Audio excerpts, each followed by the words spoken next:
wakes up.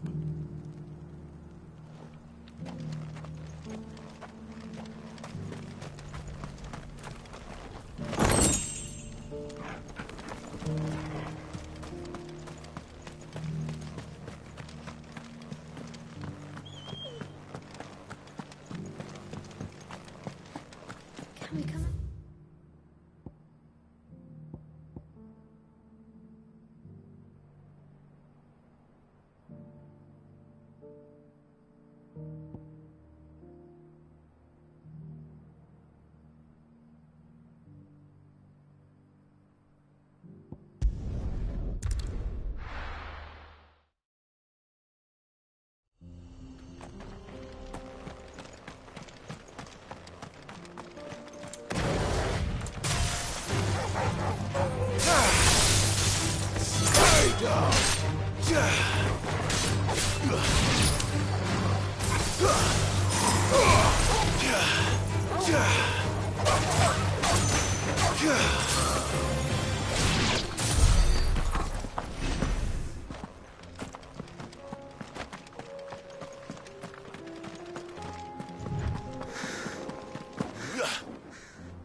I'll need to deal with these ones first.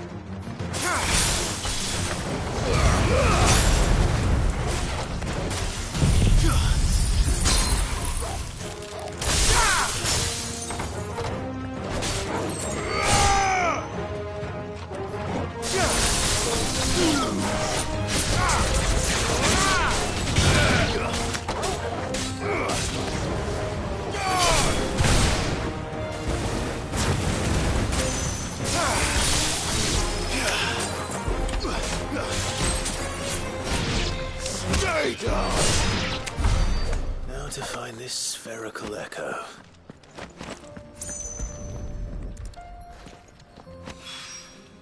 This is it. Right then. Just two more to find.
Two down, one to go.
People of armor might not have been the friendliest sorts, but I didn't deserve this.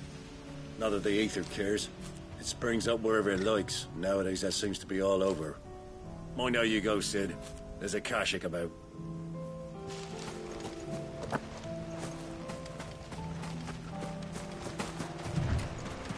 Damn it. The whole village has turned.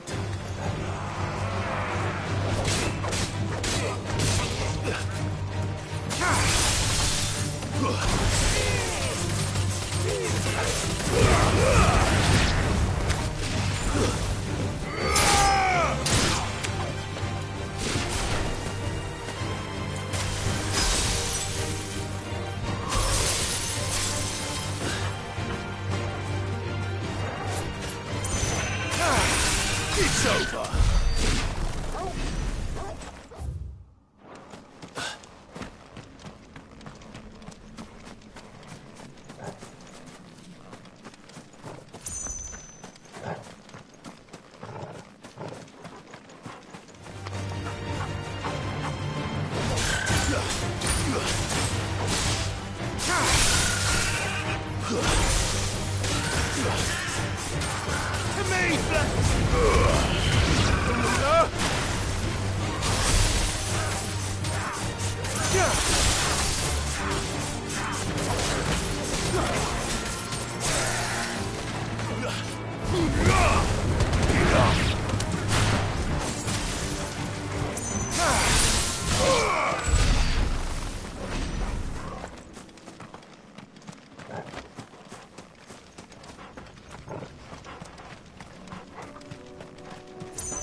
It's over.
That's all of them.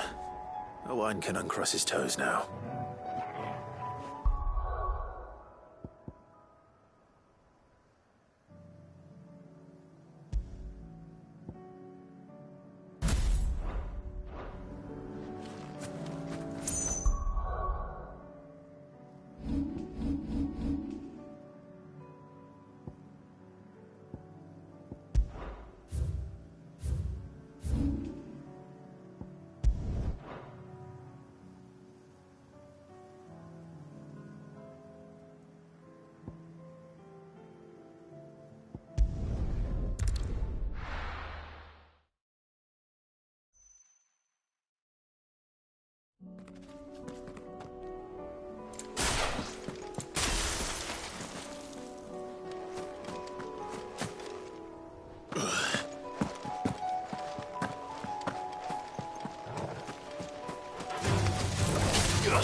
Here's the aqueduct.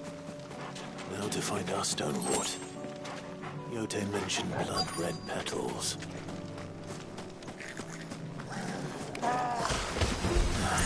Just my luck. I won't be picking anything till they're gone. There's only one thing for it.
Here it is.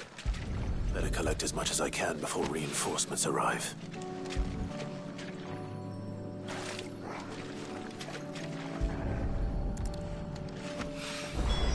All right. That should do it. Let's get these back to Yote.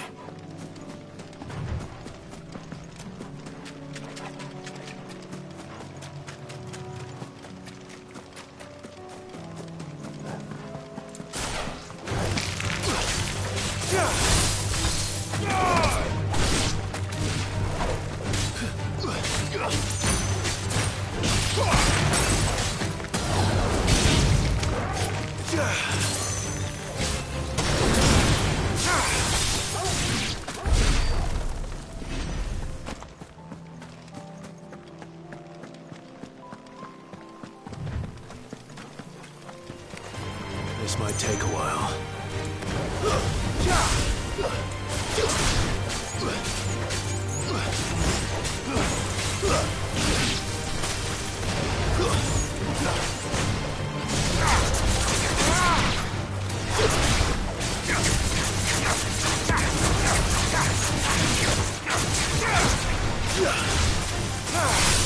It's over.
Dora should be somewhere nearby.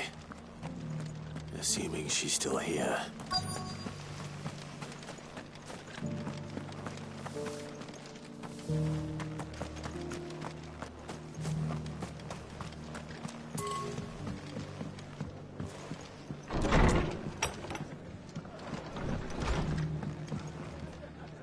Ah, Clive. I was just about to send for you.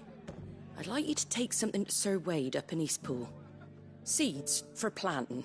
Thought it was about time they started growing their own food. I'll keep providing them with whatever they need in the meantime, of course. But if Eastpool's going to survive, it's got to be able to fend for itself. As have those poor bearers. They've lived their whole lives in servitude, but now they're their own masters. Small wonder they ain't got the foggiest how to provide for themselves. So it's up to us to teach them. And if you're wondering why you, well, the Wagoneers taking supplies up that way have been coming back with more and more reports of Akashic around the village of late. Sir Wade's putting a brave face on it, but I think even he's starting to worry. And if he's likely to share those concerns with anyone, it's you. All right. Thanks. Wouldn't ask if I didn't have to. There. That should be enough to keep him in Gazal Greens for a few years at least. Gazal Greens. Not the most mouth-watering crop, I'll admit.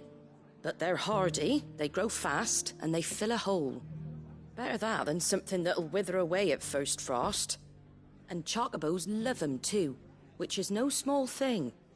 When I say all of us need to pull together to get Eastpool back on its feet, I mean all of us. They ain't exactly succulent, but cook 'em right, and they're just about bearable. I'll take your word for it. Anyway, Sir Wade'll know what to do with them. And if he don't, well, I'll go up there and show him myself. I'm sure you will.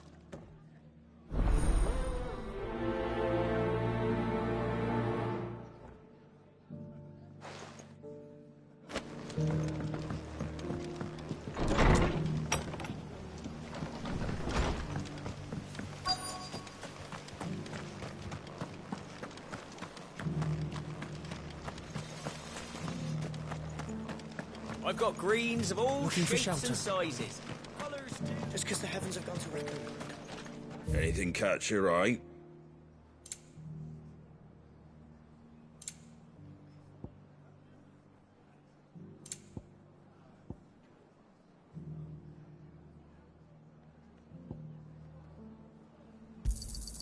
There you go. Much obliged.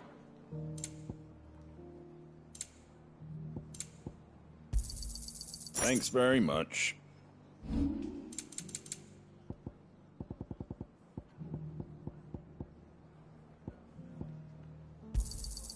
I wanted one of those. A fair trade.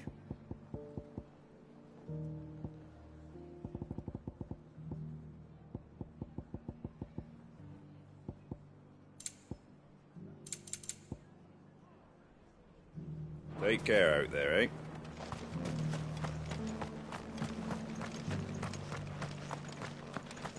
It doesn't still hurt, does it? It's been a pleasure, Doris. Just like old times. I'll give your offer some thought, my lady. How goes the investigation? Sid, what brings you to Martha's Rest? You. I heard you were out here on your own, tracking our slaver. I trust you're being careful. Of course. And it had to be me. The bearers from the Dragon's Eyrie confirmed a long-held suspicion of mine that the slaver we've been tracking is an old acquaintance. She's no fool. If we'd come in force, she would have spotted us straight away, and then vanished without a trace. That was her just now, wasn't it? So, was it a fruitful reunion? I'd say so. She tried to recruit me. Seems her time in Rosaria is coming to an end. She's abducted bearers from across the region and is looking to smuggle them back into Sambrec. After her brush with those beastmen on the road to Northreach, she hired herself an Imperial escort, which she wants me to join. She's dangerous, Sid, but I think I can stop her. Then I'm going with you. I'll take care of the escort. You can see the bearers to safety. Where are they? The Baum Archers, soon to break camp. You go on ahead. I'll follow once I've sent word back to the hideaway.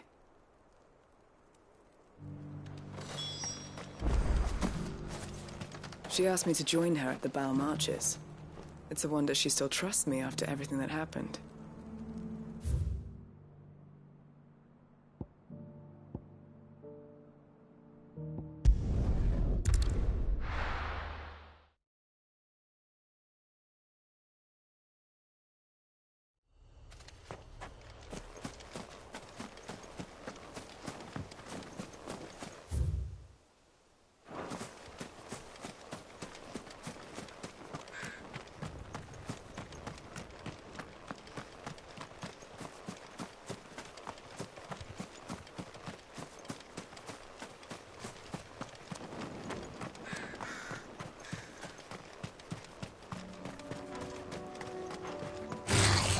Time to fight.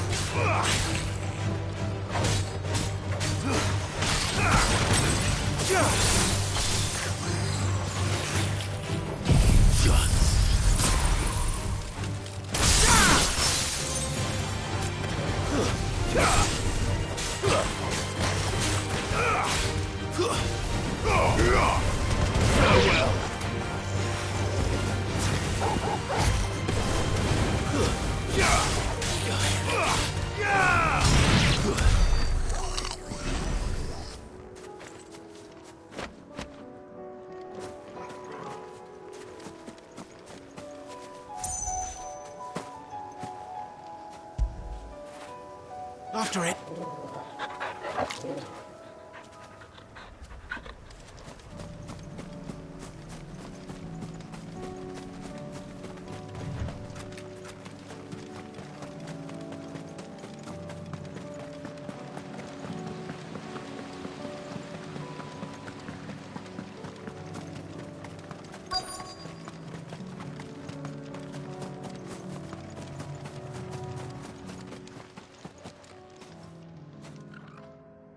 Good. They haven't broken camp yet. How did Doris come to know a slaver, I wonder?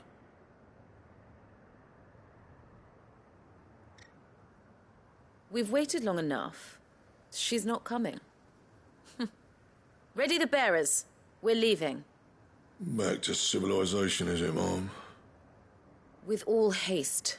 Lest any of you lackwits start talking like these feckless bumpkins. I presume your men are ready. We've suffered too many delays as it is. Any more and I'll be docking your pay. Yes, Mom.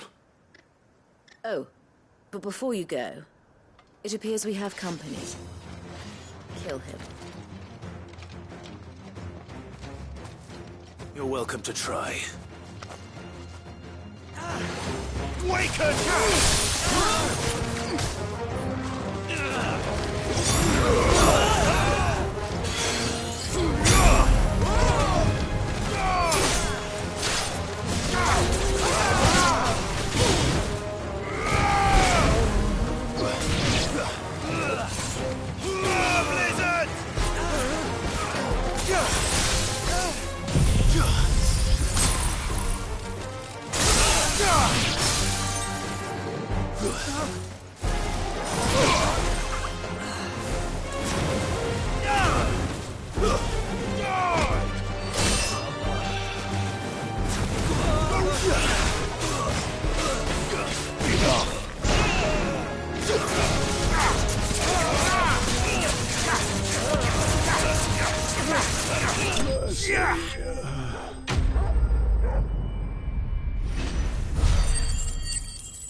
So much for your escort. You'll forgive me for not avenging my men. I'm not the swordswoman I used to be. I surrender. Do with me as you wish, Sid the Outlaw. Sid! Ah, Doris. I take it you're not here to rescue me from our brooding renegade? You know, I always wondered where you'd vanished to. But casting your lot with this criminal of all people... Better fighting for a cause than killing for coin. I'm sorry, Sid. I should have told you sooner. This woman, my former master, once trained bearer children to be weapons in service of the highest bidder. She raised me like a daughter, and I did terrible things to earn her favor. It wasn't all terrible, surely. We had our fun, too. You were always so eager to learn, and had such clever hands. All my other children took either to the blade or to the books. Always either or. But you proved yourself a master of both. That's why I kept you for my own. How about it, my little dagger? Care to swear that blade to me again? I never swore my blade to you, nor will I ever.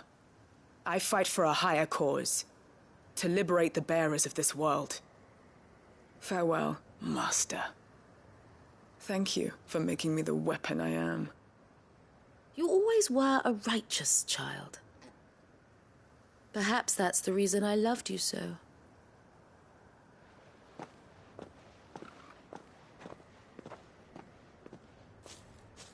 What do you want to do with her? I am not the killer she wanted me to be. Not anymore. And she no longer has friends in high places. The Dame does, though. Her connections at the Imperial Court will see that justice is done. All right. If you're certain. I am. And thank you for everything. Now, I better let these bearers know that they're safe.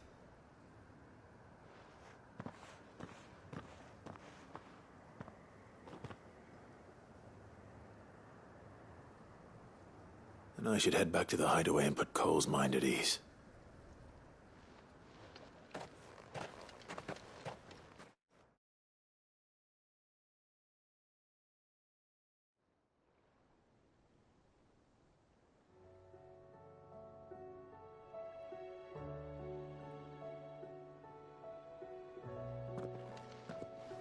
Welcome back, Sid. Doris's message just arrived. I hear you saved more bearers from being smuggled across the border. With any luck, they'll be joining us in the hideaway shortly. Oh, and your letter. You don't need to worry about Doris anymore. I'd been hoping as much. She mentioned one or two things in her report. So the slaver we'd been chasing all these months was her former master. Wish I'd known. She's been arrested, by the way, over in Sandbreak. Went quietly, or so we're told. And she won't be getting off lightly. The Empire may have no love for bearers, but it's none too fond of black market traders either. Can't have been easy for Doris. I'm sure it wasn't. But don't worry. She'll be all right. I hope so. Suppose you should know, eh? You had quite the past yourself before you came here, or so I understand. Anyway, thanks again, Sid. The Cursebreakers would be lost without Doris. And you, of course. Keep up the good work, Cole.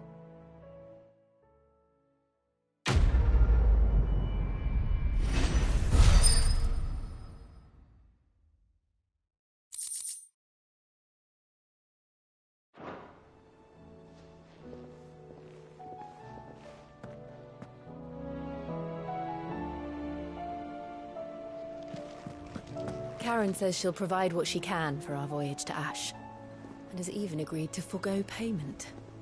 Until our return, that is.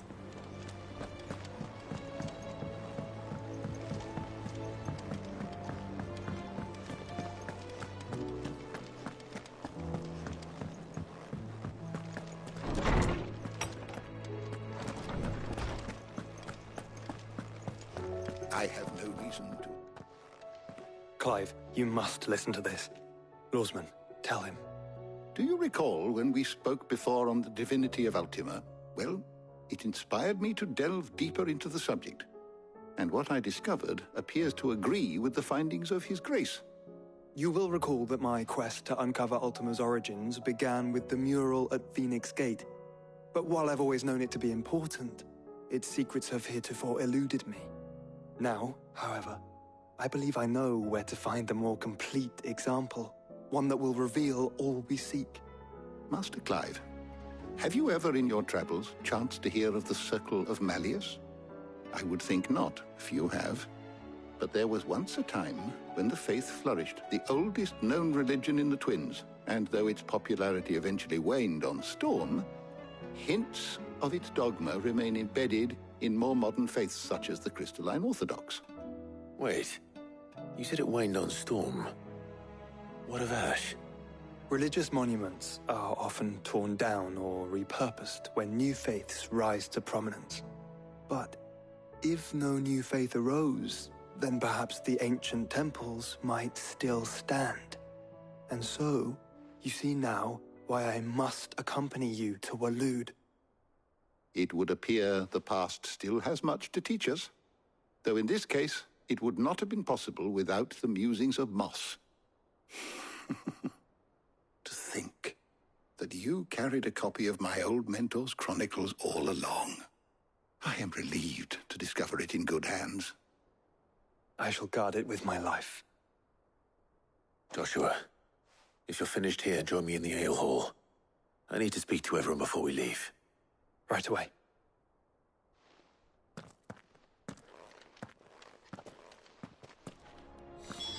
Mid said I could ride the Enterprise next. No, she didn't. She said I could.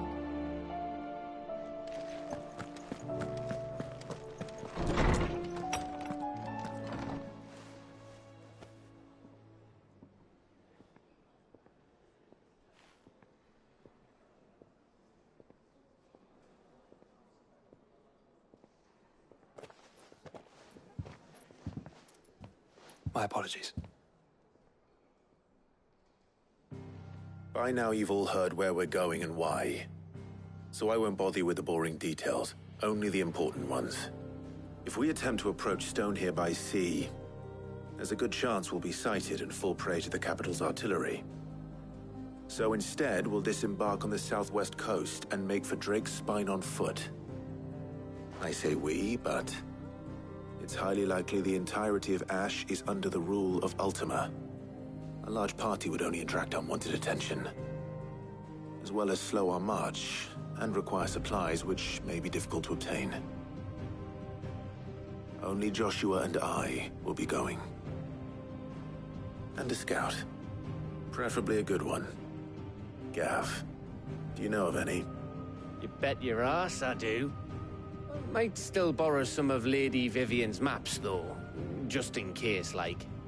Once you've dropped us off at the Shadow Coast, you need to retreat into neutral waters, fly merchant colors, and stay inconspicuous.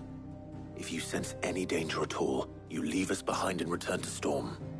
Inconspicuous is my middle name. But like hell am I leaving anyone behind. The ship ain't going nowhere till your scurvy mugs are smiling on deck. Jill, the Enterprise will appear a tempting target for royalists and pirates alike. You're to stop anyone boarding. Don't worry. I'll keep the ship and her crew safe. You'll be needing passage home, after all. But... very well. If there are no questions, I'll see you all at the docks.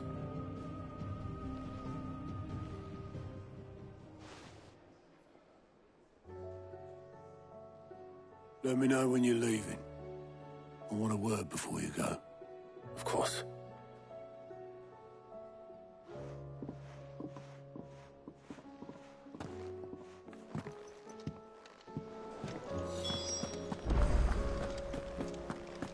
tell me we've run out of Papio nuts and all? Ah, the man himself. We were just about to make a start on that sword I promised you. It's funny, but none of this would have been possible without your help. You remember Camille? We'll be using his leatherwork for the grip. The steel, meanwhile, will be tempered in a fire, burning the cinders you charmed out of old Zoltan here. And that whetstone from the Outer Isles, that'll be what gives the blade its edge. And the final flourish will be my talented colleagues' engraving. A team effort led by the greatest blacksmith alive. Now, save that talk till the thing's finished, yeah? Right. I'm ready if you are. To the bellows it is, then.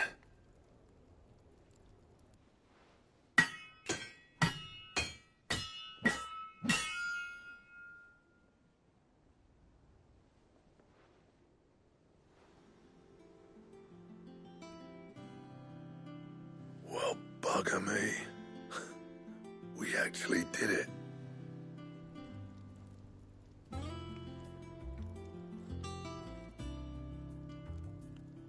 The sword to end all swords. Ragnarok. It's quite something. I, trust you'll take good care of it. Thank you. Both of you. So, does this make you pair the greatest craftsman alive, then? This? Nah. This was just following the footsteps of the greats of old. It'll take more than that to earn us our place in history. But we're up for the challenge. Here.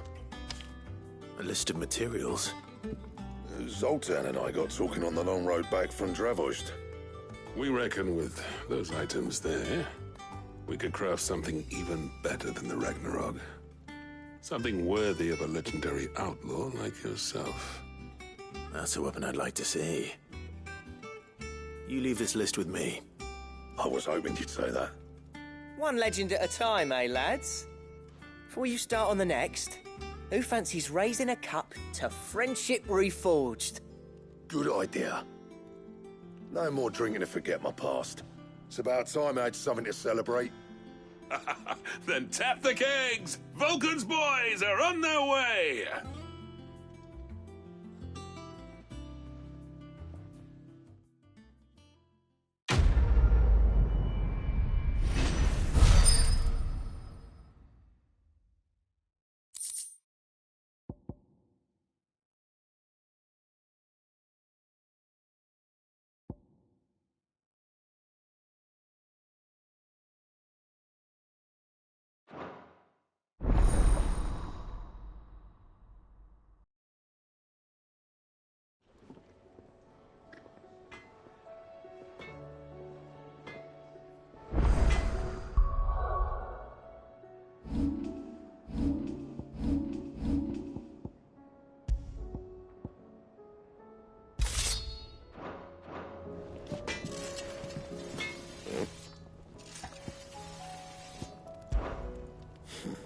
I never thought me and Zoltan would ever speak again, let alone work together.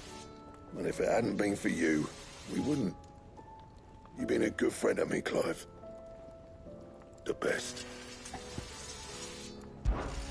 What do you want?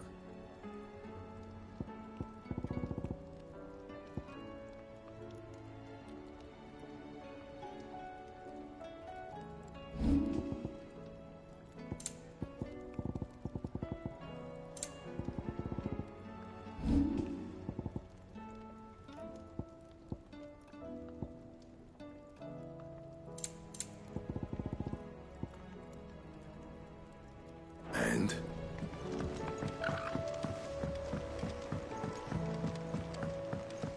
Have you tried Molly's lemon tarts?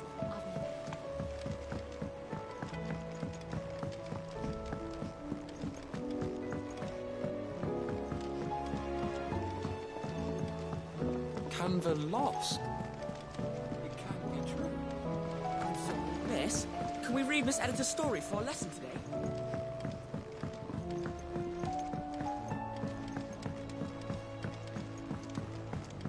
How was she? The Enterprise. Ah, Sid. Wasn't expecting you back so soon. So, is it good news or bad? Good, thankfully. Here. Ah, that's brilliant! Thanks a blimmin' million! I'll fit 'em to the smelter right away!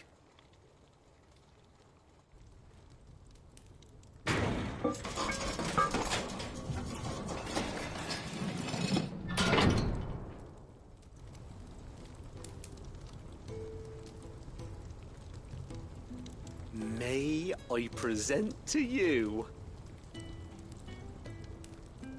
the Telemon Furnace! Ain't bad, is she? She's a beauty. You saved my bacon again, Sid, and I ain't about to let your good deed go unrewarded. It's fine, really. My bag's flexible enough already. Oh, don't say that. I'm sure I can make a few improvements to it yet. You could just buy me a bigger... How about that clasp? Looks a bit stiff. Reckon you could loosen it up and make some more room? And I reckon I know how. With a new alloy we've been working on. The Telemon Furnace was just what we needed to perfect it. It's a metal, see?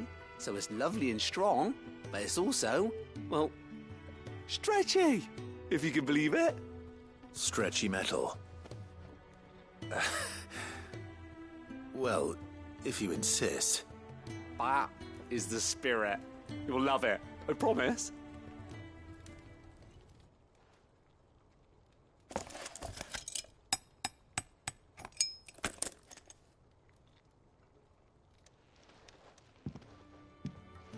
So, what do you reckon? It's actually quite ingenious. Thank you, Owain. Shh, don't mention it. You earned it. And I wanted to get some practice in using that metal anyway. Reckon we'll have all kinds of uses for it around the hideaway. Can't think of any right now, but that's our job, innit? Dreaming up new ways to make life easier around here. Maybe even out there, too. One day, the whole world's gonna know about the inventions you've helped us put together. That bag of yours will be the first of many. You mark my words. They'll hardly believe their eyes, I'm sure.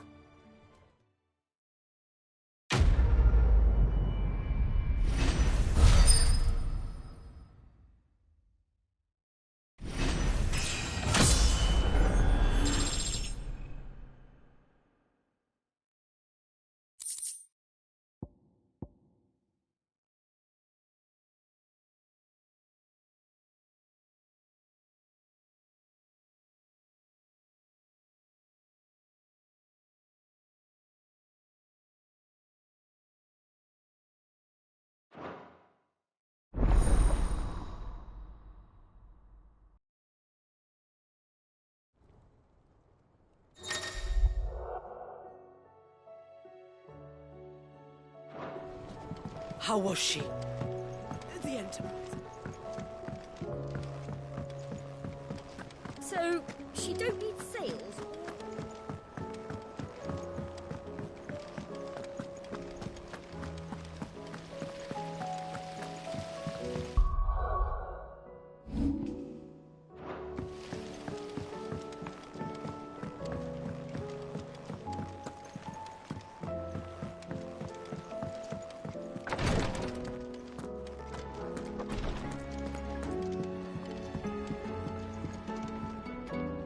Yotei, I brought back all the stone and water I could find. Will this be enough?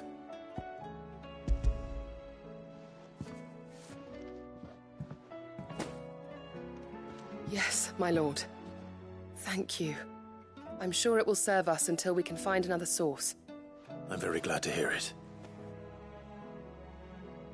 You and His Grace are very much alike, you know.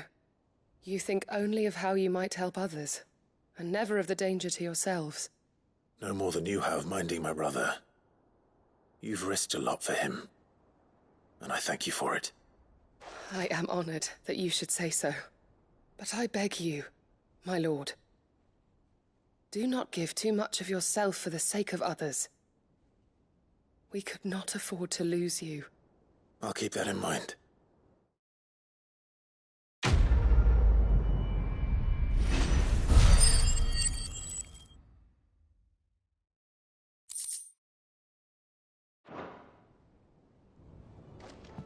You and your brother really are alike, my lord.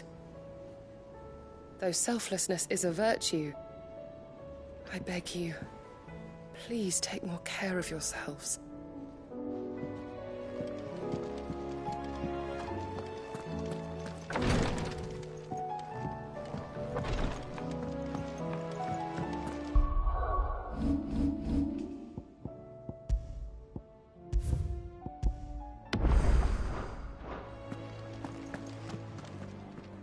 Is something wrong? Not at all. Honestly. Can't a man wish his friend farewell? Just wanted to let you know that I'll keep things in order while you're off saving the world. I'll hold you to that.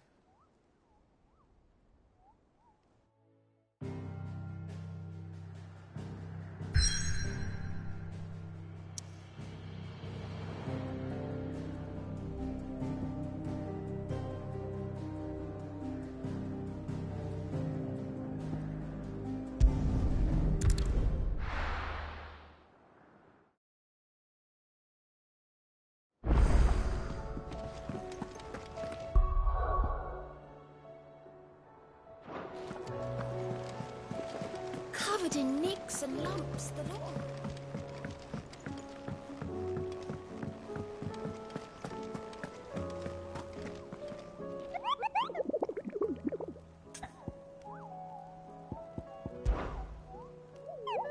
Through...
Guardian saying we're supposed to grow on.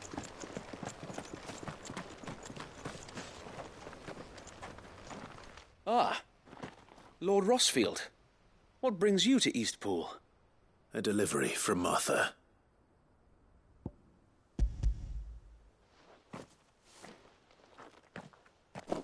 These are Gizal green seeds. Martha's keen to cut the apron strings, then, is she? I jest, of course. You see, I had thought we might be able to revive the old wheat fields, but they'd long since gone to seed, only without the seeds. Martha was hoping you might be able to show the bearers how to plant and tend these, so that they'll be able to fend for themselves. That's not a bad idea. These bearers had only recently escaped their bonds before we brought them here. They know little of freedom, of providing for themselves and their loved ones. Unless we teach them how to live like free men, I fear that all we have achieved in bringing them here is to exchange one master for another. Not that myself and the Guardians have been the best example to them so far, subsisting almost entirely on Martha's charity as we do. It's about time we all started to provide for ourselves, bearers and Guardians alike. Unfortunately, we've been a little too busy of late to focus on much besides bolstering our defenses. There have been alarming reports of... The Horde is closing in. They're coming, so wait, all of them. Damn it all, I thought we'd have more time. Gather the men in the square. Send to the rest for reinforcements. Yes, Sir Wade. The Horde. A Kashek, a veritable legion of them. They've been seen prowling around the northern reaches for a while now. We don't have the numbers to hold back a swarm that size. I had hoped to build a perimeter wall so that myself and the Guardians might be able to defend the village, but... Now you're out of time. Precisely. If reinforcements from the rest arrive before they do, we may just scrape through, but I fear that's rather an enormous if. What if you could call on reinforcements from Eastpool? You mean the bearers? We brought them here so they might live, not die, fighting for their lives. So wait. You said you lack men to defend the village. Are the bearers not men? Do they not wish to see Eastpool saved? Though they may not be trained soldiers like your Guardians. What help they are able to offer could still prove the difference between victory and defeat. You're right, my lord. I will appeal to them.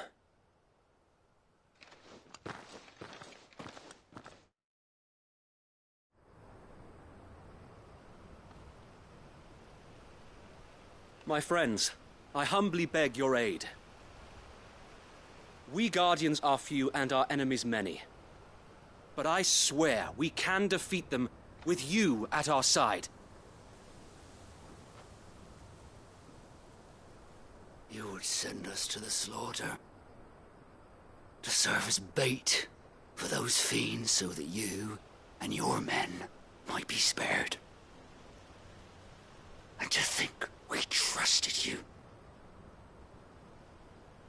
Say what you will, a home is not worth dying for. But it is worth fighting for. Sir Wade fights to give you lot a chance. Just like I do. Just like Sid does.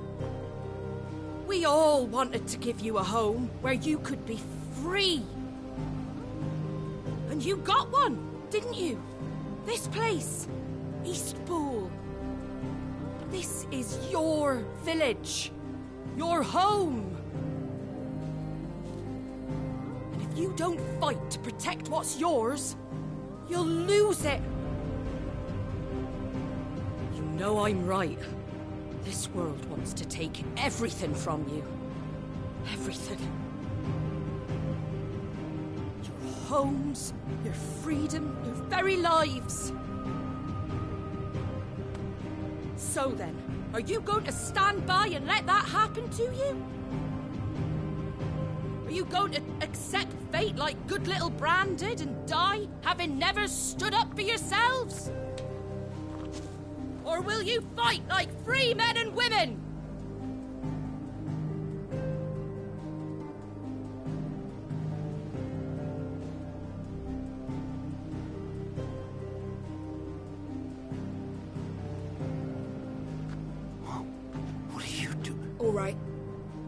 give me a sword. I never dreamt I'd have a home of my own. And now that I have, I don't want to lose it. I will protect what's mine, or die trying. We all will. Free men and women, fighting together. I'm not... Right? For Eastpool! For Eastpool!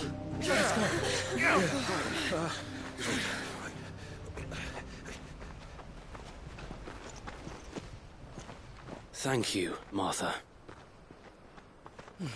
Don't mention it. Just promise me one thing. That you'll show them how freeborn fight.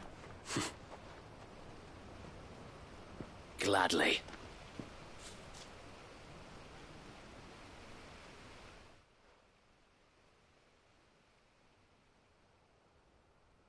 Well, if it was numbers you were lacking, you certainly won't be now. Thanks to you. Me? Oh, I just love the sound of my own voice. Lord Rossfield, my lady, we're ready. So what's the plan of action?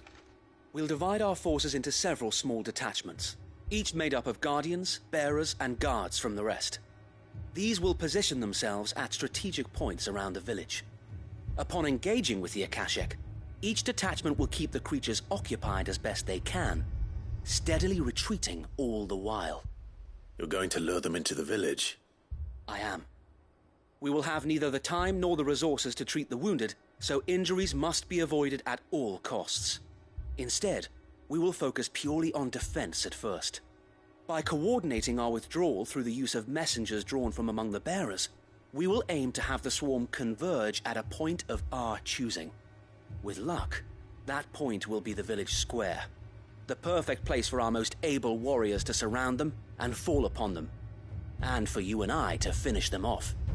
A sound plan, but one that'll require a leader with a cool head and strong nerves to coordinate the retreat. I'd say you have both in abundance, Sir Wade, but you'll be needed. Please, leave the last of the fighting to me. Ha! And let you have all the glory. Sir Wade! They're here! Then you know what you must do. We work together, everyone playing their part, each shielding the other that no man might fall, that Eastpool might live on. For Rosaria! For Rosaria! We've no time to argue, my lord. I'll do as you ask. And I will do as you ask.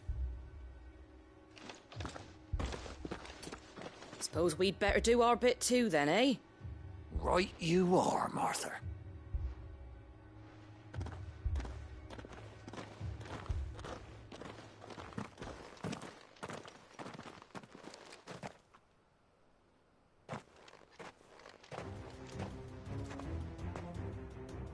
The calm before the storm.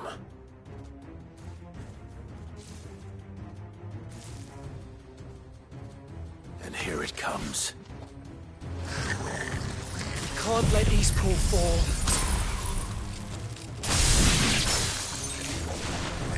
And we won't.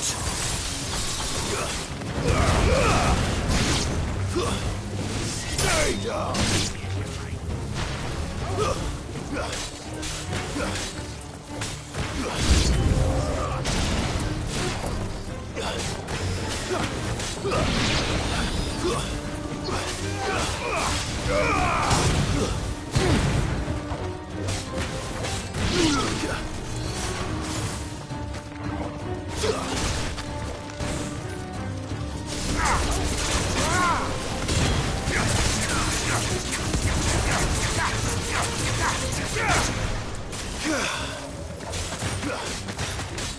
Farewell.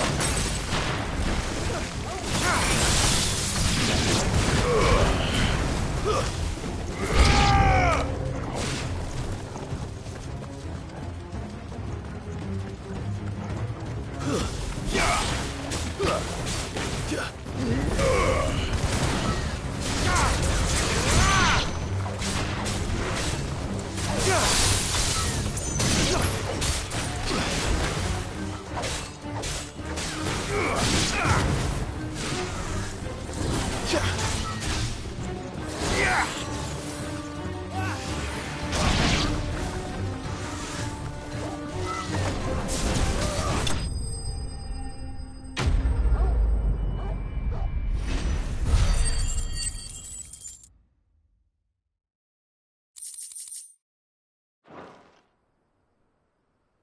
Looks like that's the last of them.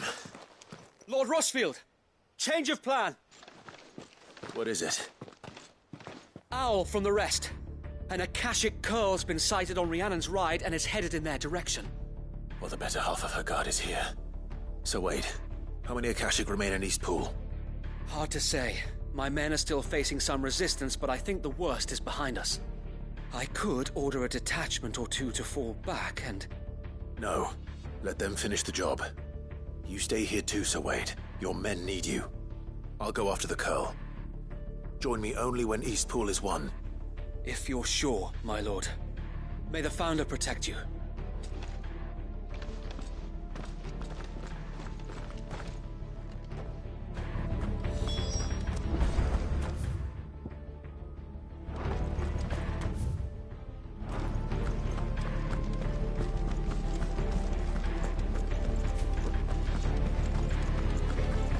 Come to tell me an Akashic curl's heading towards the rest?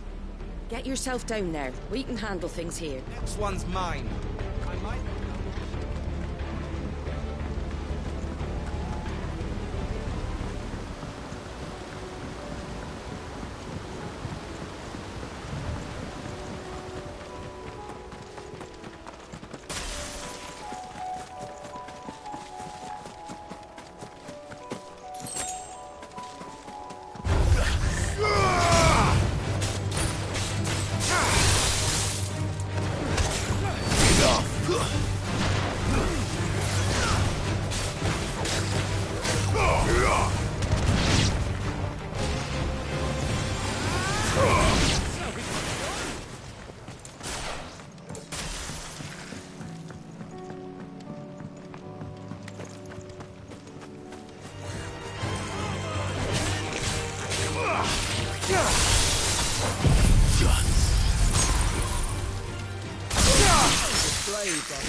There it is. With me, Joshua.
All right. Back to East Pool.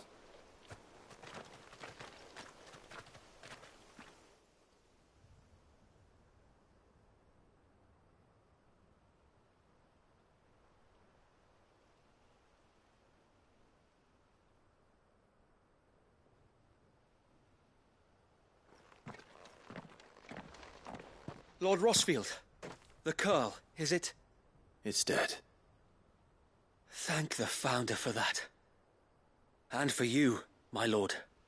We were able to eradicate the rest of the Horde. I have guardians posted around the village to keep watch for further attacks, but all seems quiet for now. I hesitate to say it, but I think it might be over. I think it might.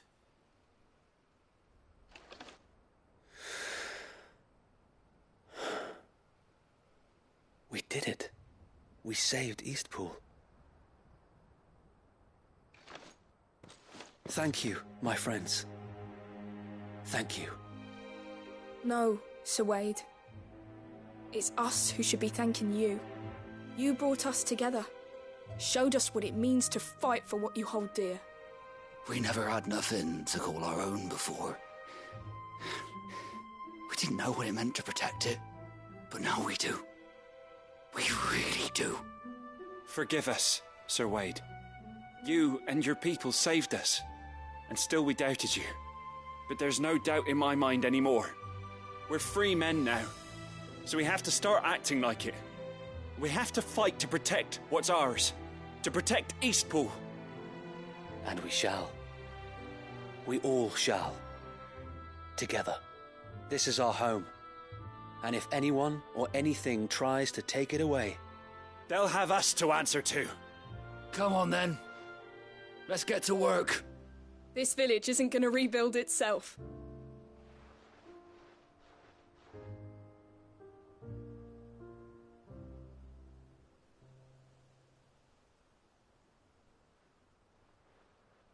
They're not slaves anymore. No. They're Rosarians. Your father took pity on the bearer's plight, and I believe if he was still with us today, this is what he would have wanted. I believe you might be right. I shall remain here, my lord, and do what I can to help rebuild the village. After all, this is my home now too. And I could hardly call myself an Eastpoolian if I didn't pull my weight. I think you'll find it's Eastpudlian, Sir Wade. But you should be proud all the same. I'll have to pull my weight too. Can't have the rest getting outclassed. Speaking of which, I ought to be getting back. Can we continue to count on your support, Martha? Of course, and I'll be counting on yours too. Us Rosarians have got to stick together, haven't we? Indeed we have. And Clive, come by the Golden Stables when you get the chance. I ain't paid you for delivering them seeds yet. All right. I will.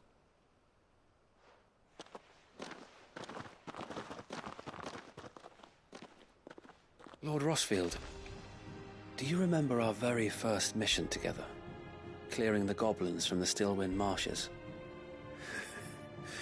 How could I forget?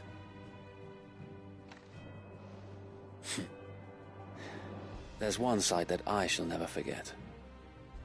You, facing off against that giant Morble. Not a trace of fear on your face. Since that day, there have been more than a few times when I felt like giving up. When the odds seemed so stacked in the enemy's favor, I thought I may as well just lay down my sword and surrender. But every time, I would think back to the look in your eyes that day and remember what it means to be a shield. Know that whatever trials Eastpool may face, I shall never lose courage. Thanks to you. Sir Wade, you have always been a true shield. I know that Eastpool, and indeed all of Rosaria, will be safe in your hands. Thank you, my lord. I know the rest of the world will be safe in yours. I'll do my best.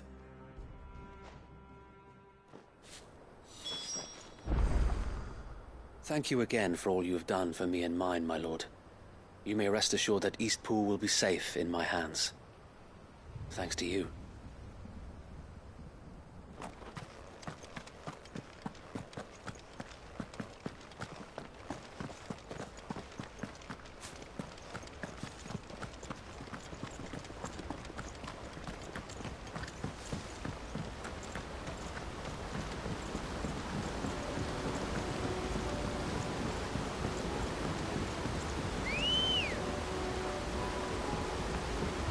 Good girl.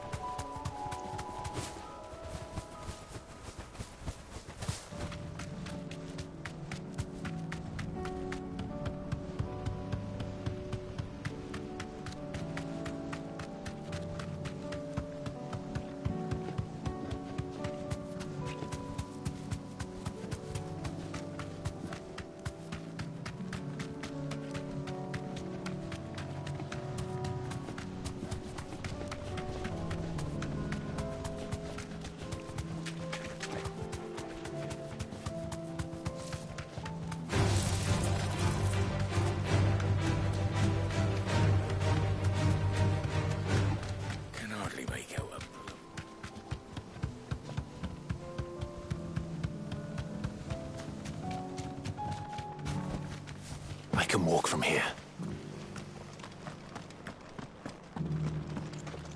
I'll build a barricade so sturdy, even abandoned.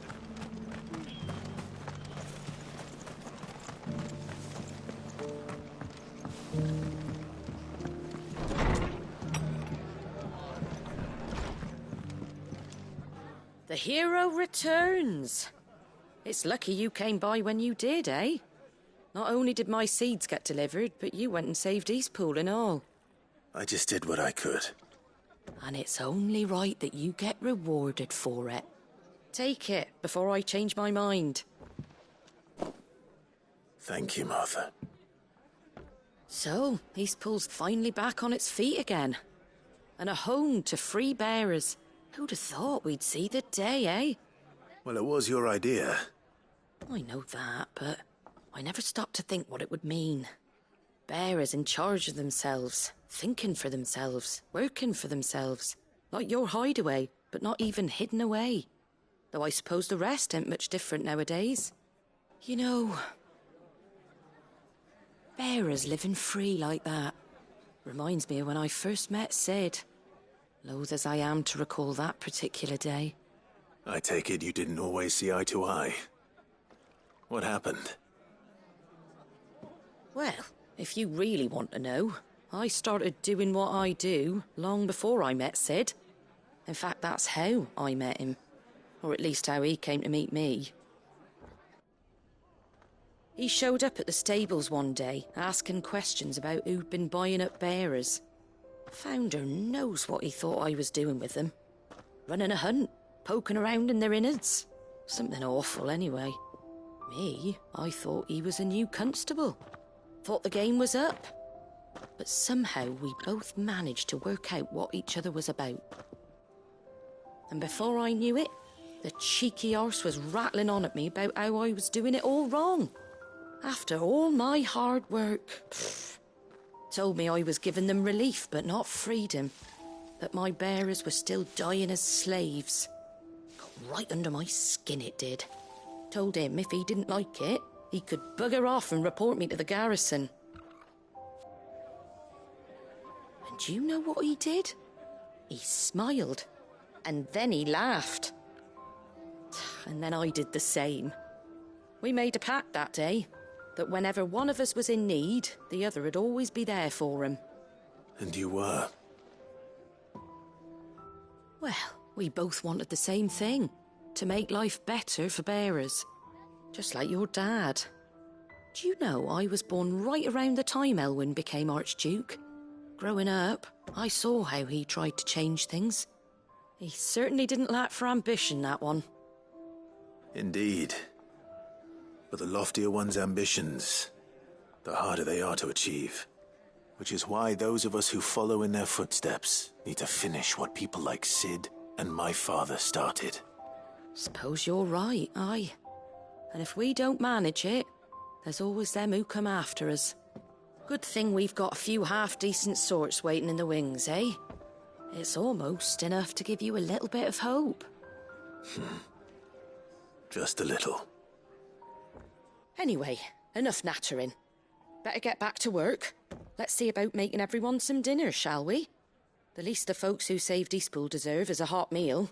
And you and me ain't gonna save the world on an empty stomach neither. That sounds like a wonderful idea.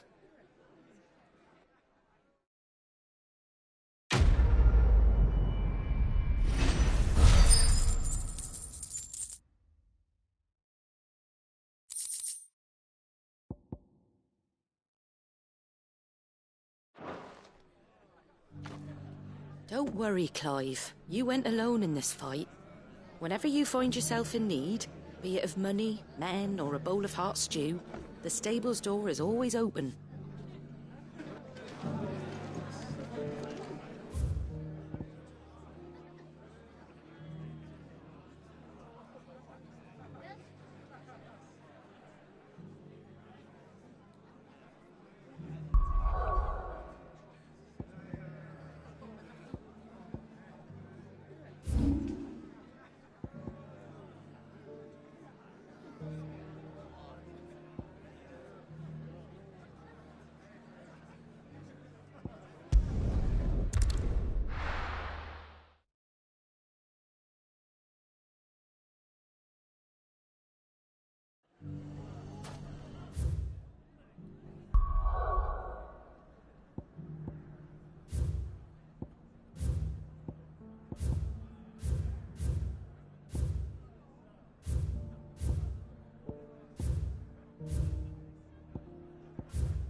Sid, you didn't happen to see anything out of the ordinary on your way here, did you?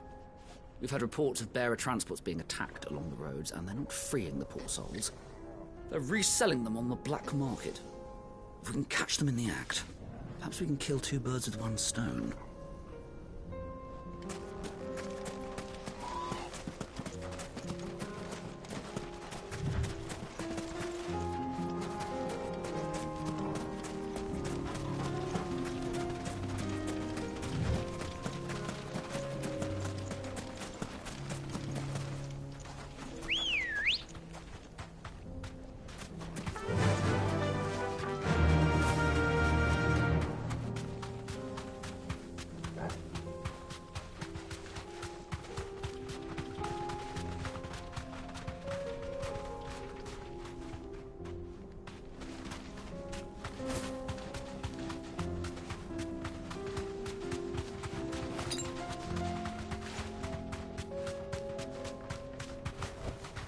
I can walk from here.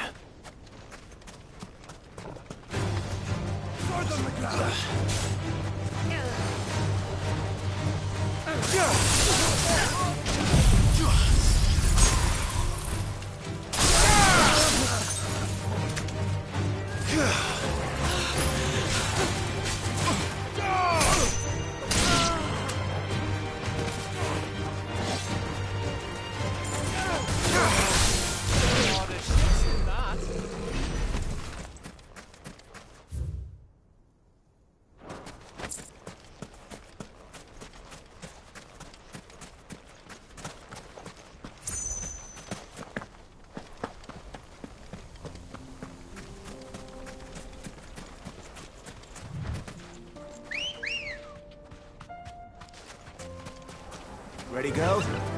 Run like the wind.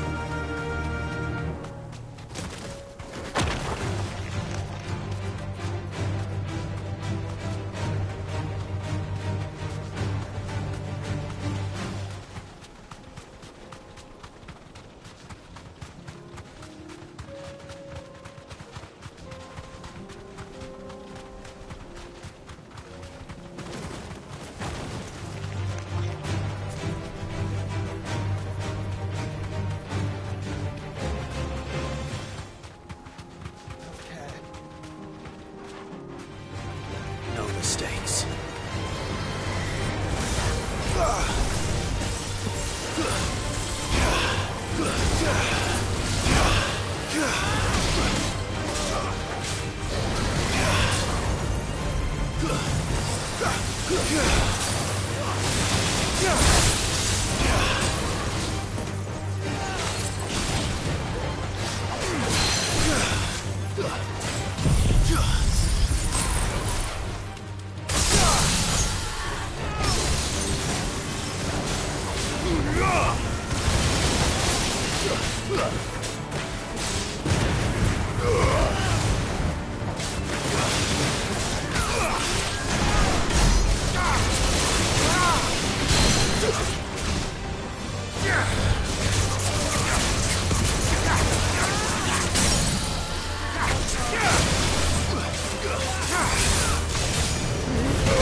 Finished.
Fly, Ambrosia.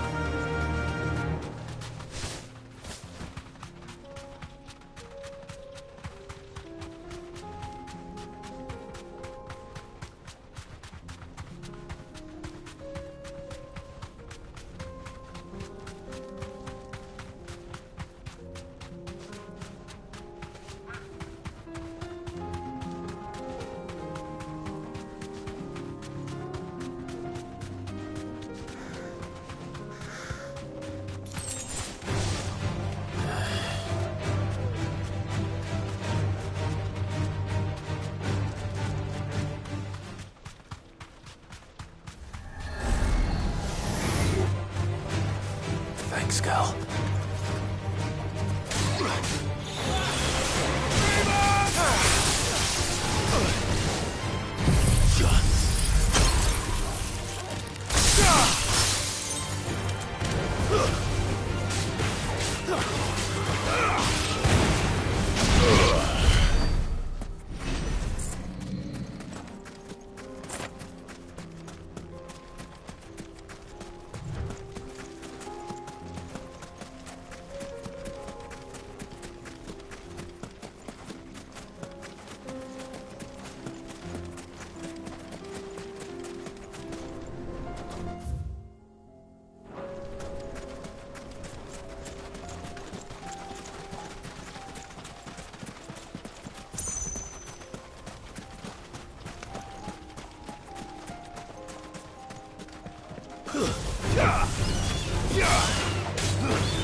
Take that, you naughty thing!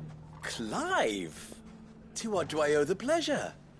I just wanted to see how the town's been faring since you brought everyone together.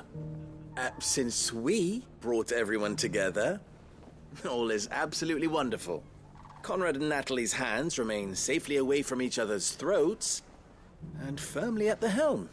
Our stores are full, and the bandits still too disorganized to raid them. Just as the good Lady Jane and Lord Underhill intended. Are you a lord? Lubor's going to be one too. They're going to make him the Lord of Dalimil, because of how he stopped all the grown-ups from fighting. It's the mayor of Dalimil, dear child, and the vote hasn't taken place just yet. But if the people wish me to lead them, I shall. And my first act will be to build a school so that menaces like you two learn not to interrupt your elders. Speaking of menaces, there may be a rather worrying one just over the horizon. May there indeed. I'm afraid the example Conrad and Natalie set in putting aside their differences and presenting a united front might have caught the bandits' attention. And they might have elected to take a similar approach. They have formed what one could call a League of Outlaws, and they grow more organized by the day. But we'll fight them all off just like last time, no matter how many of them there are. Won't we, Lubor? Of course we will. If we continue to work together, we can overcome any challenge we choose to face. The longer we avoid facing this one, the more difficult it will be, until the only way to overcome it might be to run for the hills. Our best hope is to nip these efforts at organization in the bud, by finding those ne'er-do-wells who have yet to join the cause, and ensuring that they never do. Perhaps a certain Lord Underhill might be willing to lend us his aid once more? How could I refuse? Thank you, my lord. Victor will fill you in on the particulars. I have him stationed by the desert gate, receiving and collating reports from my scouts. Such an amenable soul. He reminds me of you. I'll go and speak with him.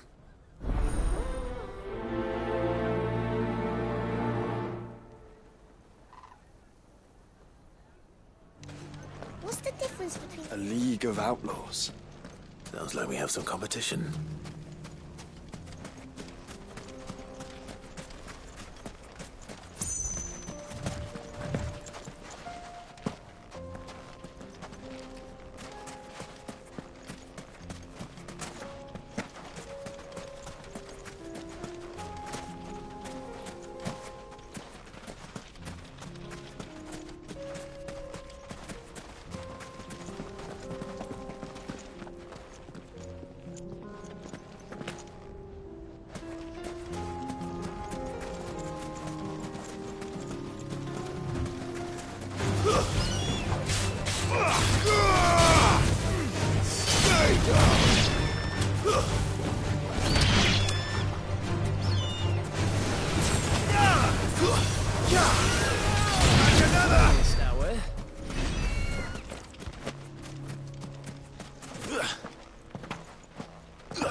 We're not gonna outrun this one. Stay close, Torvald.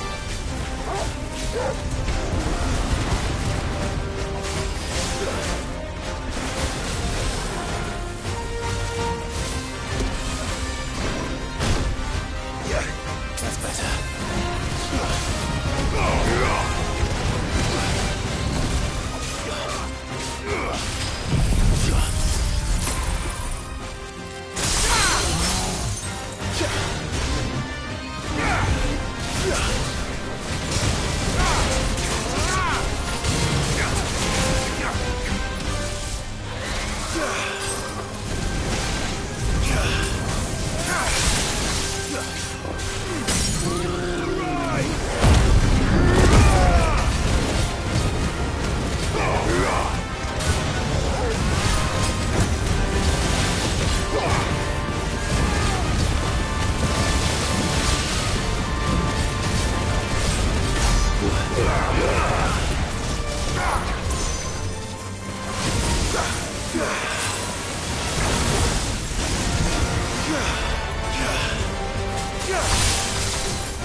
Should have picked on someone your own size.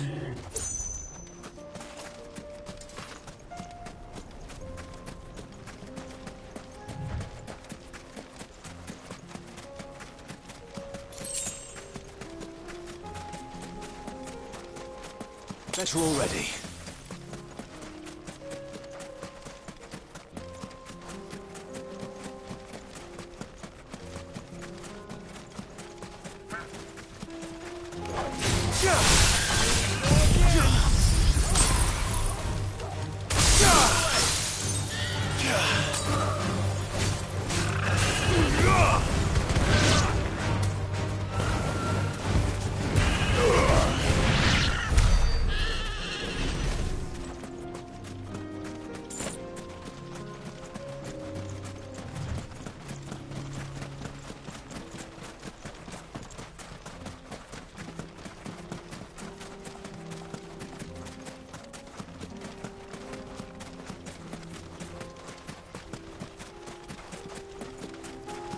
We've set up barricades around the edge of town.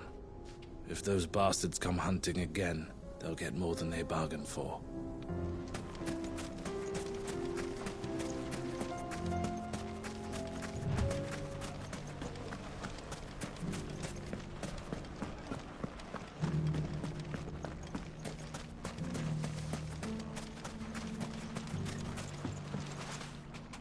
Still in Dalamil, Victor? Ah, Sid. I thought you'd have returned to Cosnis by now. I did. Then I came back. I've developed something of a fondness for the place. And having worked so hard to see it saved from one fate, it would seem remiss to abandon it to another. A sentiment Master Lubor certainly isn't shy about exploiting. Hence my doing his bidding yet again. You're not the only one. What does he want you to do? He asked for my aid in putting down the bandits. And he said that you might be able to help me find them. Then you've come at just the right time. I was on my way to speak with Conrad about how to organize our forces. There are more camps in the vicinity than we can safely strike at once. But we must strike together, and we must strike soon at as many camps as we can. We can't give this league of theirs time to rally its forces. All right. Which camp shall I take? There's one upriver. Just out there, across the dunes. Leave it with me.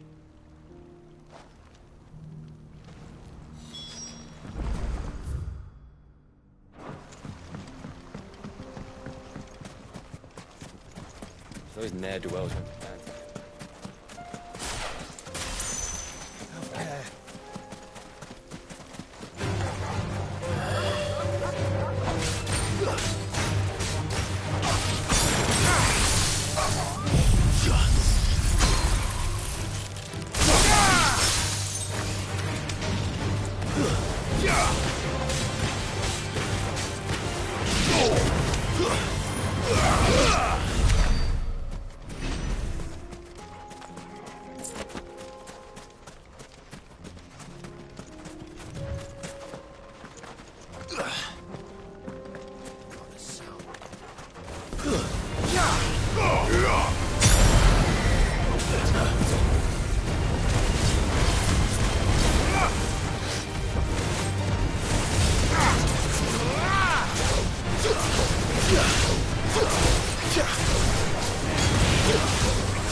That must be the camp Victor mentioned. We make this quick.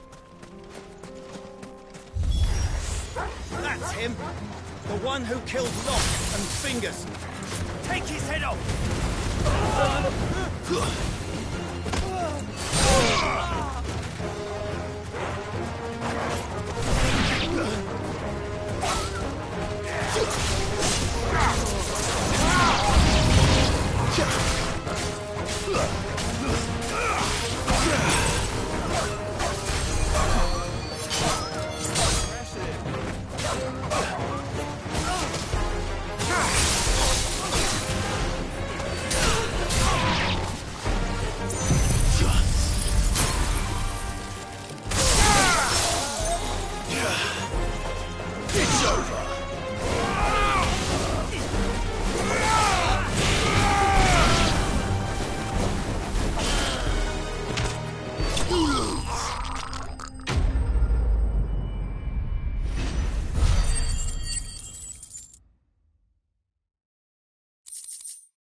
I'd better let Victor know.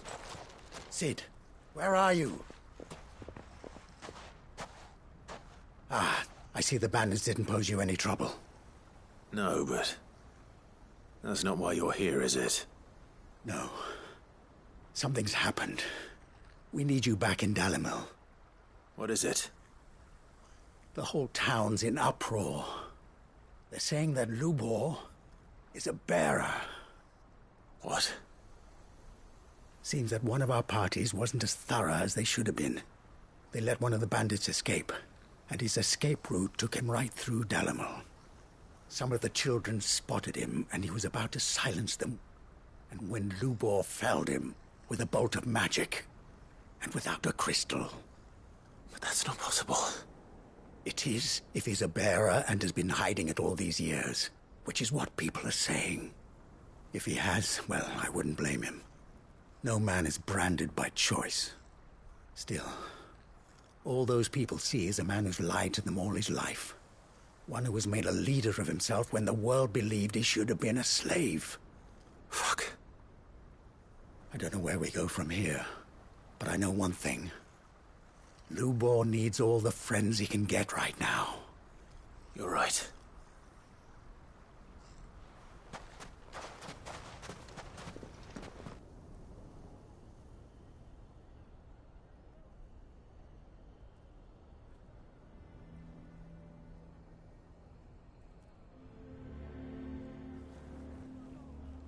And now everyone knows. I made it a habit to keep a crystal close at hand for just such an occasion. And when that occasion arose, I forgot to reach for it. Well, it was bound to come out sooner or later. We're sorry, Lubor. We tried to keep running, but we just couldn't anymore. There's nothing to be sorry for. I rather enjoyed playing the hero for once. All that matters to me is that you two are safe. Look at him talking to his betters like it's nothing. All lies, I'll wager. Just like the ones he fed us all these years. Once people make up their minds, it's hard to change them. We need to do something, and quickly. Convince the people not to let their prejudices blind them. Convince them that nothing has changed. That their enemy lies outside these walls, not within them. You're right. We should speak to everyone. I'm glad you agree. I'll handle the townsfolk. I'm a Dalmec born and bred. They listen to me. You head to the tavern. Make Conrad and Natalie remember who Lubor really is. They know that Lubor and I are friends. I might not make for the most impartial of interlocutors. Lord Underhill of Randalar's League of Merchants, however, is a trusted and impartial mediator of note. I'll do what I can. Lubor, stay here with the children. I can't promise anything, but we'll try. And that is all I can ask of you.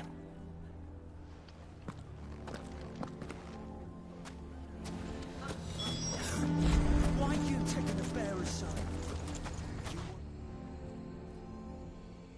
Well, this isn't at all foreboding.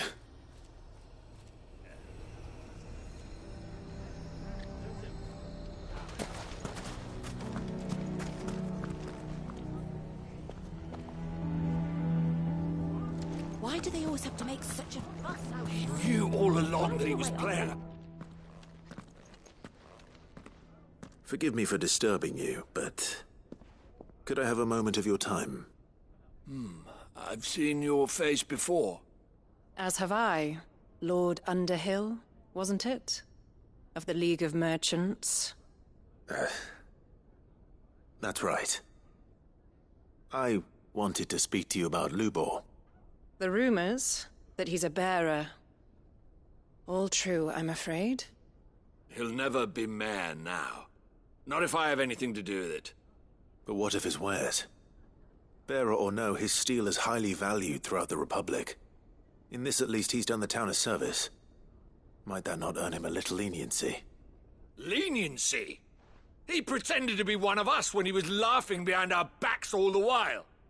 I'm sorry, my lord, but he lied to us. He lied to you.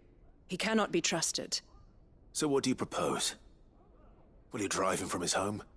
Close his forge? Perhaps. That is a question for the people of Dalimil, and they will thank you not to get involved.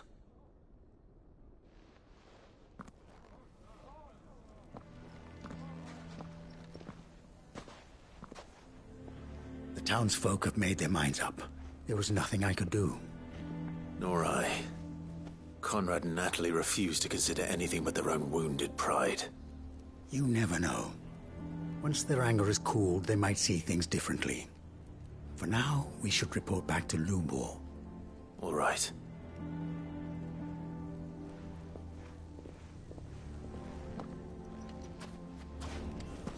Why the hell would Victor take the bearer's side?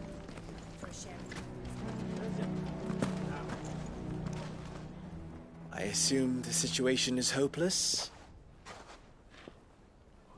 There's still hope. But...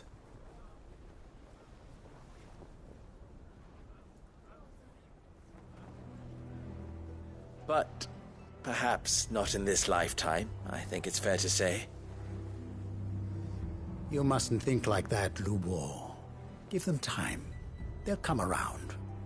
We'll talk some sense into them in the end, you'll see. No, you won't. And your efforts would be better spent elsewhere. But Lubor... Rosina would often tell me that steel does not lie, that a blade is a reflection of the smith who forged it. To yourself be true, that was her point. Rather an ironic one when you consider that her life was taken with a blade of her own making. But I do not doubt that she was always true to herself and what she believed in, right to the end. And so must I be. I must do what I know to be right, no matter what others might think of me. And now, I know what that is. I must embrace my new role of villain so that the people of Dalimil have something to unite against. For only united can they hope to stand against the threat that awaits them. I'll need to make a suitably dramatic exit, of course. Don't go, Lubor. You're the only one who was ever kind to us. We'll be all alone. Again. Trust me, little ones. It is for the best that I go. Not only for the town, but for you, too. How could it possibly be for the best? These children need you. The least you can do is give the townspeople a chance to change their minds. We would not take it, Victor. It's over. Over, you say? And so just like that, you're going to throw this town and these children to the wolves? I thought you were better than this. But it seems you had me fooled as well. Victor. Forget it. Do what you will. You sure you're making the right choice, Lubor? Of those available to me, I believe it's the best one. Yes. Ah, but where are my manners? Here. Your reward for clearing out that bandit camp. Right then. I have packing to do. If there's anything I can do. Anything. I'll bear it in mind. Thank you.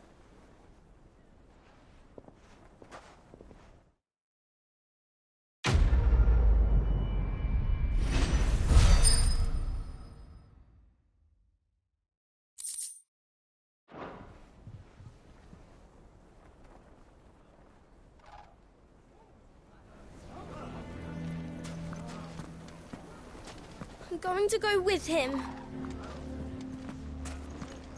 You're going to try and convince me to stay, save your breath. I will not put those children at risk.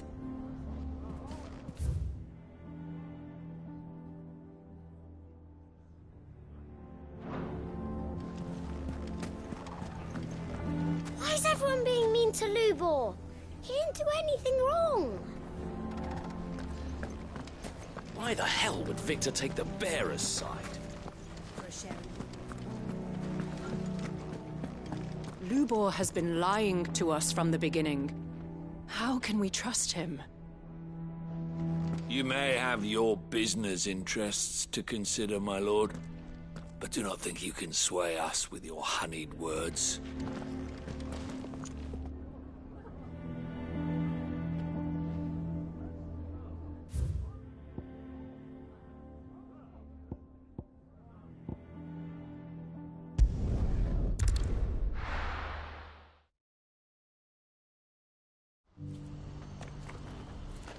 What's happened?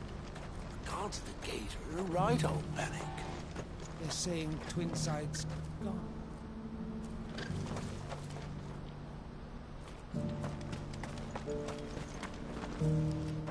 Ah, Clive. You'll be pleased to know that the negotiations are progressing well. That is good news. Yes. Our comrade in Randala has just sent word that the contract should be signed very soon. But I still have much and more to prepare. It's a huge undertaking moving this many bearers at once. You couldn't do me a quick favor, could you? What is it this time? More wild beasts? Nothing like that. I just need you to go over to the caravans and ask El how long we have until the bearers arrive. Find out exactly how much faster I need to get all these supplies moved. All right. I'll go and ask. Thanks, Clive. I owe you one.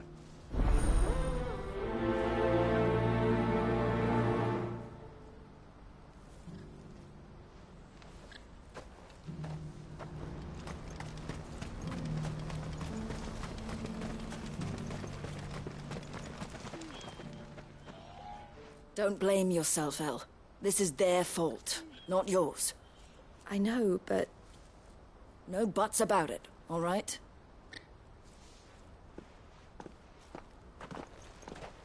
Is something wrong? Vonnie came to give me a message from our intermediary. The talks with the Republican Army have fallen through. They've reached an agreement with the Silver Peak Consortium instead. Though prices have fallen of late, we deliberately offered above the going rate to try and deter other bidders. But the Consortium offered double what we did, and the Army jumped at the chance.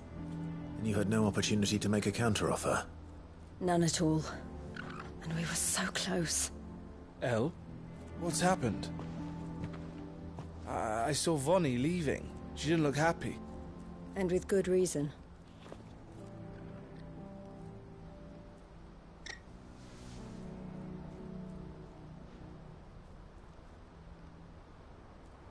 But I thought we were the only ones the Fist were speaking to about the bearers.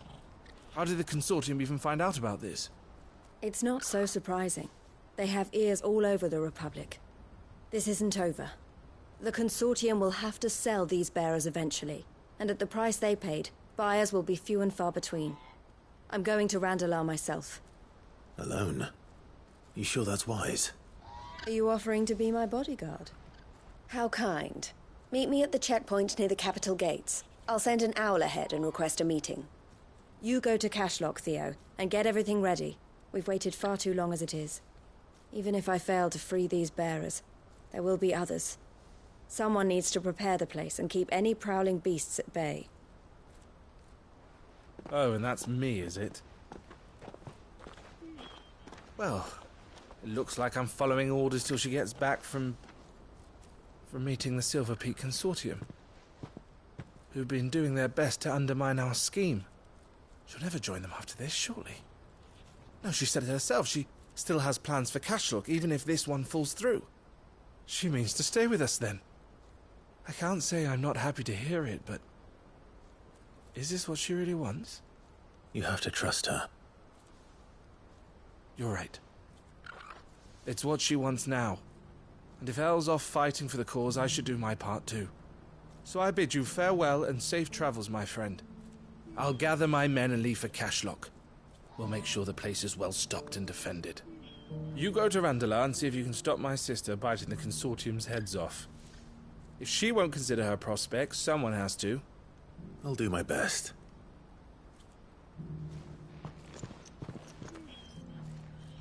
All right. To Randalar, then. I'd better not keep Eloise waiting.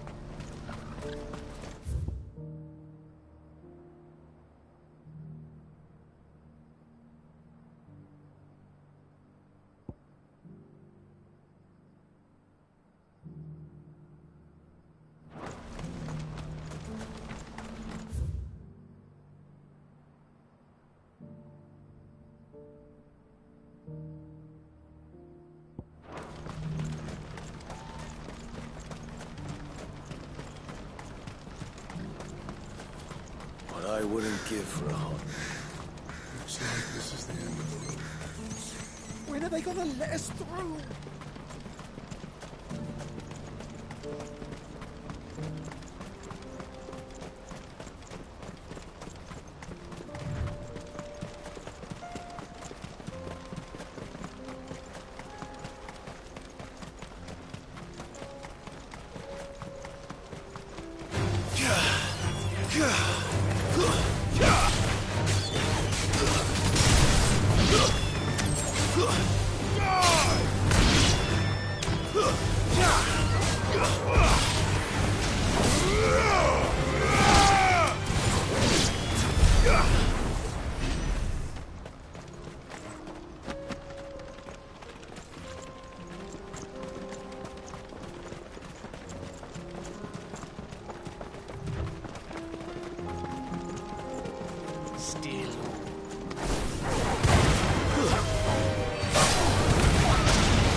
I hope I didn't keep you waiting. Did you arrange to speak with the consortium? Here they are now. You wish to consult with me? I did. It's about the bearers you recently purchased from the Fist. We had all but finished making arrangements to buy them ourselves, and then you stepped into the fray. You misunderstand. The consortium had an interest in purchasing them from the very first. It was only our regard for you that kept us from bidding. But your hesitancy in accepting our offer to you suggested that the regard was not mutual. And so we resumed our business. I did not hesitate. I am simply not inclined to make such decisions without first giving them due consideration. But what is done is done. Come then. How much do you want for them? Alas, you are too late yet again. We rarely take on such unconventional merchandise without a purchaser in mind. The bearers belong to him now. Who is your buyer? A trader from across the water. A most demanding fellow, if it's any consolation. He insisted the bearers be fed, dressed, even given their own bunks for the voyage over. That's what you get when you deal with continental types. I wouldn't know. Oh yes, the culture on the continent is quite different to ours. They pay good money for bearers not fit for the knacker's yard, and treat them like kings. But as long as they pay... That does sound unusual. No matter then. If they've already left our shores, there's little that can be done. Allow me to withdraw my interest. And with it, my interest in joining your organization. My associates will be sorry to hear that.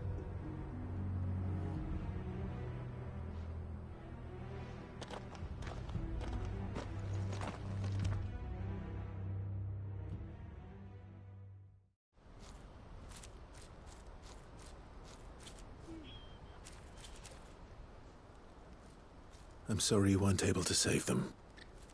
As am I. But I only have myself to blame. He was right, you see. The Silver Peak Consortium did intend to buy those bearers before I did. Their representative hinted at a possible purchase when he came to recruit me. I feigned interest in joining them in the hope he might be encouraged to tell me more, and he did just that. As soon as he left, I sent my own offer to Randalar. So you never... No. I entertained the Consortium's proposal solely so I could learn more about those bearers. But I was a fool to think they wouldn't find out. I knew exactly who I was dealing with. You tried. I did. And if what he said was true, the bearers are to be well treated. Which is something, at least. But they deserved more. I wanted so badly to see them freed. Eloise! Eloise! Word from Cashlock. The village is under attack. A pack of beasts have come down from the mountains, and there's a dragon at its head. Theo and the others are trying to hold them off as best they can, but the odds are against them. They need help, and fast. Theo! I'll go on ahead. Thank you, Clive. I'll gather some men and join you there. Just... make sure he's safe.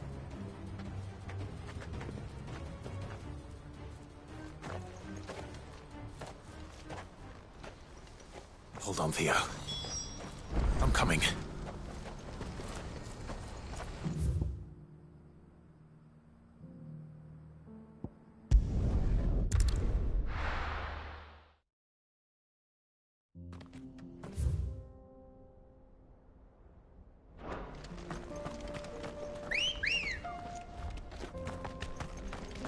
Good girl.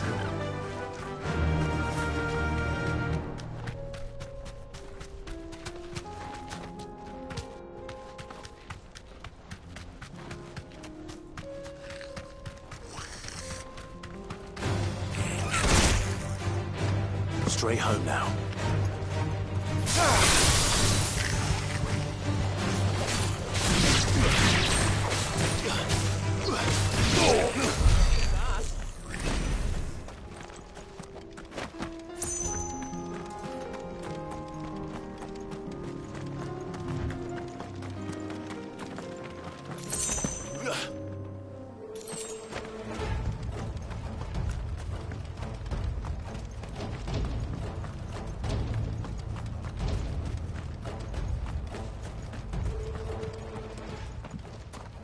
Where's Theodore?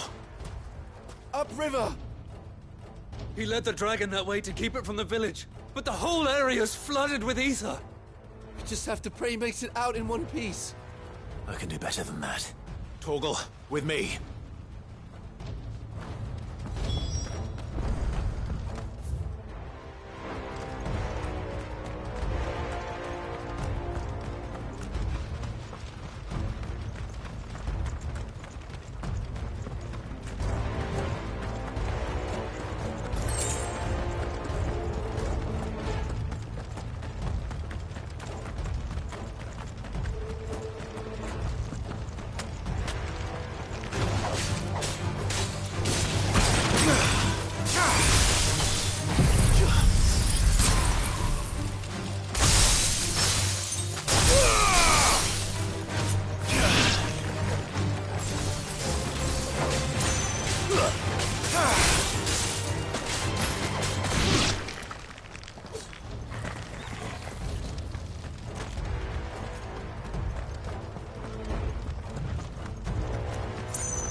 Where are you, Theo?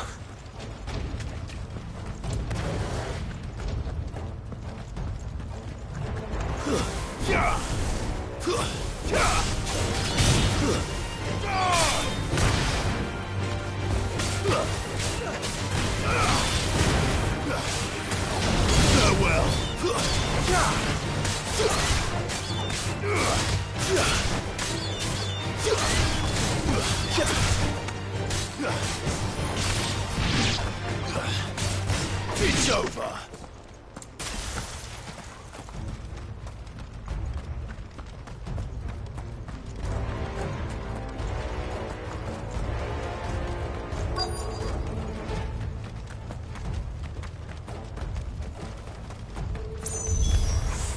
Damn it! It's too thick. These creatures have already turned.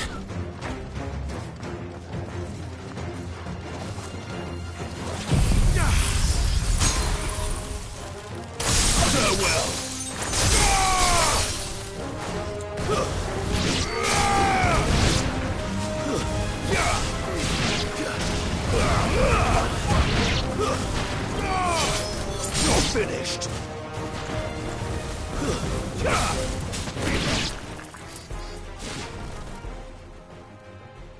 I can't waste any more time. I need to find Theodore before that dragon does.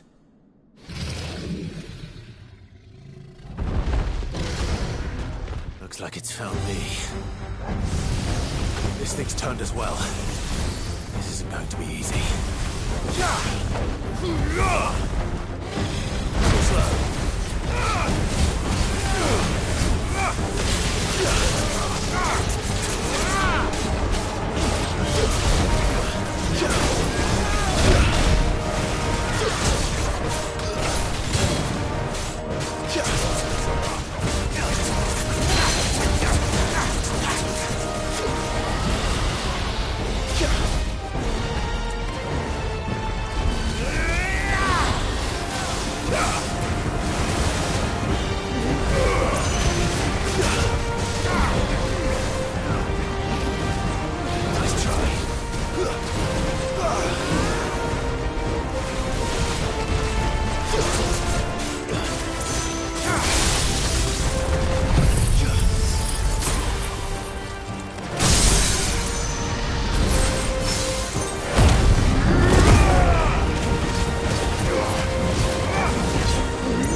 Theodore, you had me worried for...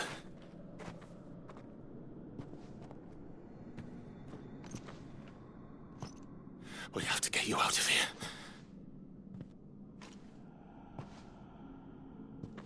I think it might be a little too late for that. Bearer or no, There's only so much ether a man can take, and that Drake just wouldn't let me leave. You have my thanks, Sid, for finishing what I could not. For keeping Elle's dream. Theodore!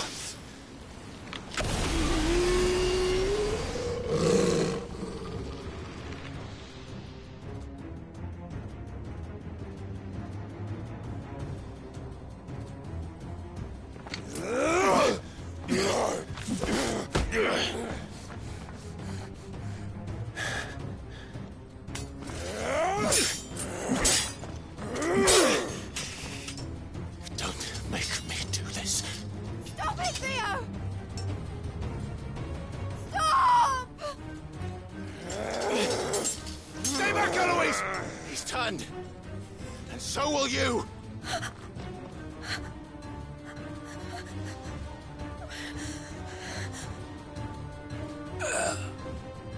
Elle.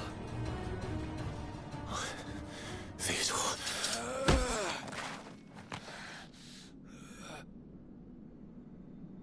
Take care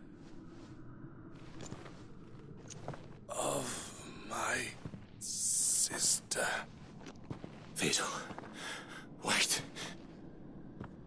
Goodbye, Elle.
Thank you, Clive. I think I'll be all right now. That was true bravery he showed.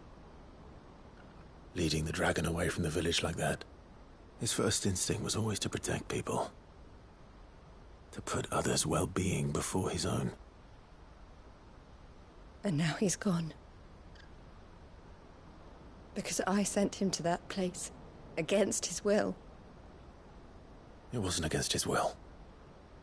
He was ready to do whatever it took to show you he could stand on his own. So that you would finally be free to live your own life. To live my own life? He never could come to terms with the choice I made.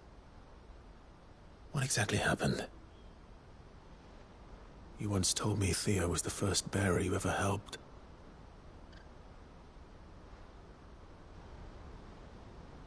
We grew up in Canva. We were born to one of the great trading houses. And I was chosen to inherit the family business. I had my father's head for figures, you see. Theo did not. While I studied the art of commerce, he played at soldiers instead. A late bloomer, in more ways than one.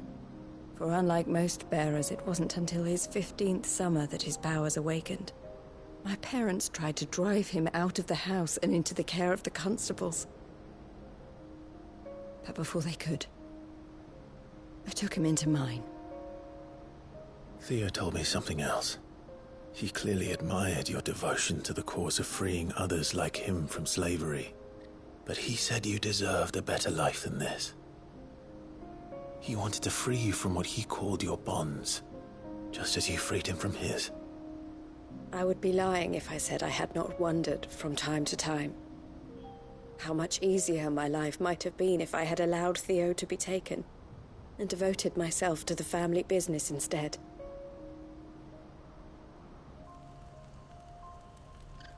I have never regretted the decision I made.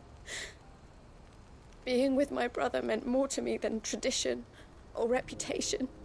I only had to look at him to remind myself of that night and the choice I made, and the fact that I would make the same choice again in a heartbeat.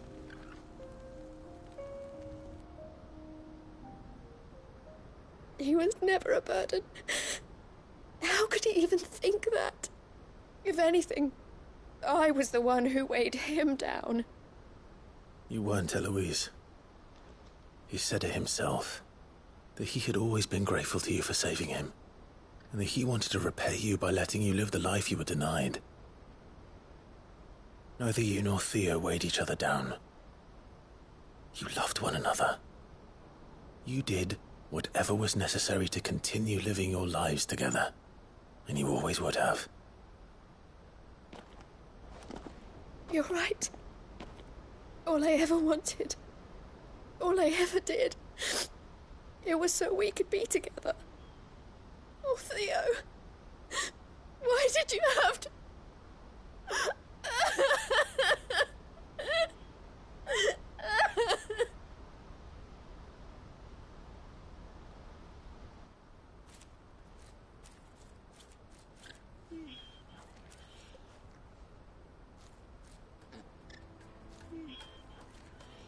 I know Theo wanted me to move on, but I'm staying here at the Crimson Caravans to continue our work. We can make a difference here. We can help people, save them. I need nothing more from life than that. So I'll carry on doing what we do, ensuring that goods, people, bearers get where they need to be, bringing smiles to people's faces, just like we always have, and to Theo's, wherever he is. This is the life I have chosen, the life I will always choose. I've made a choice of my own, to continue helping you however I can, whenever you need it. Thank you, Clive.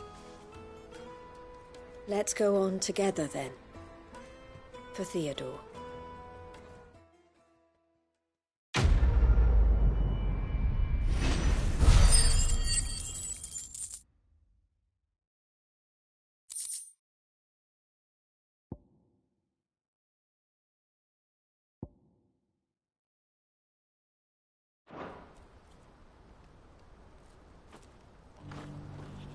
The Crimson Caravans is my family business now, and I would not exchange it for the world.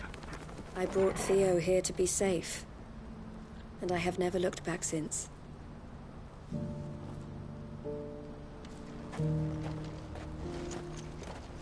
Eloise isn't the type to give up. Maybe not. She'll still need our support. We're all going to have to look out for each other now. You won't find a finer array this side of the strait.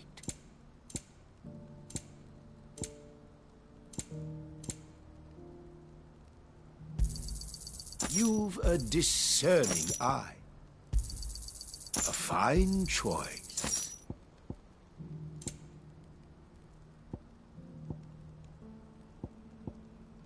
Farewell.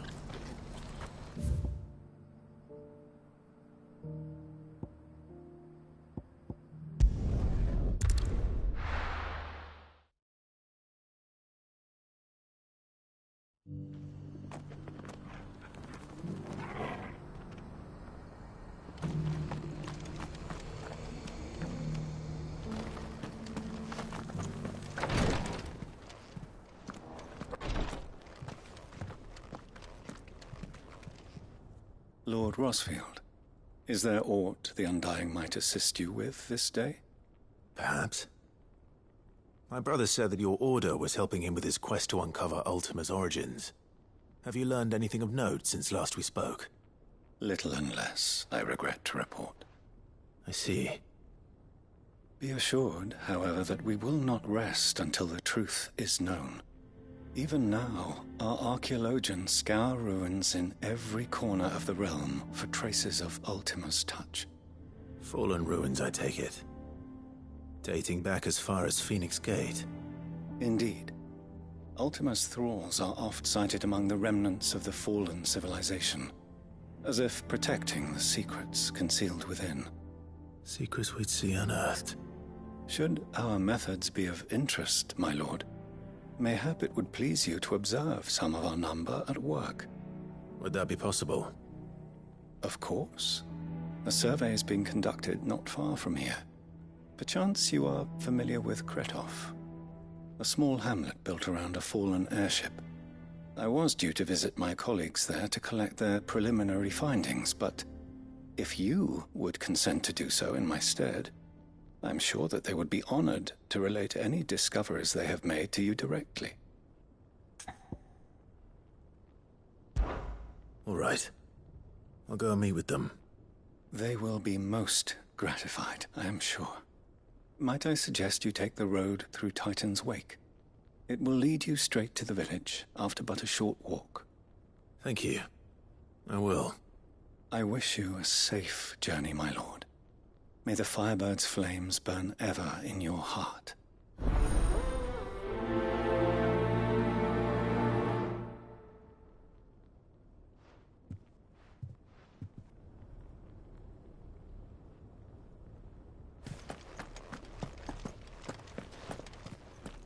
It's kind of you to take an interest in the Undying's affairs, brother. I can't have you all keeping secrets from me, can I?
Enough of you, are there?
You'll pay for this. There may still be survivors. All the more reason to rid this place of echoes.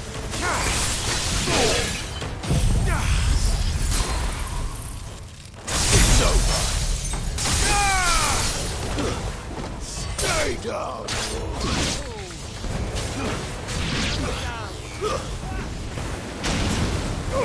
Now, Torgal! Torgal, kill!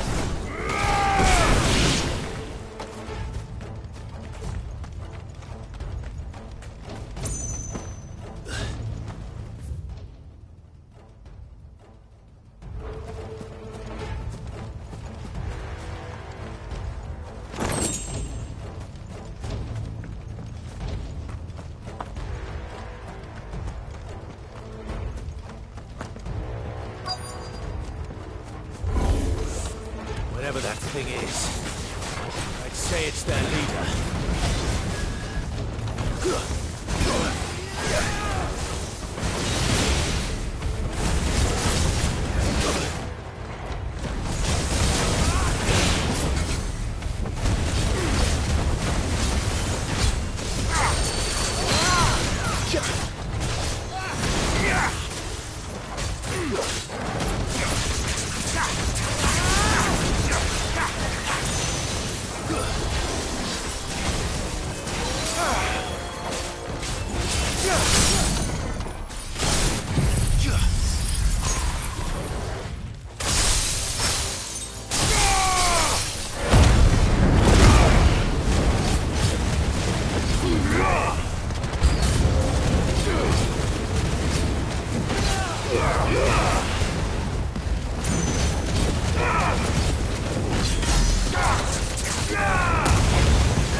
Let's try.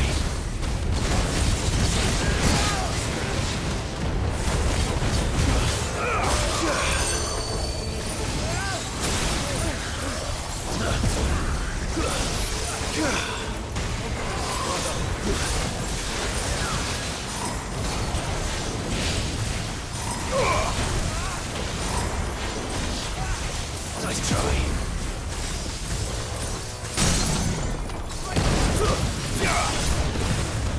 It's over.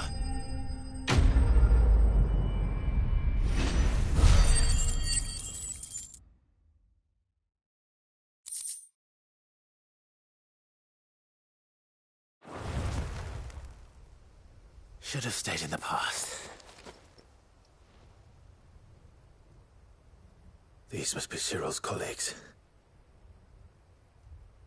You have our thanks, stranger. Who are you? Ah, forgive me, my lord. I did not recognize you. You are Lord Rosfield, are you not? We are archaeologians, tasked with surveying this site. When the echoes appeared, our brothers here occupied their attentions. Thanks to them, and to you, we were, for a mercy, able to see our duty to its conclusion. You call that a mercy? Your brothers might still be alive if you put their safety before your duty. Surely this survey wasn't worth dying for. We are charged with uncovering Ultima's origins. A duty of the highest import, as I'm sure you will agree. And you think your dead brothers would agree with you too? I know they would. They gave their lives for the cause, an honor to which all Undying aspire. Now, to what do we owe the honor of your presence, Lord Marquis? Cyril told me of your work here, and I agree to collect your findings in his stead. I see. That is most kind. Pray, take them then, with our humble thanks. May the Firebird's flame burn ever in your heart, as it does in ours.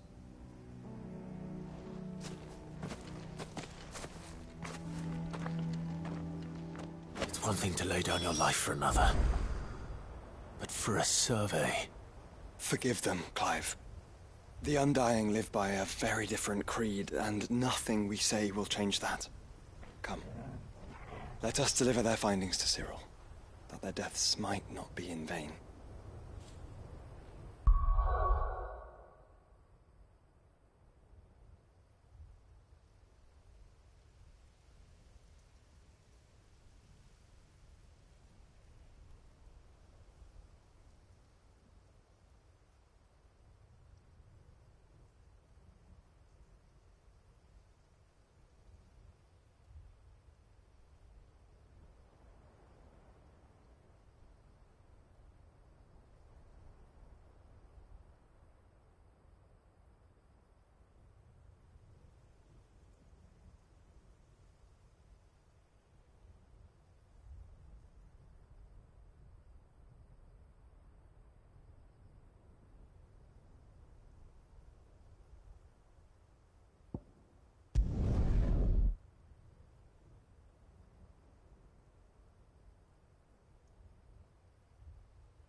Let us continue then.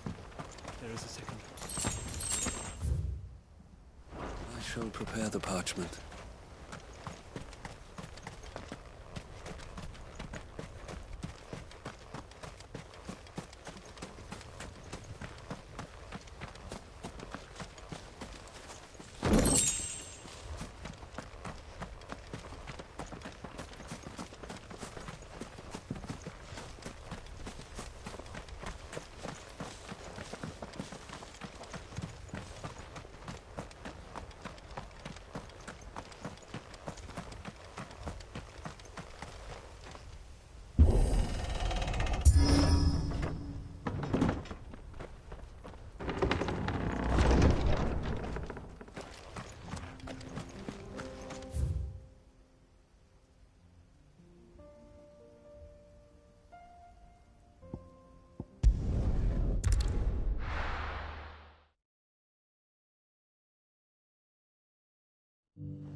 Ah, you are returned, my lord.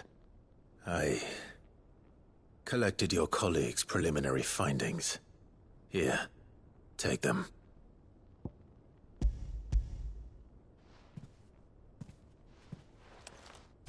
My thanks. I shall study them, and inform you forthwith if I discover aught that might aid you in your fight against Ultima. Cyril, your survey party suffered several losses in Kretov. Losses which could have been avoided, had the others not chosen to complete their work, instead of saving their friends. Were these your orders? No. This was their choice. Every Undying devotes his life to the service of the Phoenix. It is our sole duty, and should we die in discharging it, so be it. Even when death is avoidable. My lord, I fear that this is not a point over which it would be fruitful to argue. The Undying have served the Phoenix for countless generations, and your opinion of our methods, however earnest, is not like to change them. We live to serve the Phoenix. Our very order exists for that purpose, and that purpose alone.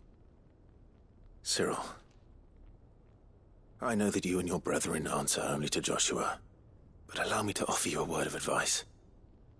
It does not further the cause of the Phoenix to have his loyal followers surrender their lives without good reason. Provide your survey parties with an escort, that they might live to do their duty for years to come. Think not only of how you can serve the Phoenix, but how Joshua would want you to serve him. Please. For all our sakes. I thank you for your advice, my lord.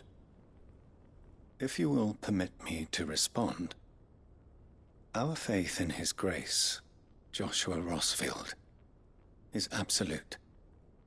And we of the Undying will do what we believe is right to fulfill our duty unto him. As first shield to the Phoenix, I am sure you understand what it means to do one's duty. I do. Then we are of the same mind. And it is my hope that we may continue to do our duty together.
The High Cardinal.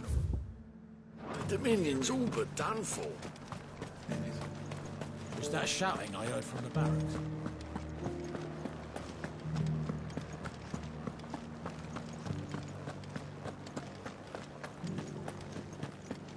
And you're just gonna fall into line? I don't trust this Duke.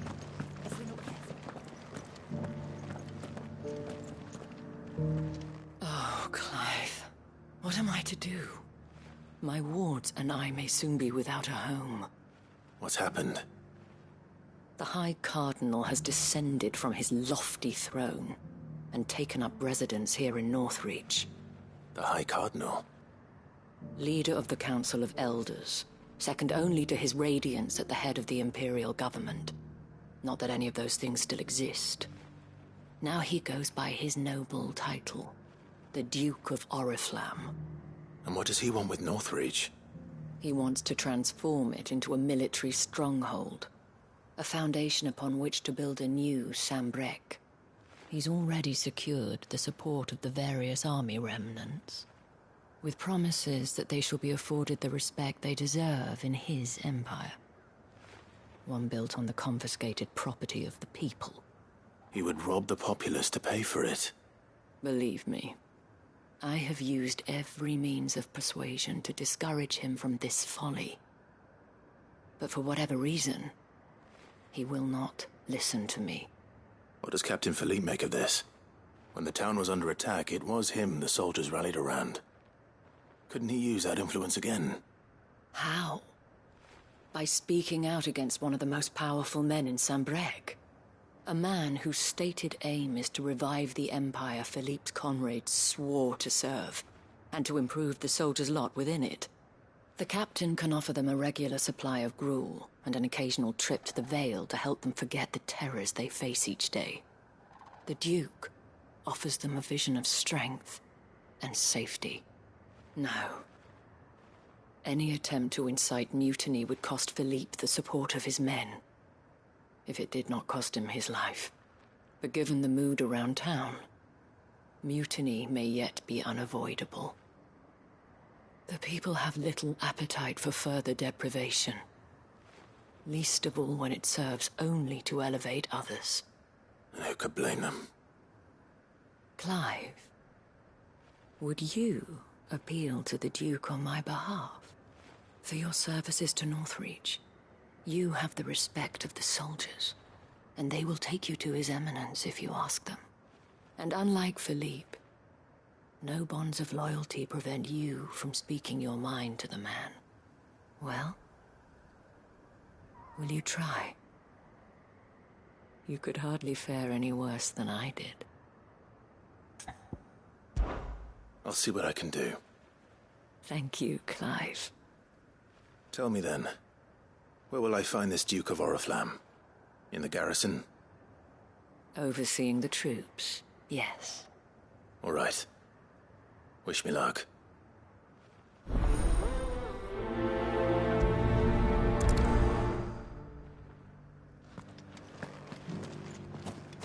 Might this Duke have been at the remembrance ceremony?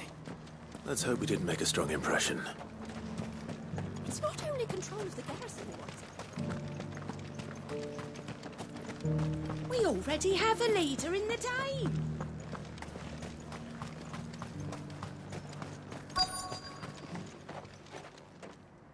Halt! Oh, sorry about that. You're the dame's man, aren't you? You got some business with the captain? No, actually. With the Duke. I was hoping I might be able to speak with him. We're under orders not to let any civilians pass. But you should be all right. His Eminence has heard all about you and your heroics. Wait here. I'll go and ask.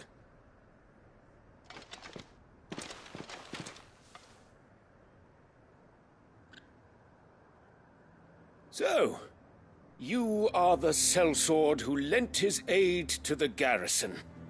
The Empire owes you a debt, and I shall see it repaid. But tell me, is it wealth that you seek, or favor?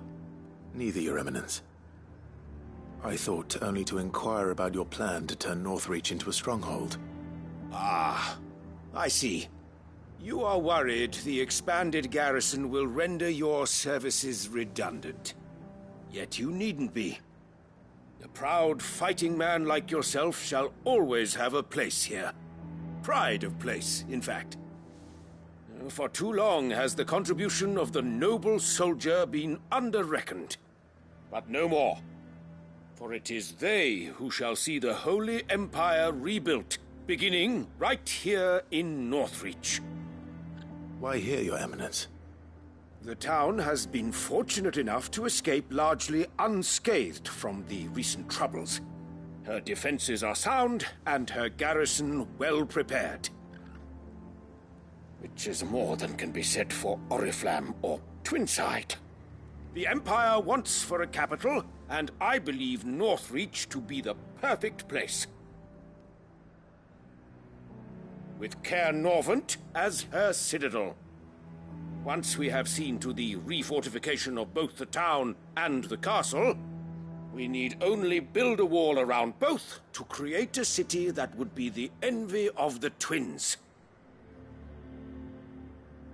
Plans are already underway for the construction. Soon enough, these thralls shall learn that they are no match for the might of Sanbreque. I fear you underestimate how dangerous these creatures are, Your Eminence. Should they return in force, you will need all the people of Northreach to come together in defense of the town. Something they may be loath to do if they've been deprived of their worldly goods. The people will do as their leaders command. If Sanbreque is to be rebuilt, she will require a functioning government. One whose authority is beyond question. That is why this levy is necessary, so that any man who wishes to join the army might do so and be fed, outfitted, and paid as befits a defender of the Empire. And yet there are those who persist in peddling the treasonous lie that I seek to steal from the people and drive them from their homes. I suspect they're afraid of losing what little they have left. Precisely. The common folk have little and less, and you mean to deprive them of even that. You would sow the seeds of your new empire in your own salted earth. Sabine, we have discussed this. Yes, and I told you then how putting the empire before her citizens would lead only to revolt. Without an empire, there are no citizens. And in yours, there will be only beggars. Is that what Griga wills for her people? Do not take her name in vain, Sabine. I'll come back later. A citizen's revolt. I wonder what the people really think of the Duke's plan. It wouldn't hurt to ask them, I suppose. Let's begin with those on the other side of the wall.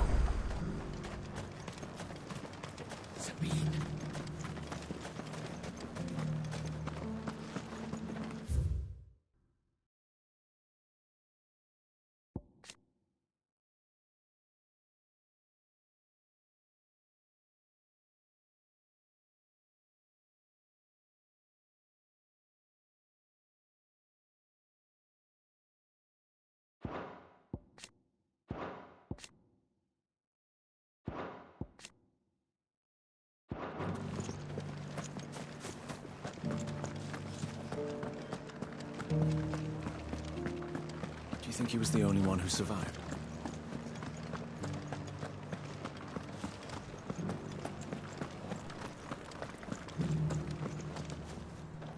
All right there.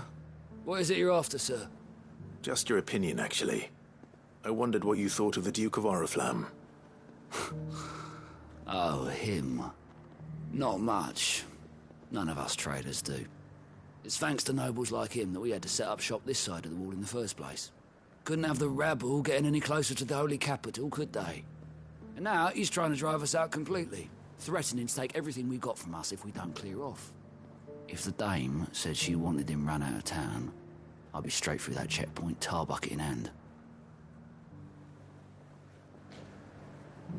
That so-called Duke is asking too much.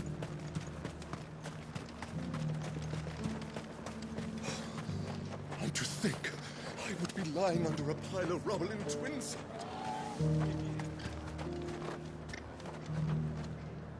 A question, if you don't mind. What do you think of the Duke of Oriflamme? Don't get me started. You build a life for yourself somewhere, only for some noble to turn up and tell you got to hand it all over to him. If he thinks his name and his chains give him the right to empty our purses, he's in for a rude awakening. We'll do whatever it takes to keep what's ours. Whatever it takes.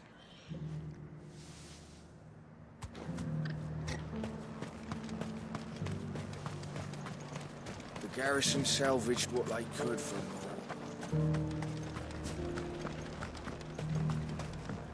Sell anything today? as much. I've been hearing a lot of talk about a certain Duke. Nothing good, I'll wager. Going around acting like he owns the place. And with hardly a word to the dame. This is her town, not his. I take it you'd rather she was in charge. As far as I'm concerned, she still is. Just need his eminence to sod off back to Oriflamme. Well, the people seem united enough. What about the soldiers? It's all but done for. It is lucky. Was that shouting I heard from the barracks? Could be trouble.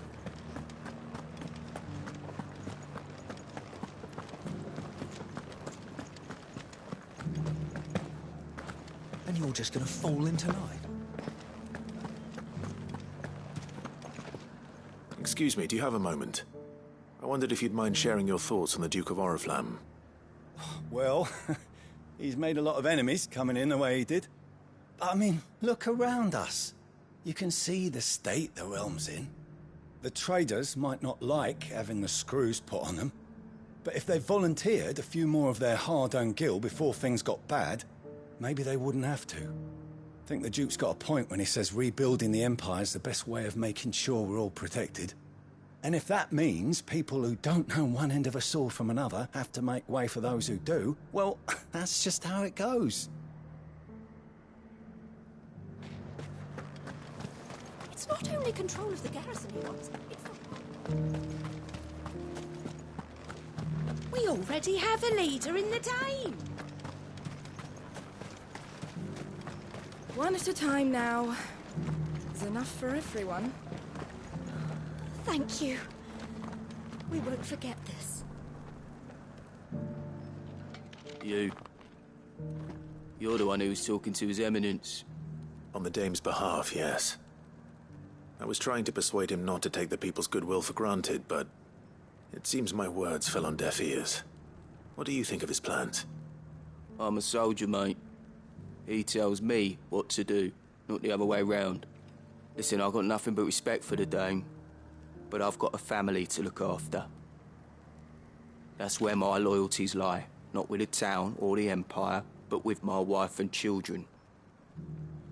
If the Duke can get us the men and the equipment we need to fight off those blue-skinned bastards, I don't care how he does it.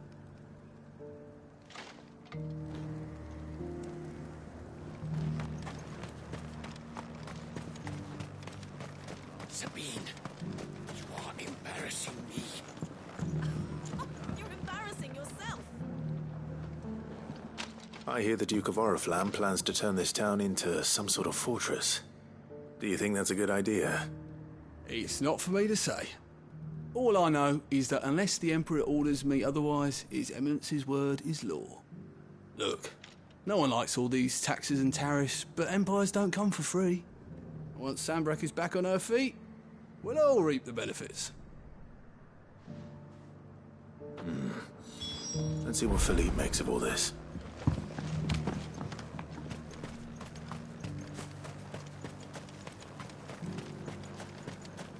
A whole day to dry some...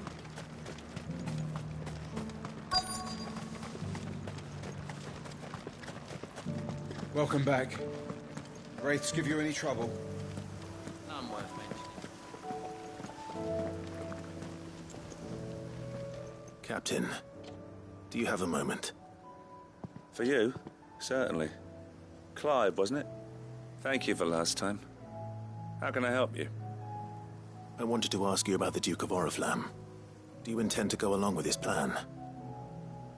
But to tell you the truth, I'm in two minds.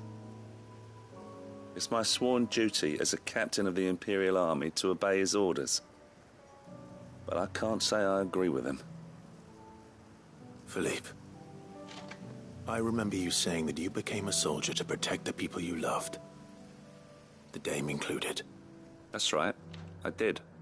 Well, she doesn't agree with the Duke's orders either. She thinks they could tear Northreach apart.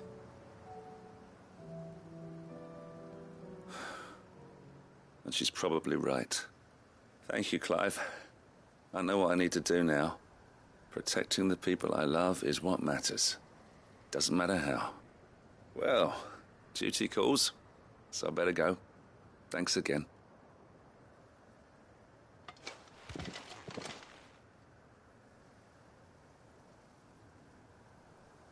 It seems Philippe wants to do the right thing at least. I expect Isabel will be pleased to hear that, if nothing else.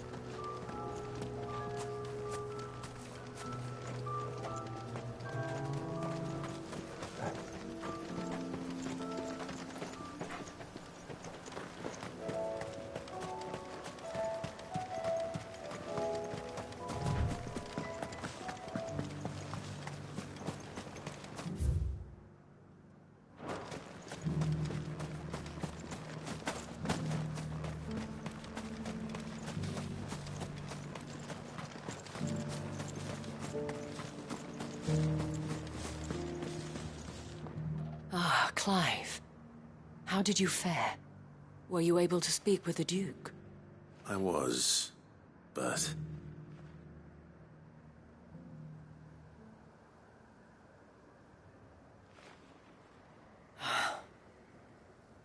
So Northreach is to be a fortress after all. Well, it will certainly help to hold back the thralls. There's no denying that. Though I doubt it will come as much consolation to the townspeople whose worldly goods are confiscated to pay for it. They deserve to be heard, Clive. To have a say in this new empire the Duke means to build. Sadly, His Eminence values their obedience more than their opinions, and hopes to reassert the authority of the state. I fear he sees the people as mere pawns on his chessboard to be sacrificed for the greater good.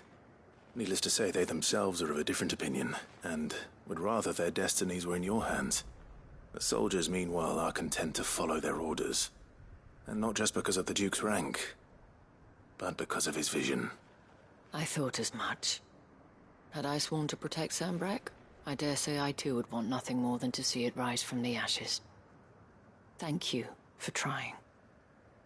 But the battle is lost. I don't know about that. What happened to your uniform? I handed it in, along with my resignation. Told the lads I wished them well, but that I owe it to those I love to call it a day. But why? Because I realized what really matters to me. Not following some nobleman's orders for the sake of it, but protecting what I care about. Protecting Northreach. I honestly don't know when those monsters will return, but I'm certain they're not finished with us yet. And when they do come back, we need to be ready for them. We need to stand together, all of us. And with you to lead us, milady, I reckon we can do it. It was you who finally convinced me, Clive. There's no point following orders if they go against everything you believe. Indeed. All of us, standing together. That has always been Northreach's best hope, and one which still lies within our grasp. We have only to turn our attentions to the true enemy. Thank you, Philippe, for showing me what I must do. Anything for you, milady. Speaking of standing together, would you mind if I borrowed a few of the lads from the Vale to help keep watch around the town? I fear His Eminence has loftier tasks in mind for the guard. Not at all. Be my guest. Wouldn't be the first time.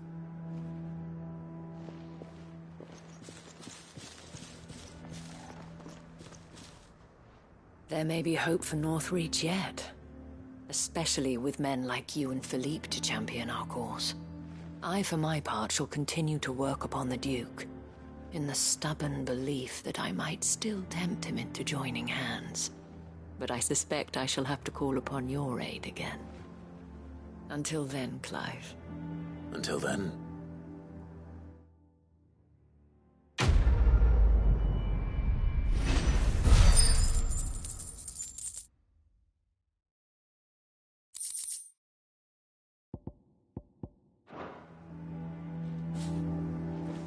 Despite my repeated advances, His Eminence has proven a difficult conquest.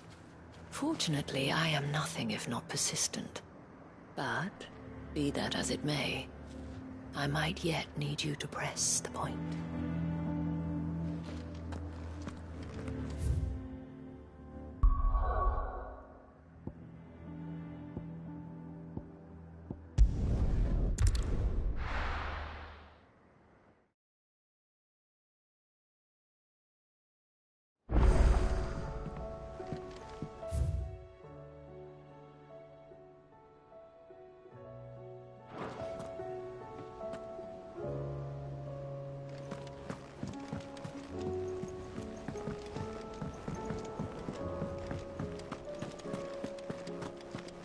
The stew's awful.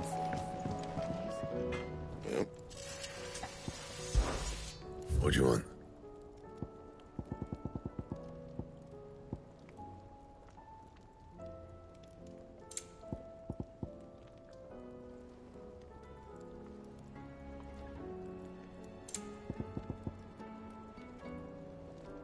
And?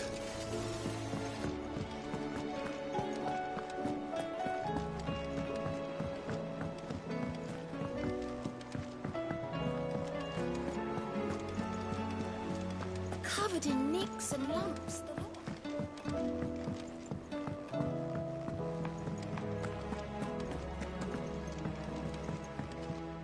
Clive. What is it that you wish to learn?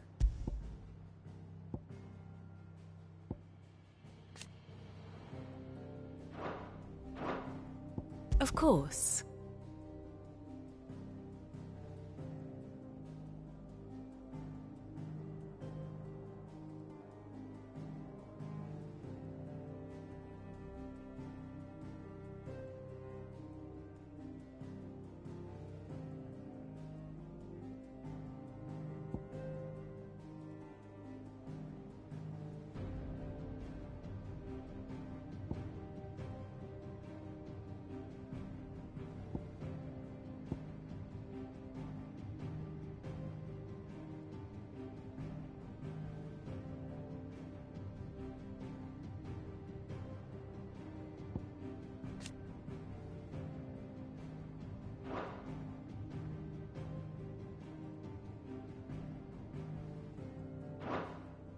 The state of the realm is ever-changing, Clive. How may I help you today, Clive? Is everything we've received and everything promised? You earned this. Best of luck out there, Sid.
Reckon it'll be a long walk to the capital if we follow the cliffs. I'll scout ahead, see if I can't find us an inland route.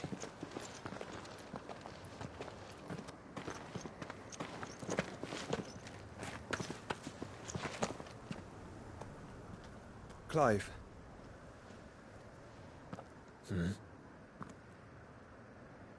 There's something I've been meaning to ask. You took her icon, didn't you? Yes, I did. She understood.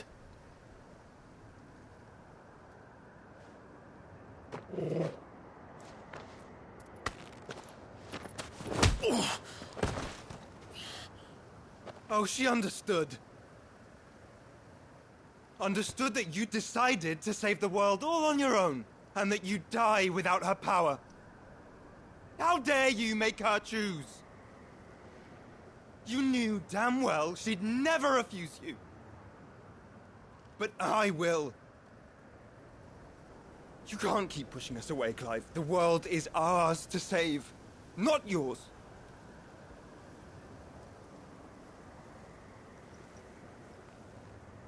I used my gift because I thought it was the right thing to do.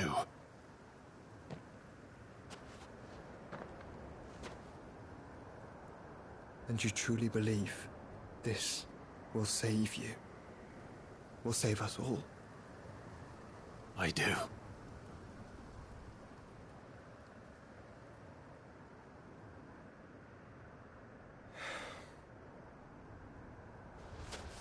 Then so be it.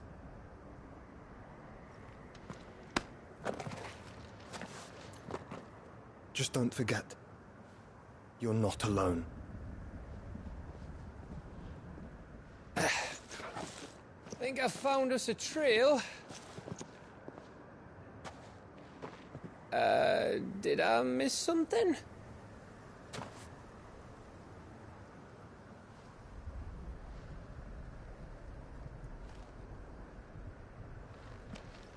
Only that Joshua didn't.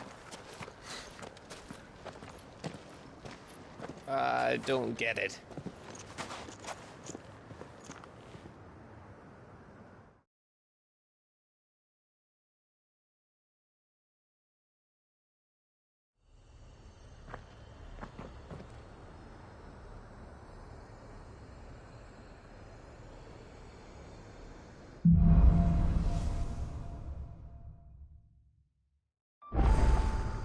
Always wanted to visit Ash. We're in Waluda territory now. Don't expect a warm welcome. Oh, I don't know, Clive. That castle over there looks inviting enough.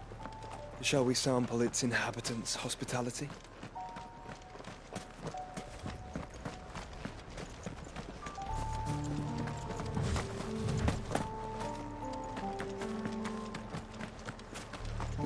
Remember what I said about warm welcomes, Gav?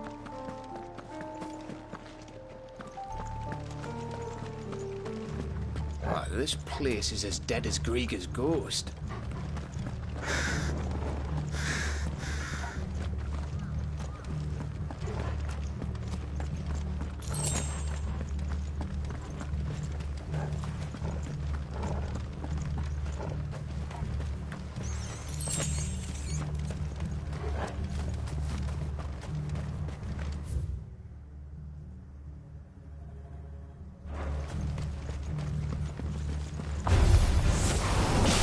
I smelled something.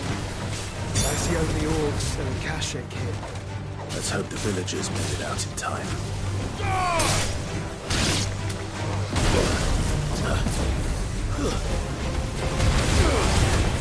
Waken wind!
Camber all over again.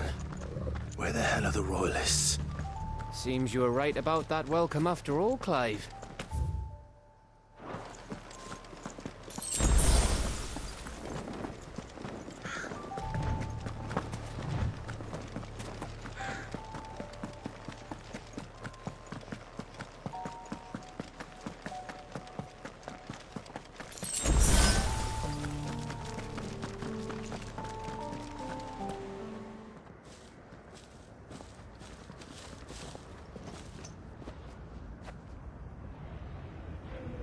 Aye, aye.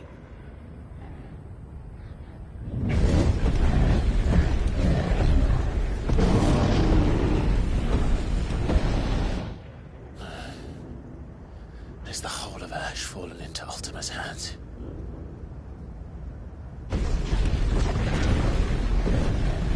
That's no peace delegation. We should send a warning to the others. No. My uncle will have an eye on the coast. I trust he'll find a way to entertain any uninvited guests. Our mark is Drake's Spine, and there's a lot of road between us and it. We press on to Stone here. Aye, you never know. It might not be a nest of slavering monsters.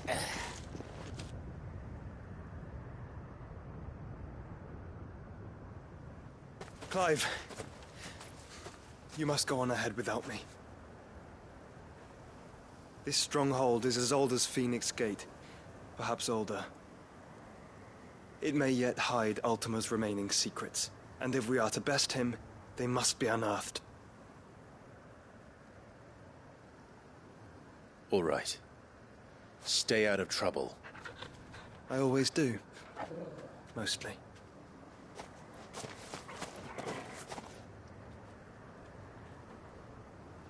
You sure about this? About leaving my brother on his own. Of course. Mostly.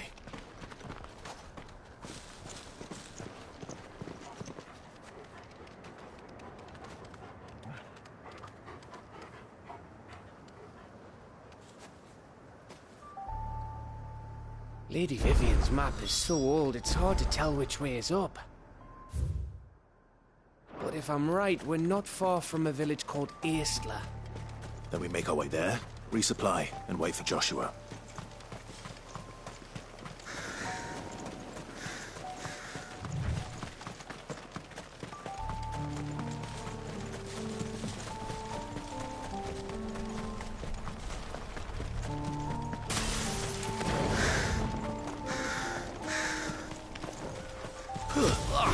This reeks like a morble's arsehole. Though I'm guessing it's not the smell that'll kill us.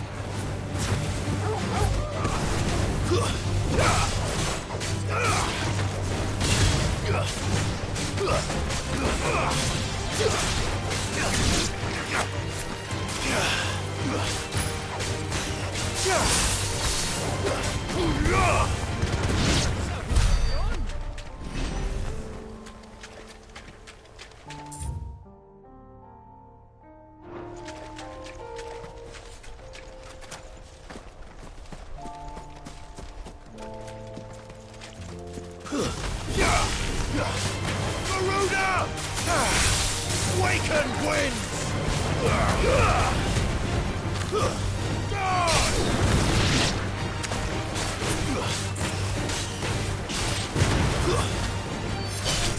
You're finished!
Too slow.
This won't be easy.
No mistakes.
Over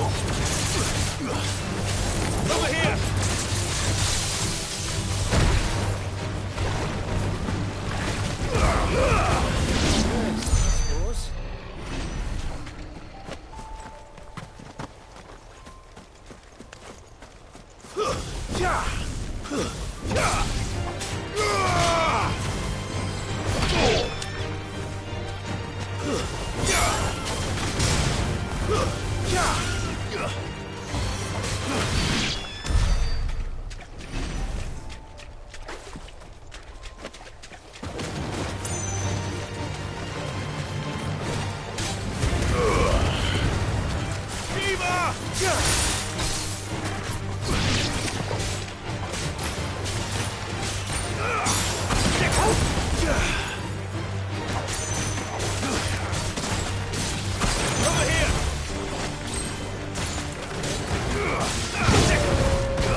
It's over.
Bahamut's breath. Don't look down, Torgal.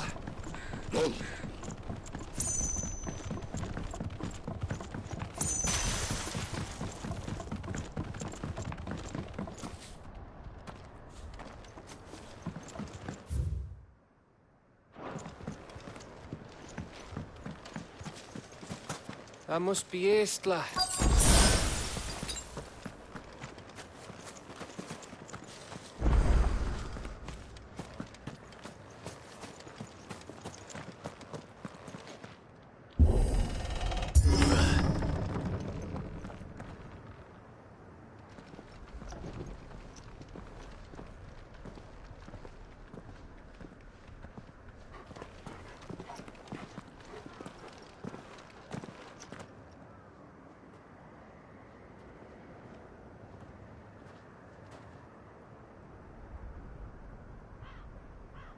What do you think, Clive? Then we're too late.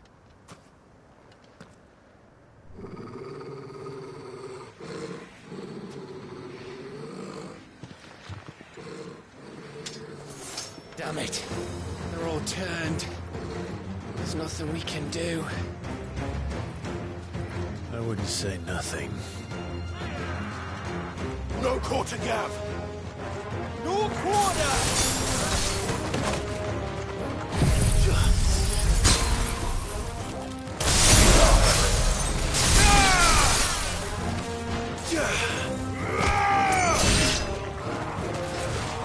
You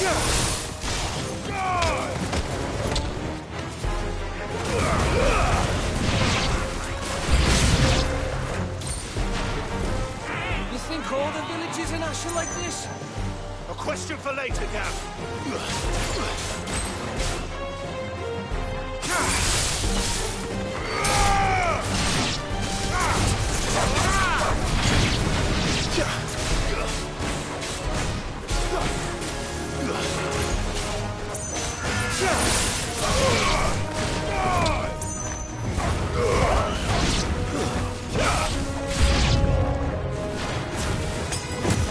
Here they come!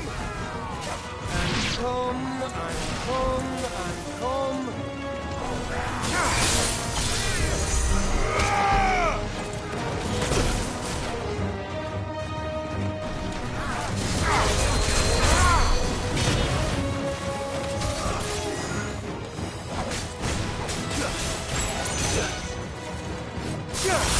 You're finished! Enough!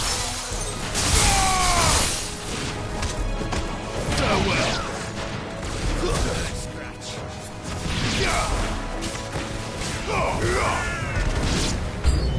I don't want to die here, Clive.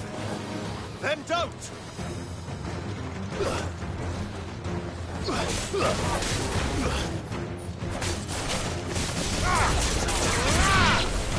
Too slow.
It isn't over yet! Of course it bloody isn't.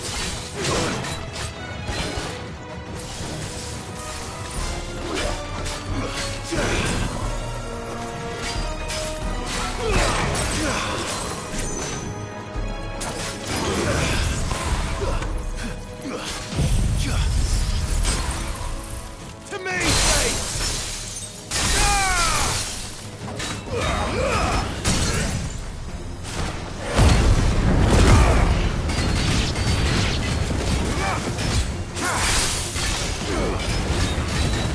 Too slow. Awakened wind!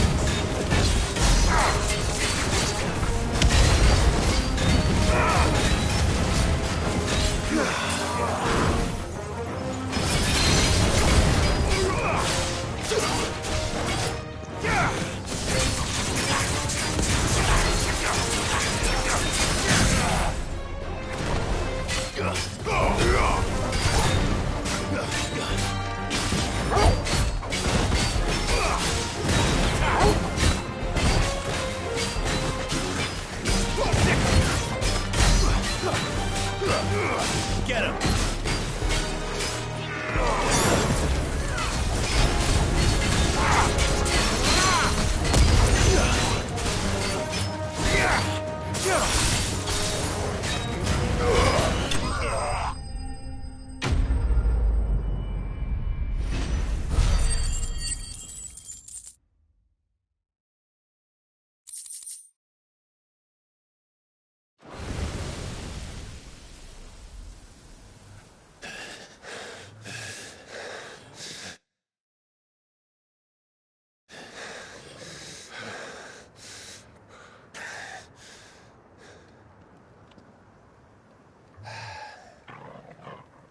Gav. Gav! Don't tell me there's more of the bastards. Oh, fuck.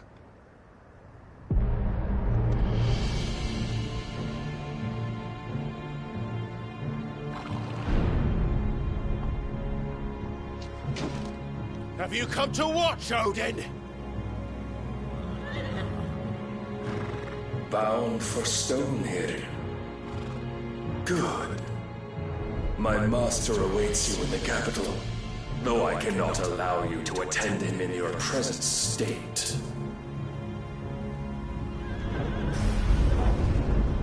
And how are you going to stop us? Why, with this!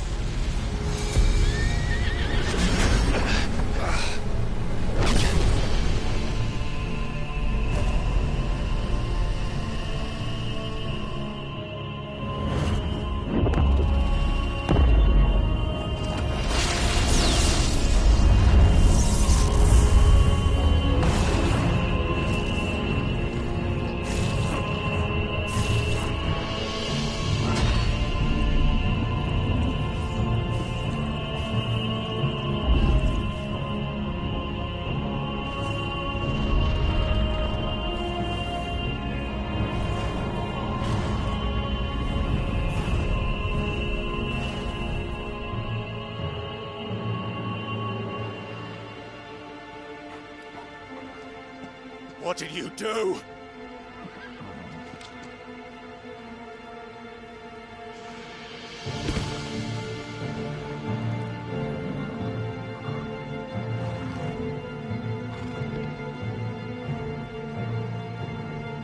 If the vessel would see the path opened, it has but to ask. I shall see that my master's prize is made presentable.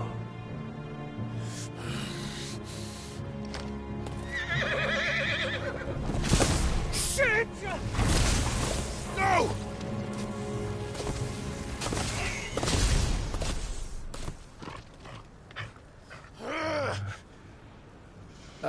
Clive, would you mind telling me what the fuck just happened?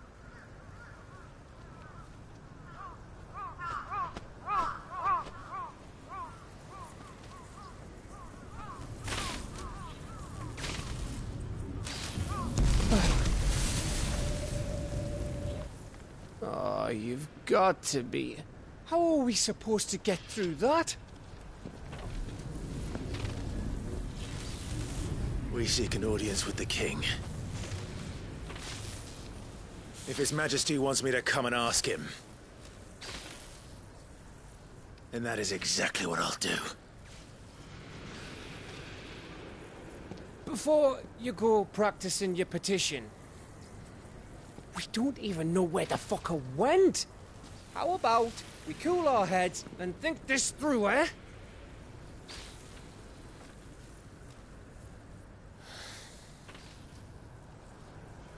All right. Maybe there's something here we can use.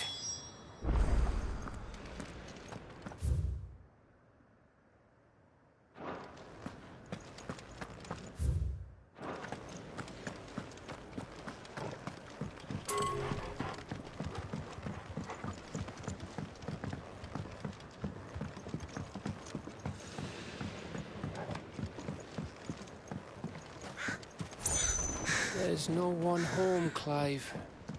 Then let's find somewhere to sit down and look at the map.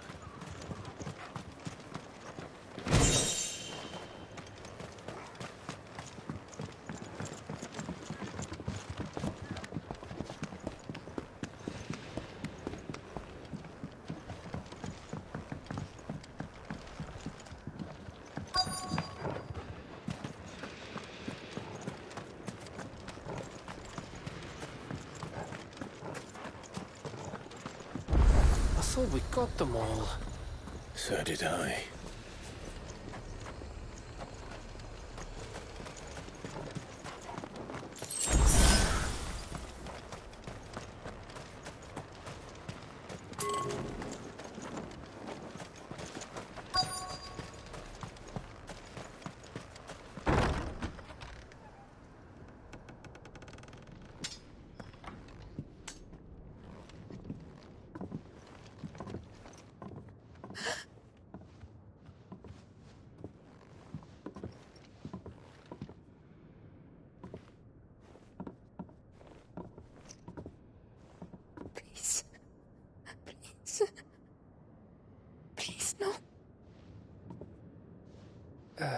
Miss. Whoa. Easy. Easy. We're not turned, all right?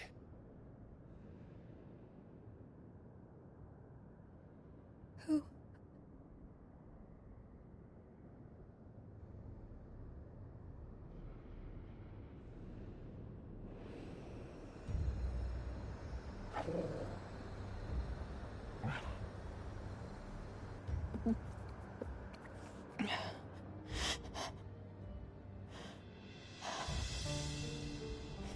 My thanks, kind travelers.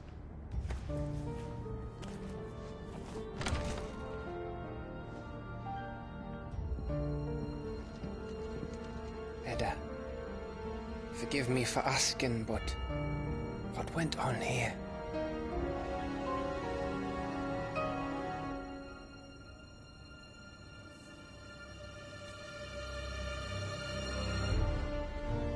It all started when the skies changed. The elders said it was the Arche. One by one, people went mad. Minds taken by the ether. Till only I remained. By then, I was too far along to run. And then the nights came. And I didn't know what to do.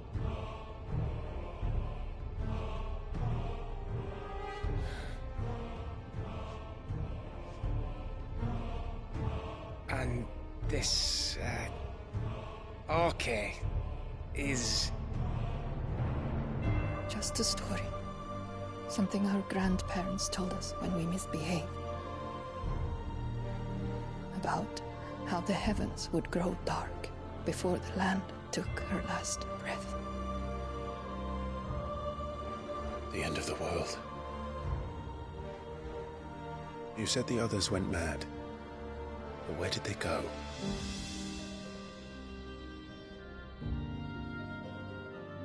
They all left. Drawn east to the tower, to reverie. The elders, the healer, the blacksmith, my husband.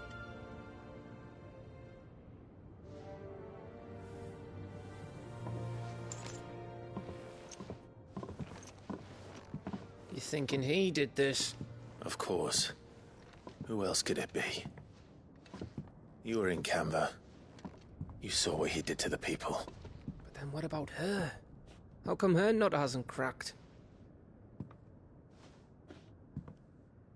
The baby, perhaps? Could be protecting her from the ether. I can't think of any other explanation. You mean... it's a bearer? It won't matter what it is once Ultima's magic takes hold. Time's running out.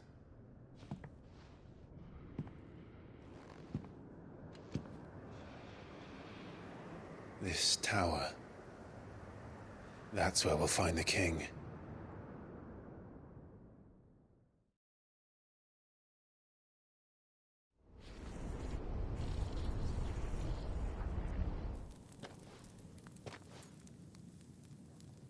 I knew it.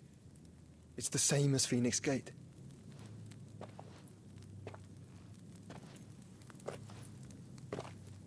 Which means at the end of these stairs should be...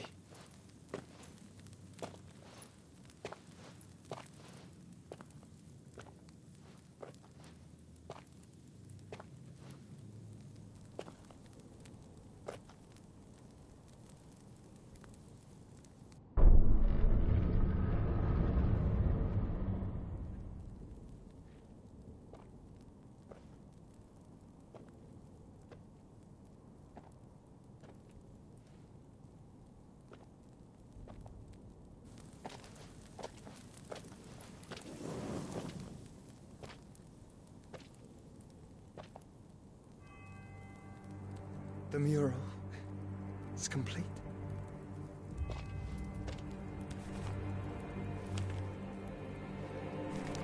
Ultima and his vessel, Ifrit. Garuda Ramu, Shiva, Titan, Bahamut, Odin. Even Leviathan the Lost is here. But where is the Phoenix?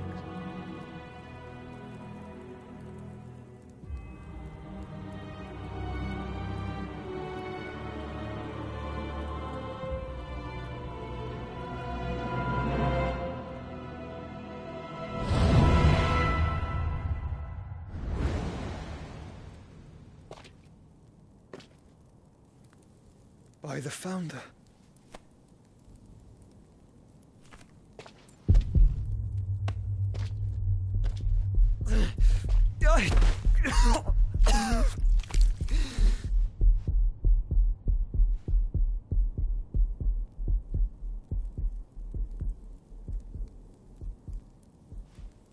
So that's what you want, isn't it, Ultima?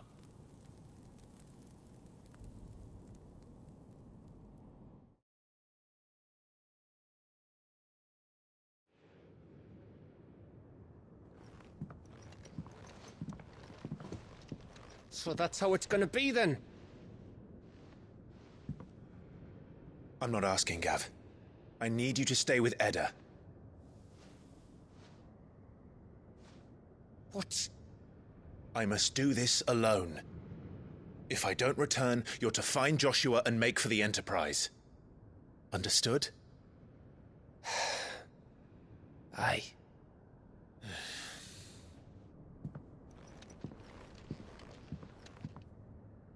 Just don't you go dying on me. Sid's name suits your miserable mug better than mine. Don't worry. I haven't finished with it yet.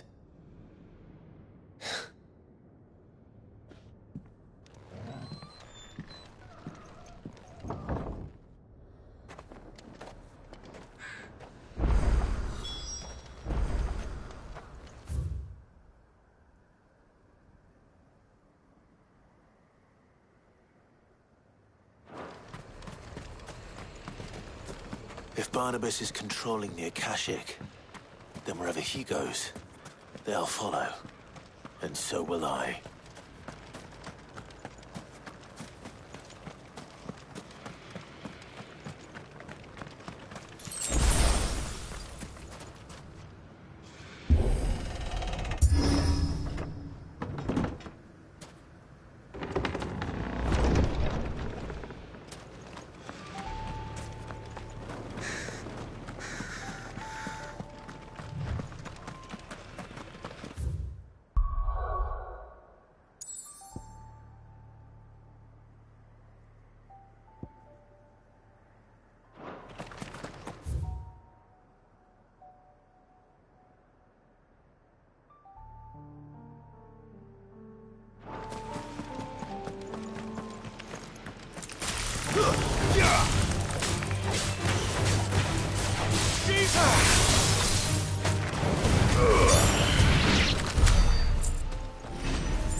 There's something there.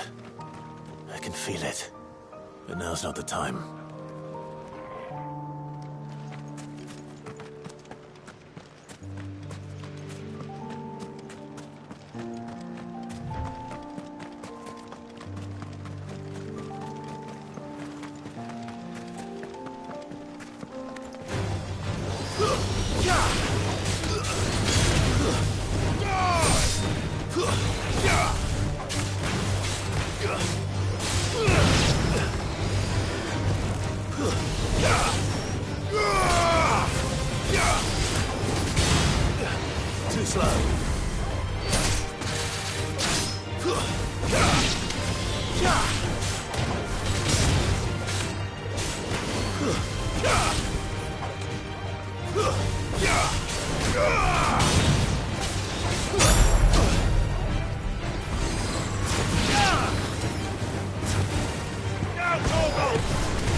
Too slow.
This is it, boy.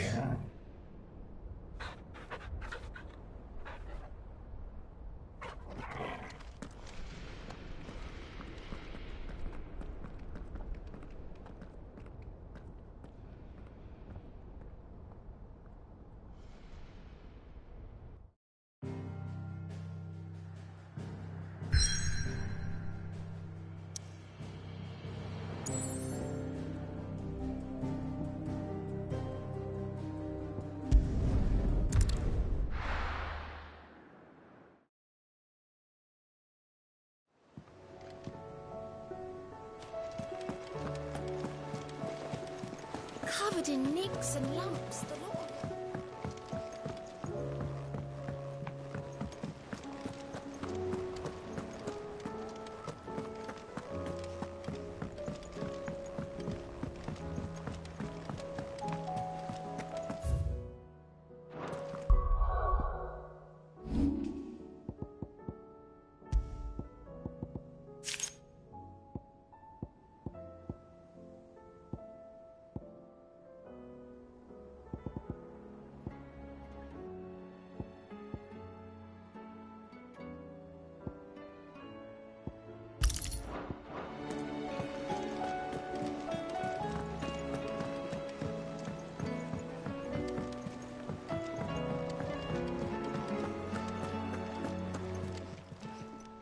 Clive, if you're gonna buy something, be quick about it.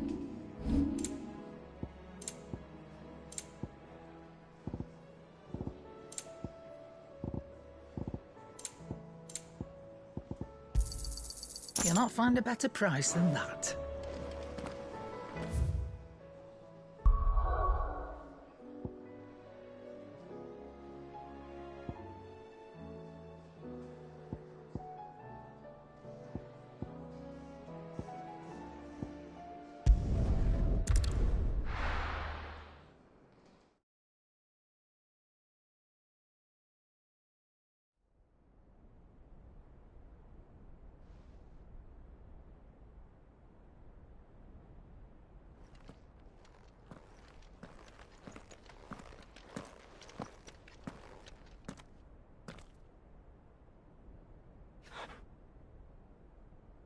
I've come for you, Barnabas.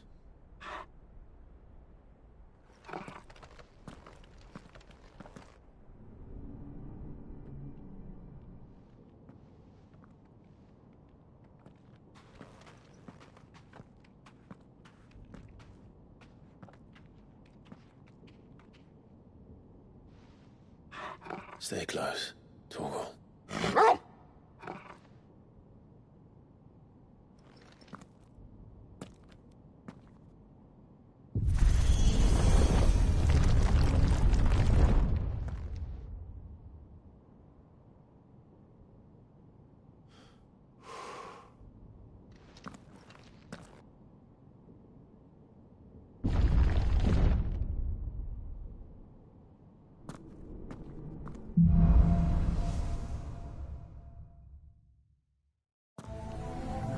The tower. It's alive.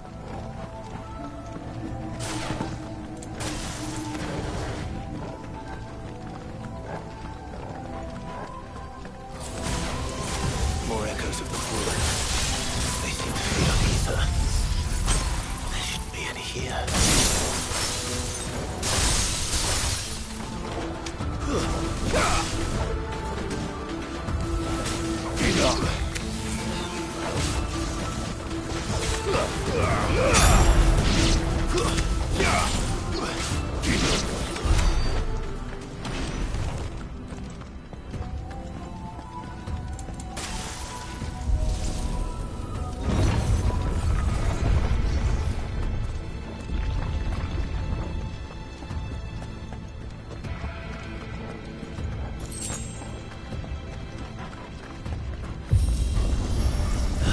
Bloody fallen.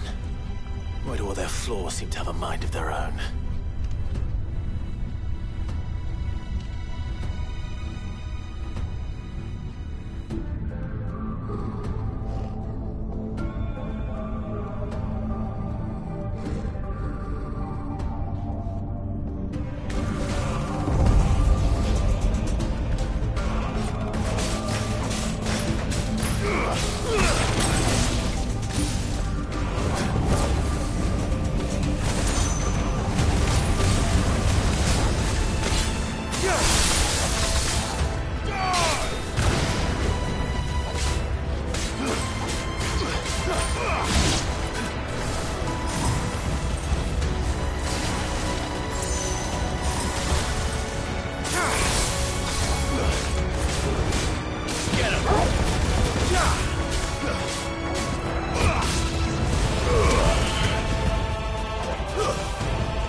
Awaken!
If I were Barnabas, where would I be?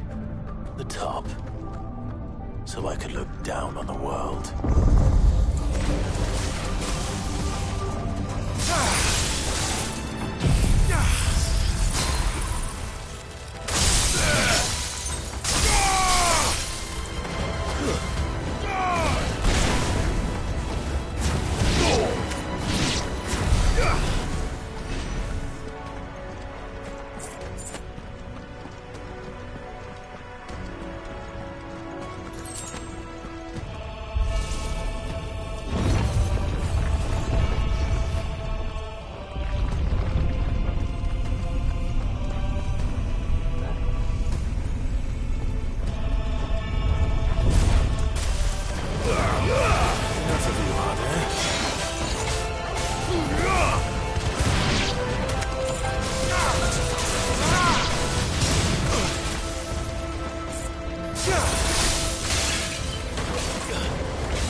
That's new.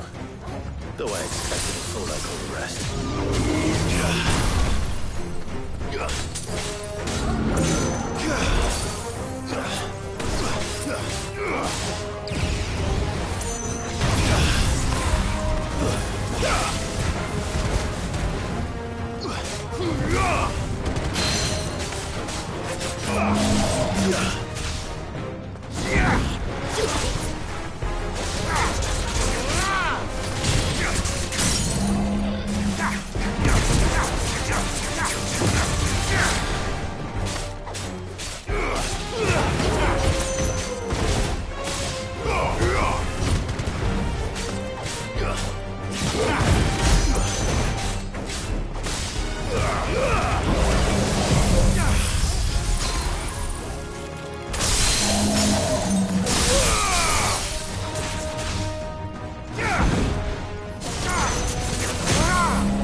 What was that thing? Hopefully there aren't any more.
Not one more, eh, Torval?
Almost there.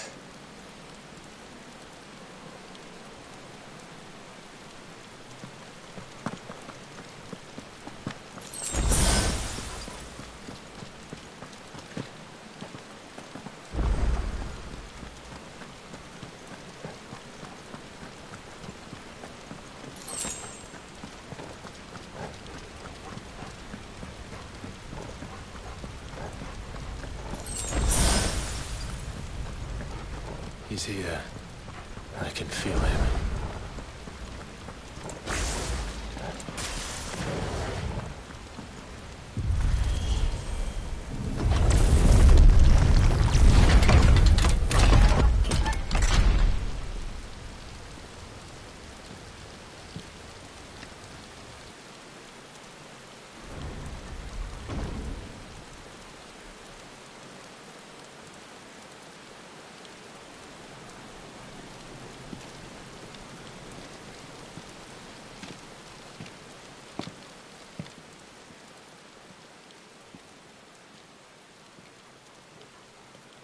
Why? The blade must ever feed if her edge is to remain keen. Butcher. What care you for these worthless creatures? They are nothing. Weak from the moment of their conception, ever longing for power not theirs to command, they turn unfailingly upon themselves. Like sheep They roam in filthy flocks, eager to trample those few gifted a fleece of gold. Or that they might feel contentment with their pitiful existence. Prejudice and persecution, severance and strife, every earthly wrong springs from the malice in men's hearts. Malice born of the pain and suffering that is free will. Its corruption is gnawed at your being from the very moment of your birth. You're wrong. It is no corruption. It is who I am. Every choice I make, right or wrong, gives me reason to carry on. And carry on I shall. Not as a puppet, but as a man. Which are you? There was a time I too thought those the only choices. What? Long ago, God granted man the gift of magic. And with that gift did he build great civilizations. Yet over time, man lost sight of the gift's true meaning, stepping from the path of shared prosperity to one of avarice. He abandoned his creator for sword and flame, and through his folly, beckoned the blight.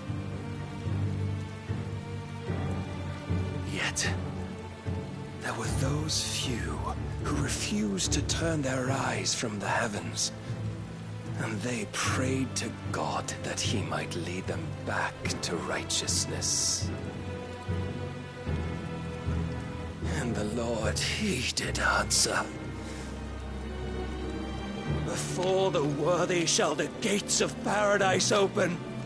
And so did I spread my arms to the ether, and cast my soul upon its gentle waters. I gave myself unto him.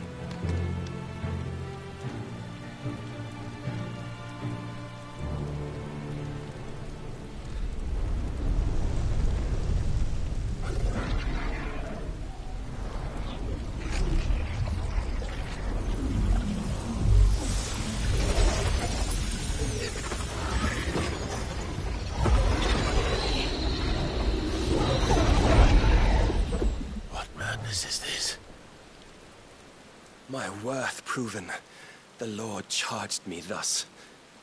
If your kind are to find salvation, they must be made to serve. You see, paradise lies but a single step away. Could we only take it? Could we only leave our transgressions behind? For none save the pure of heart and mind may set foot in the new world.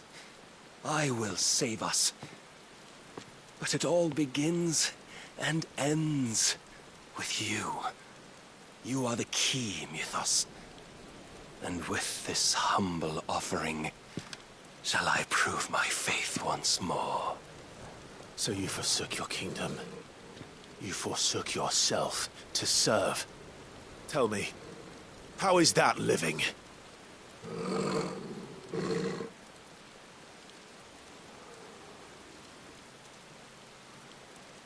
What you seek to provide is not salvation.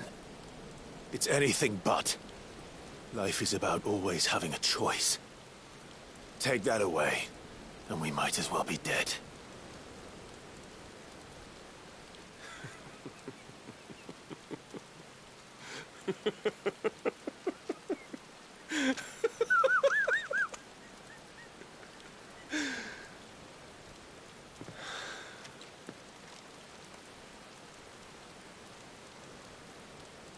Very well. Come then. Show us the strength of your will. It's not the strength of my will that should worry you, but the weakness of yours.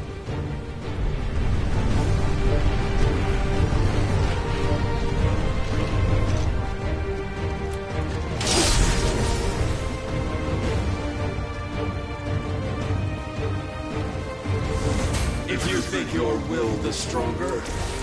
Prove it! By this day's end, you shall know the truth.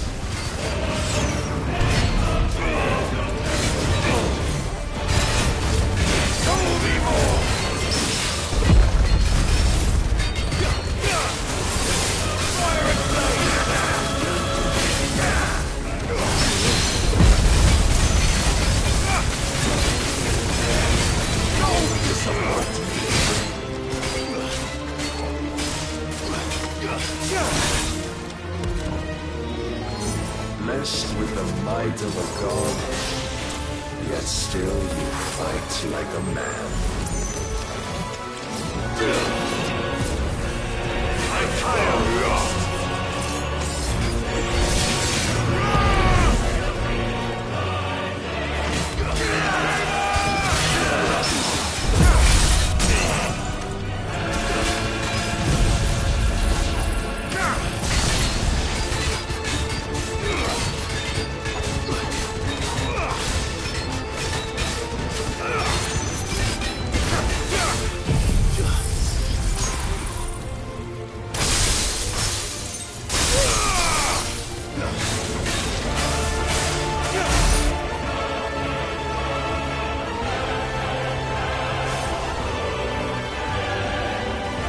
Chose you to serve as his vessel, and you cling to this foolish notion of hope when there is none.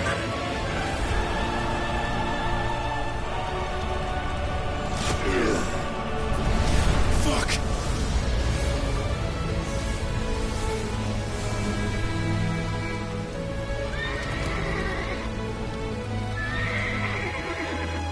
Desperate, are we?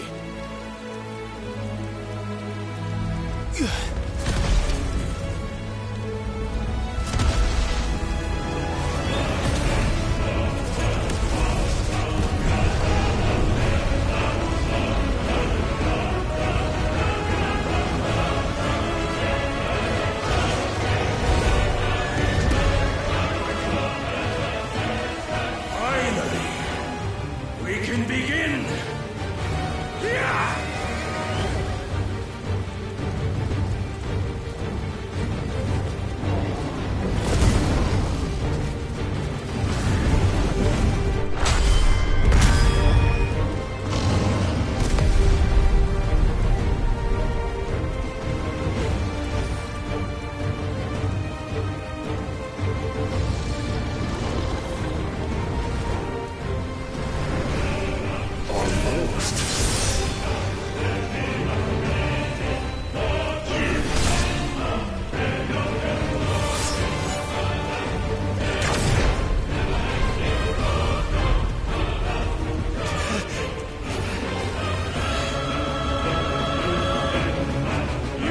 Shown the path.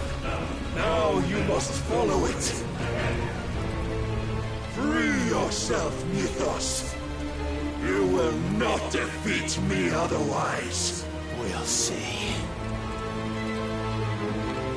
Perhaps you still require persuasion.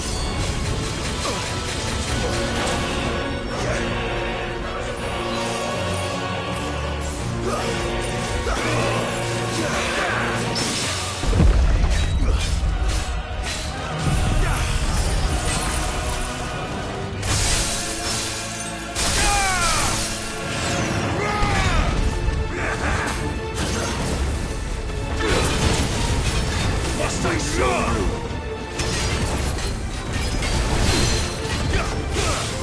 And when you see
us.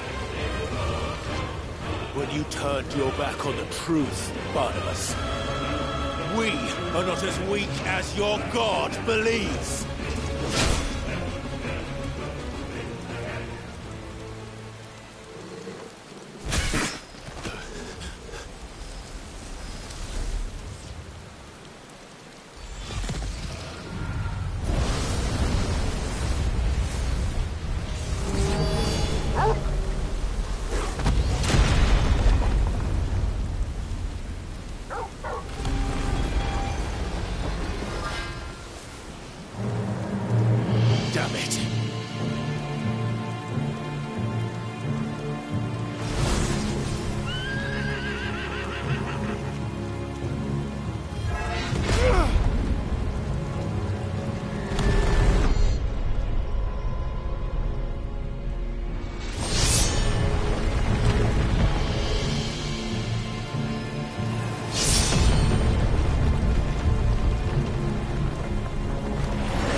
What are you waiting for?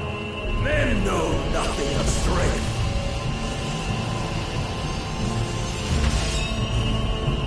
But you will.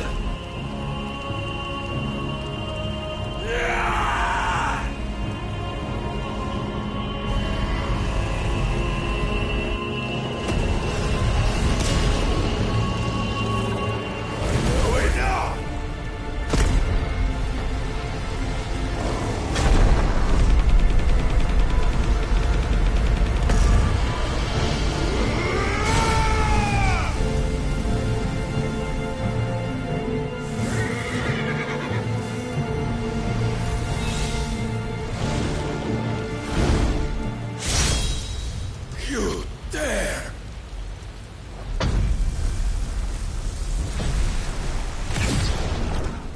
Could it be you've made a weapon of your weakness? My apologies.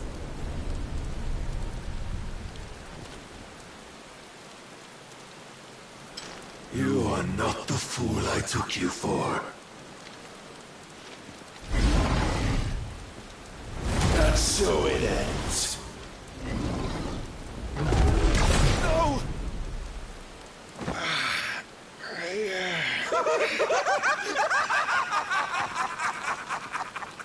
Don't tell me you are tired, Mythos! Your stubborn defiance has stirred my long-becalmed heart, filling it with a joy that I have not known for generations!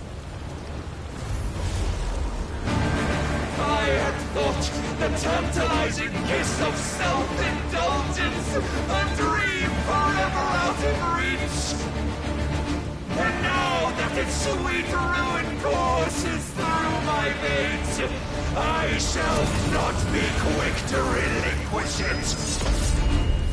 Show me your work, Mythos, that I might revel in it! Oh!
rivals.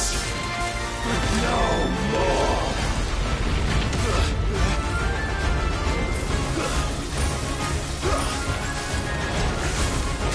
Oh, my constant congregation, salvation is come. Rejoice as our souls are granted peace unending.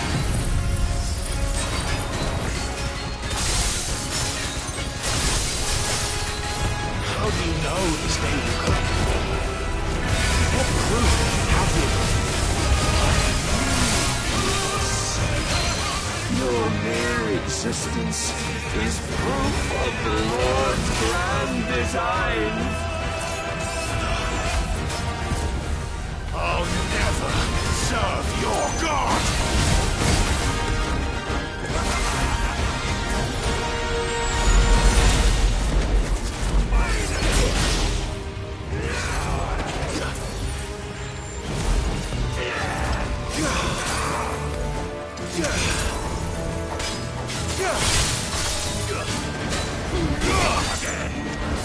Nice try.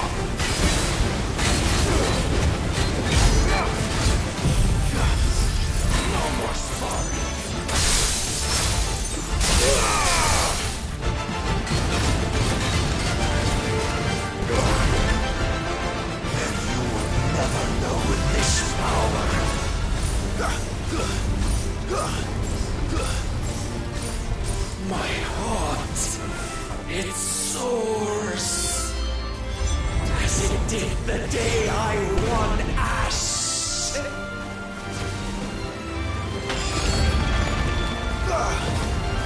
Since then, many have sought my crown, Ethos, but none could wrest it from my head.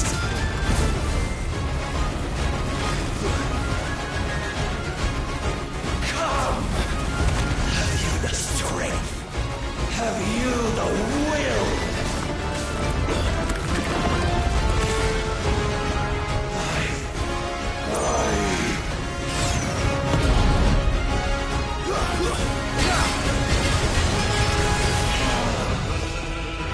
Rapture!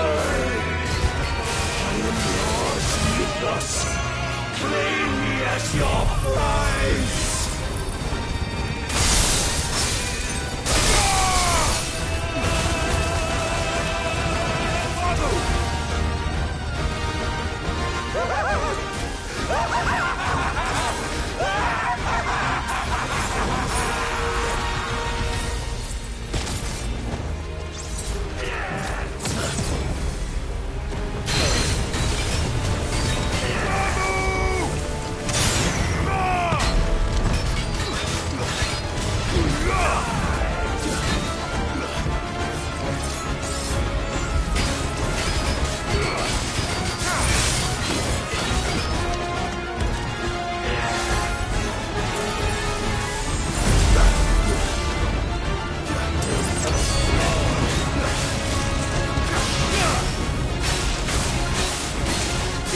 The day is at an end.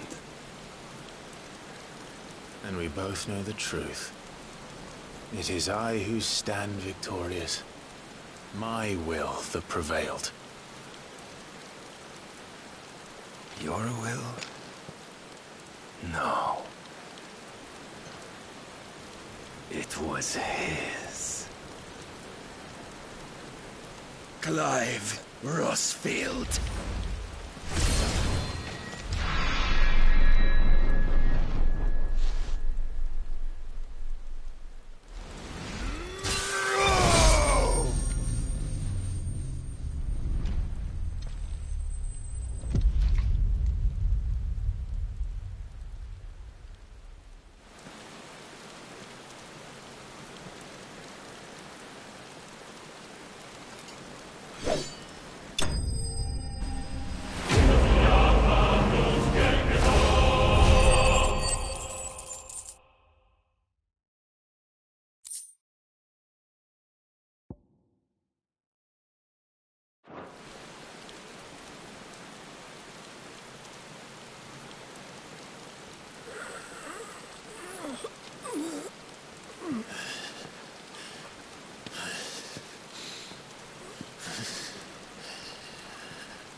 Perhaps there is strength in will.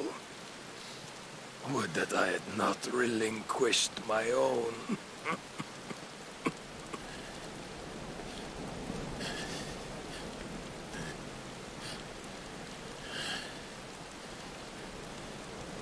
You relinquished nothing. What was it, if not will, that made you strive for a new world? Strive to win your master's approval?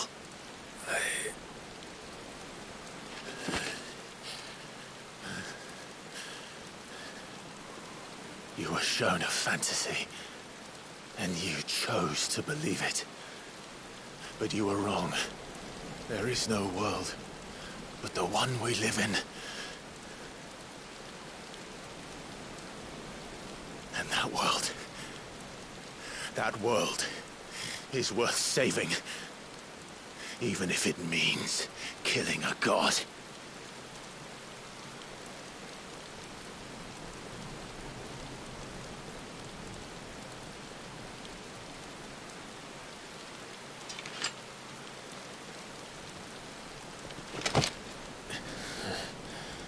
Bold words. From one who has served the Lord so well. This is pointless.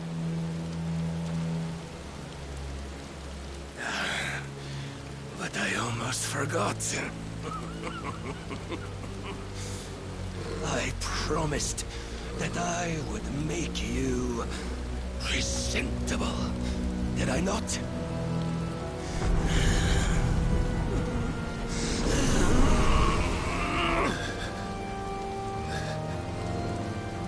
We shall fulfill our destinies, just as the Lord's Mother Crystals have fulfilled theirs. Come, Clive Rossfield. Take what is rightfully yours. Become one with God. No.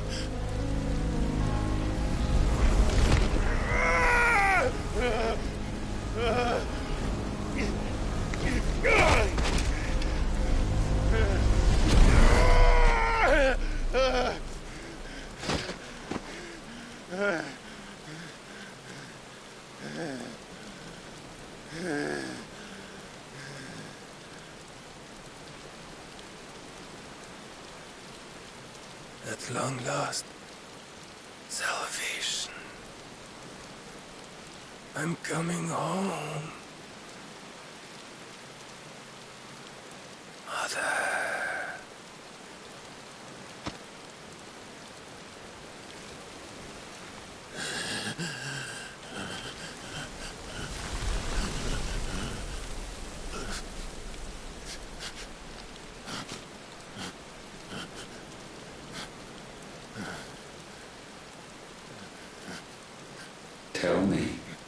How does it feel? Show yourself! Face me! How does it feel to consume your rival's strength? To gorge yourself on their beam? To edge step by trembling step ever closer to the divine? With or without a will, you are still but a vessel, our vessel. Behold, how your body shudders in anticipation of its fate.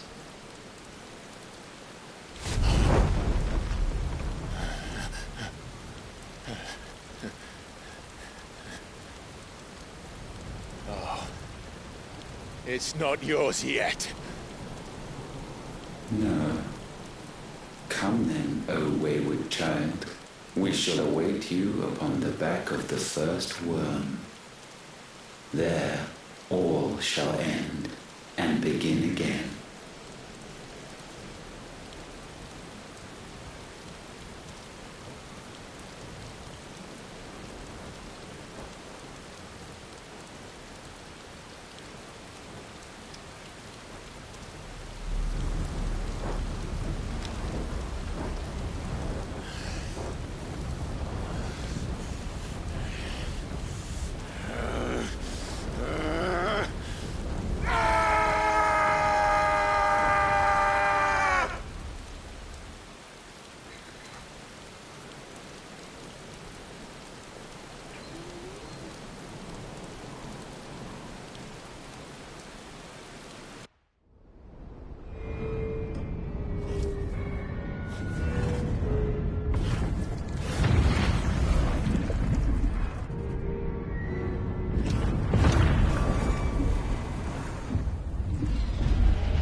Quickly, my lord, quickly!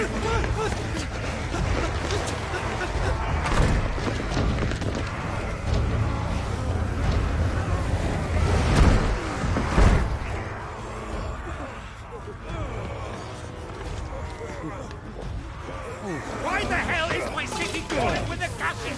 Don't ask me, ask them! Since when was Eugen Hamel one to hide when there was a fight to be had? Since they stripped me of my rank and banished me from the battlefield. Now I'm stuck wiping the backsides of this one while the city burns and my wife tells off the man half my age! And then you turn up! What the hell are you doing here anyway?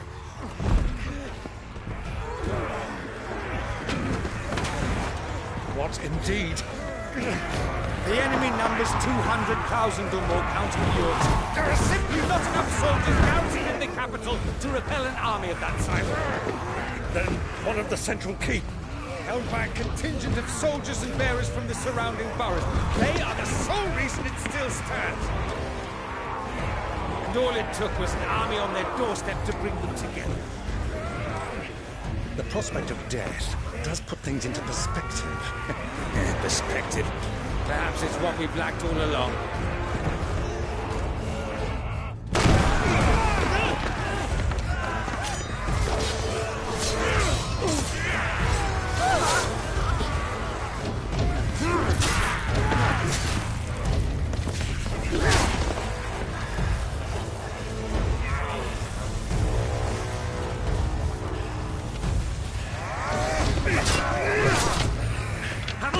I need you to lend me some of your best men, preferably all of them.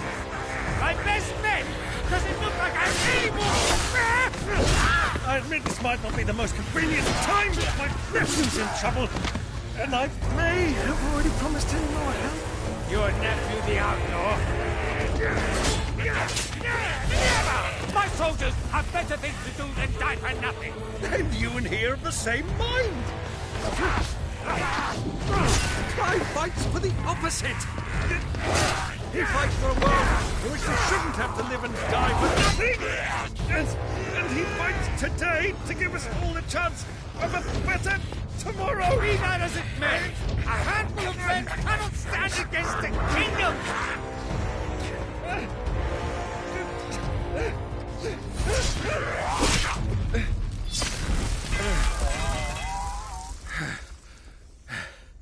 Then mayhap they are the wrong men.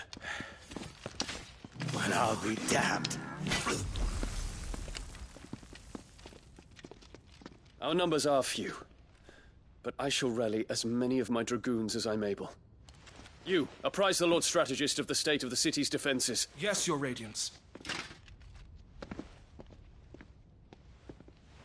And you would fight alongside us? I owe the Phoenix a debt.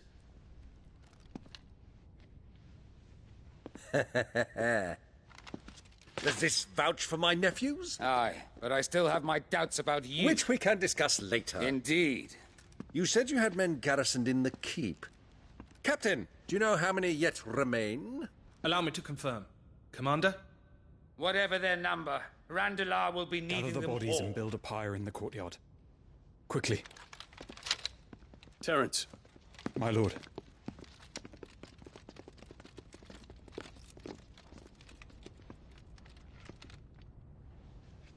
You will find a girl there. A girl? We are in the middle of a war. I owe her my life, and I always pay my debts. You are to see that she is provided for.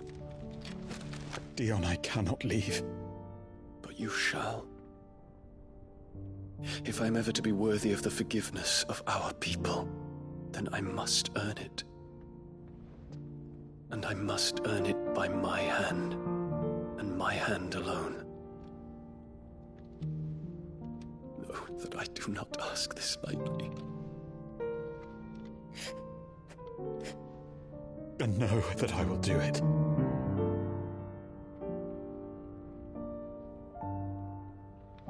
Farewell, Terence.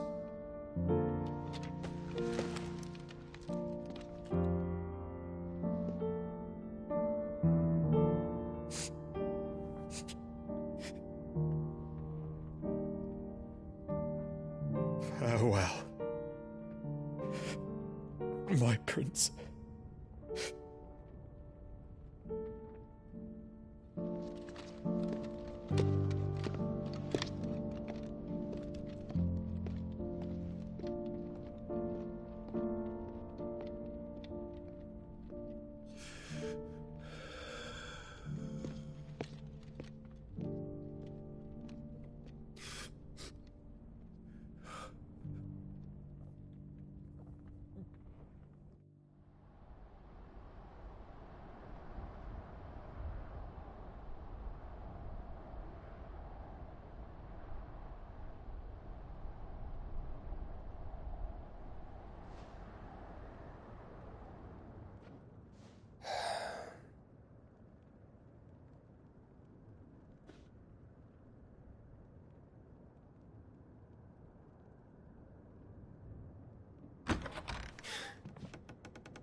Clive! Thank fuck.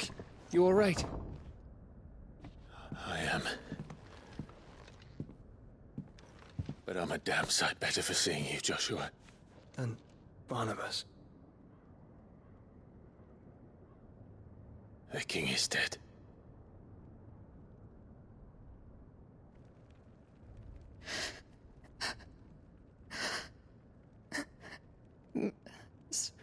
So they're all...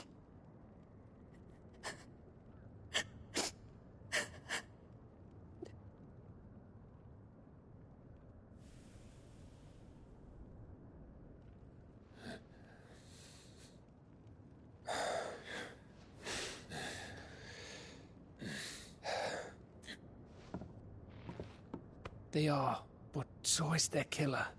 He can't hurt anyone anymore. You're safe.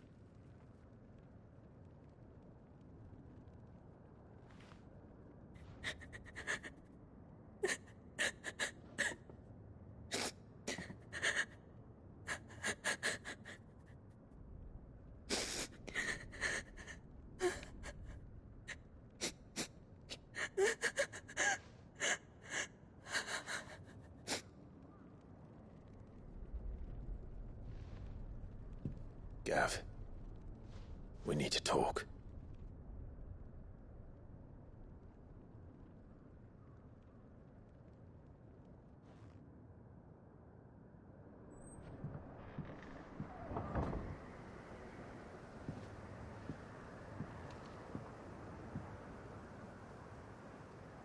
I'm sorry, Clive. You know I want nothing more than to go with you. I do. But I'm glad you're heading back to the Enterprise nonetheless. And not just for Edda's sake. Our people need to know what happened here. You can count on me. As can she, I hope. Thank you, me lords.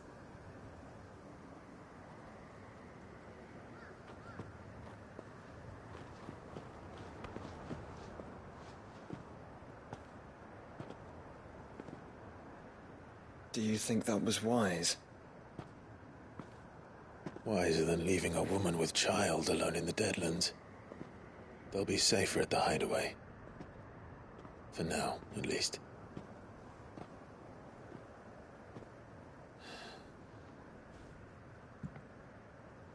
This land is overrun with Akashic. The king himself was long turned, albeit by choice.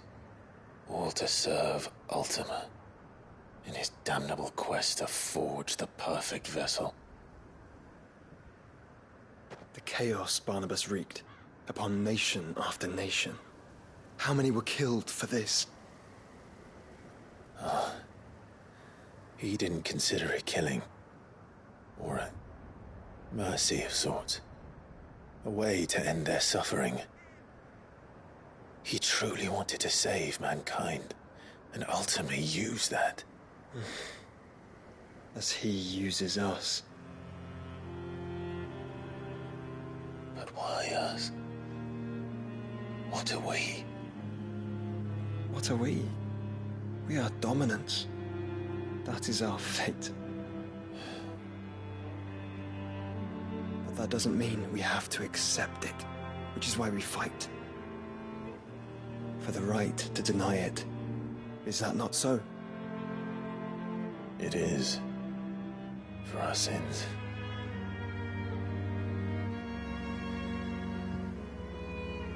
Barnabas said something else.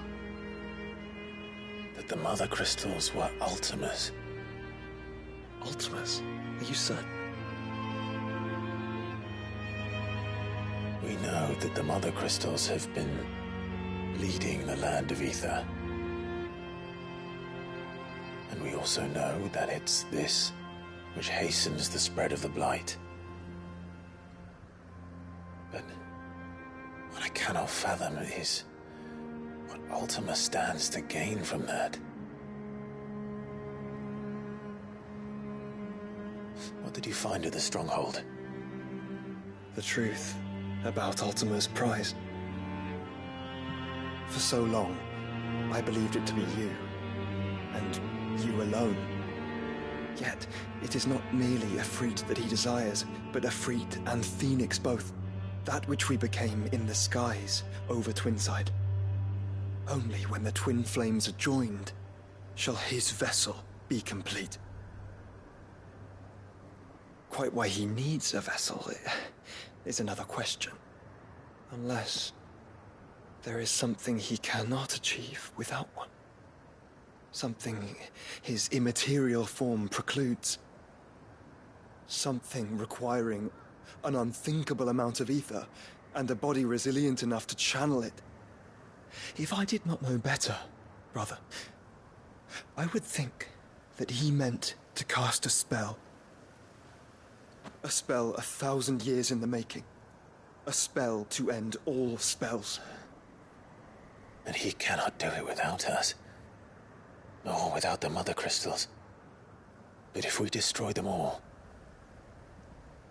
we will stop not only the Blight, but Ultima as well.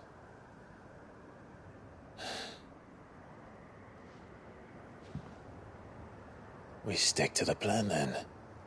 Only this time, we face him together. Well, It's a long walk to Stone here. Let's not keep Ultima waiting.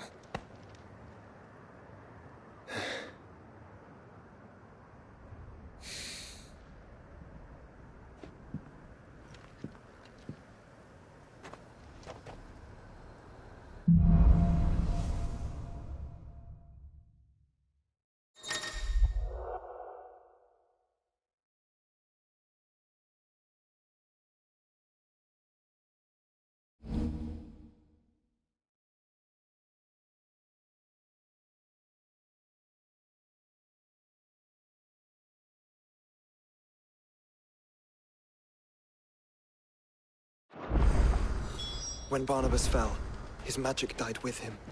The road to Stone here is barred to us no longer.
You were right, Joshua.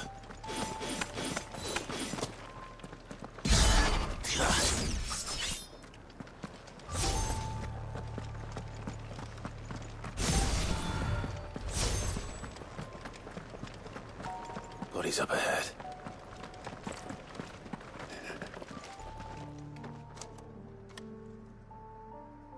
Is there no peace for a dying man? What happened here? The ether floods made savage beasts of my companions.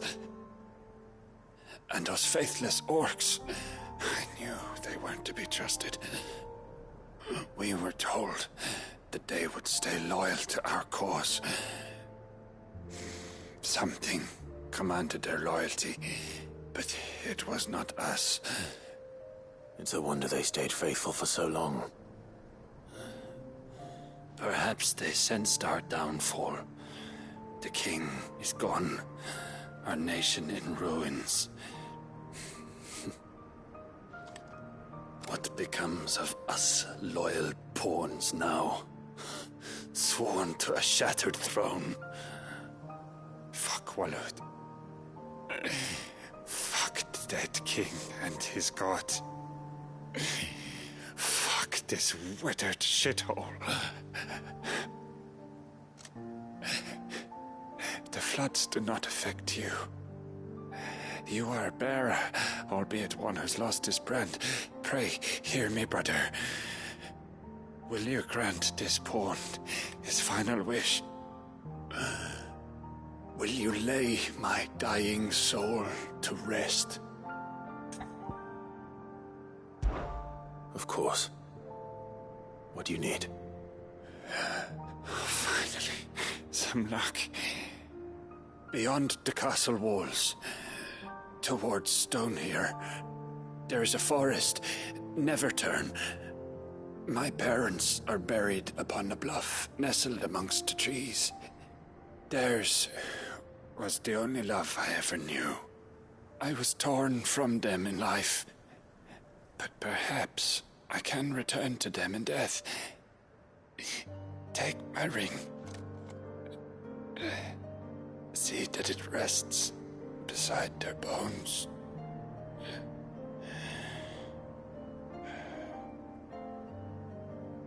May you find peace at last.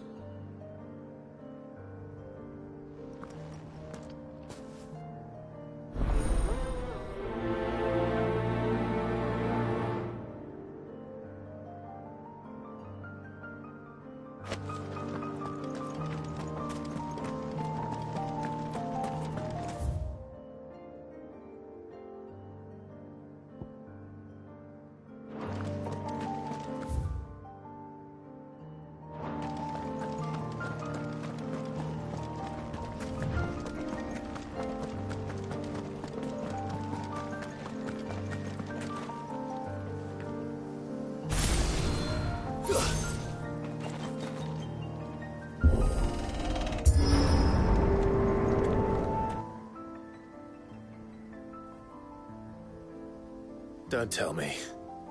The only way to the capital is through that gate, just as you surmise. There's an army down there, Joshua. Yes, but I don't see any dominance.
It's over. Let's try.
Nice try.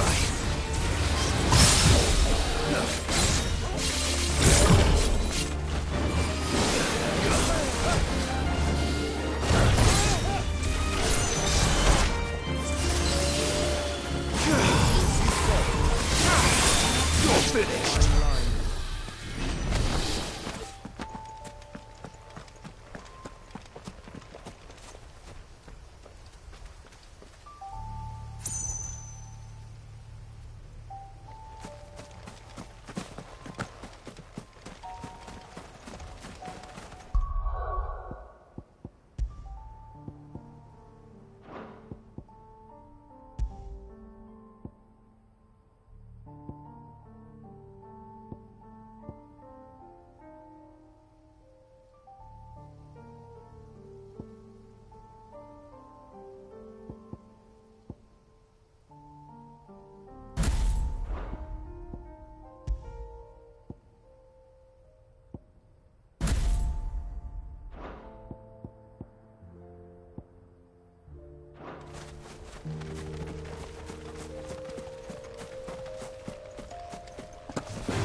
Not a momentary soldier in sight.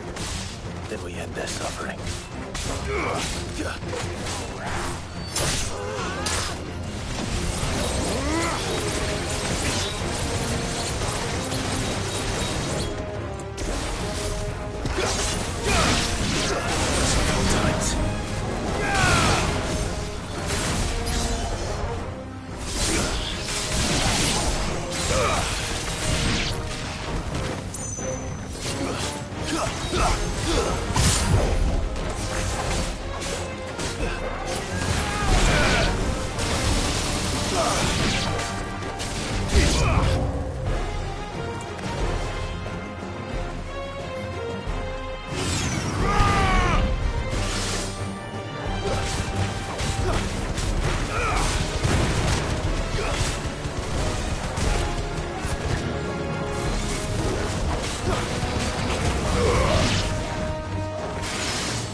is for us, I wouldn't put it past Ultima. He's made nothing easy so far.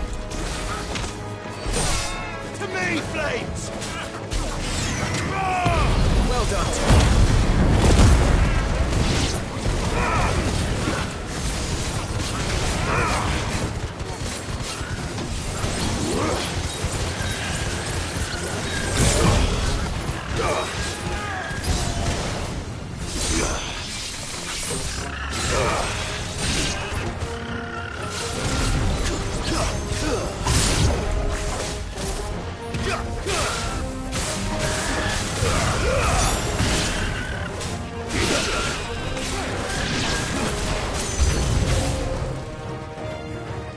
Joshua, can you go on? Do I have a choice?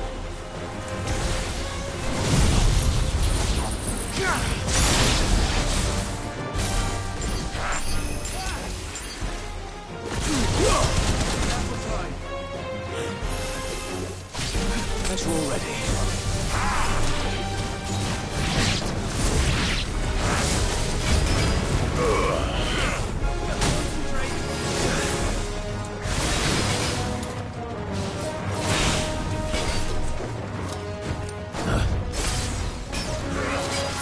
Too slow.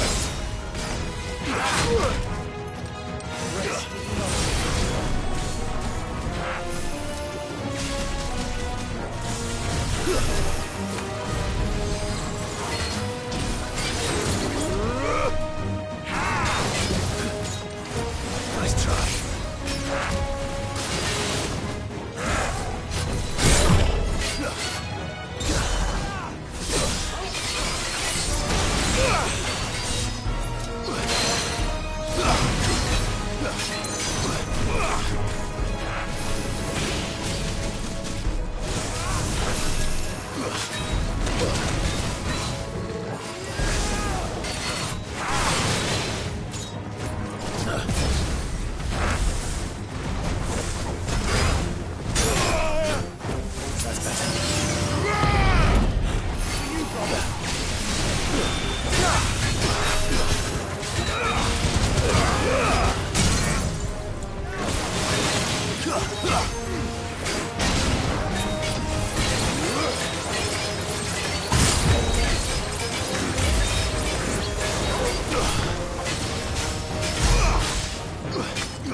Joshua, this one's bigger than the others. And meaner, by the look of it.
We can rest here if you like. Don't worry. I'll be fine.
Look, Clive.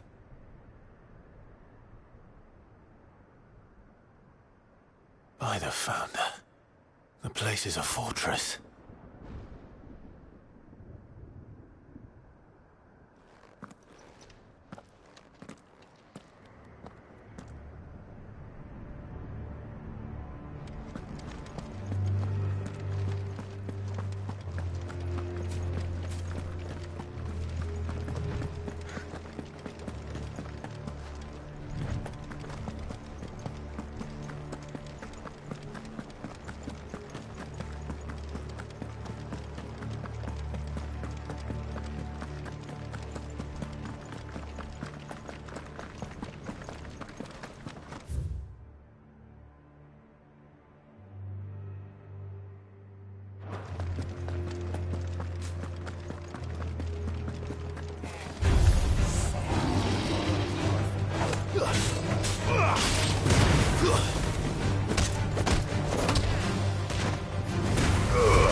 Time to fight.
What do you suppose that is? It's not on Vivian's map. Probably for a good reason. Right. To stone here.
It's over. Farewell.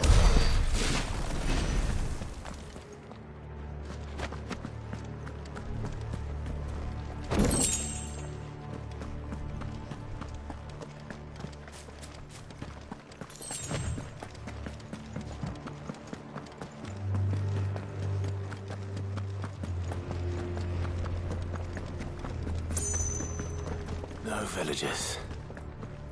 No knights. Not even any bodies.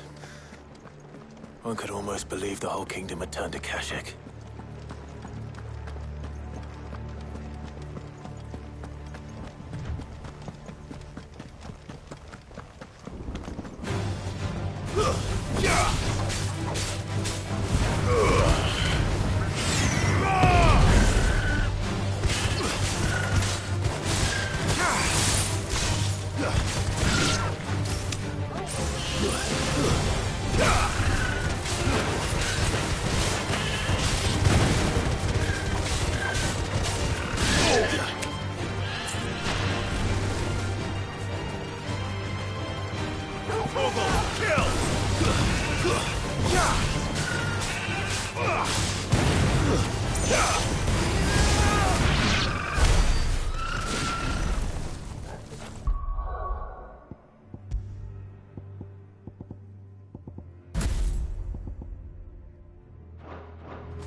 All yours, Torgal.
He'll be able to see all the way to Stone here.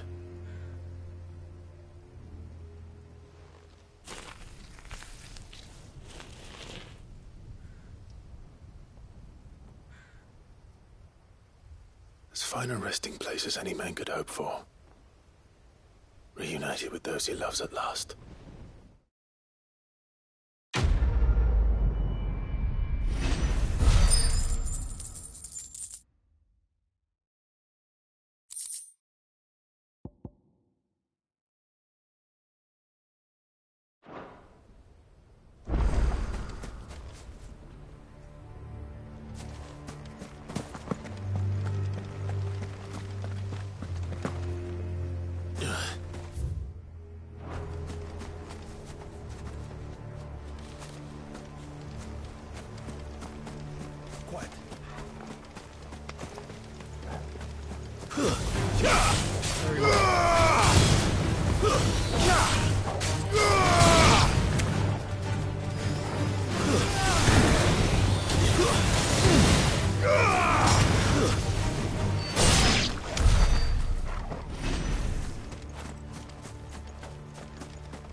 It's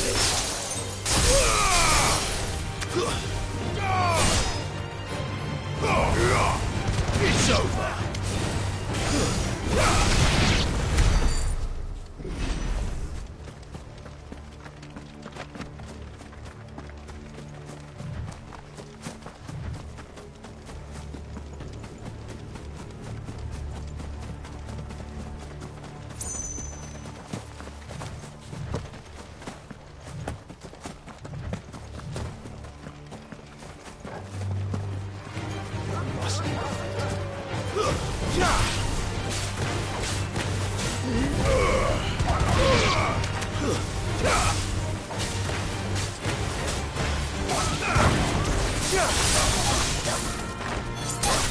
It's over.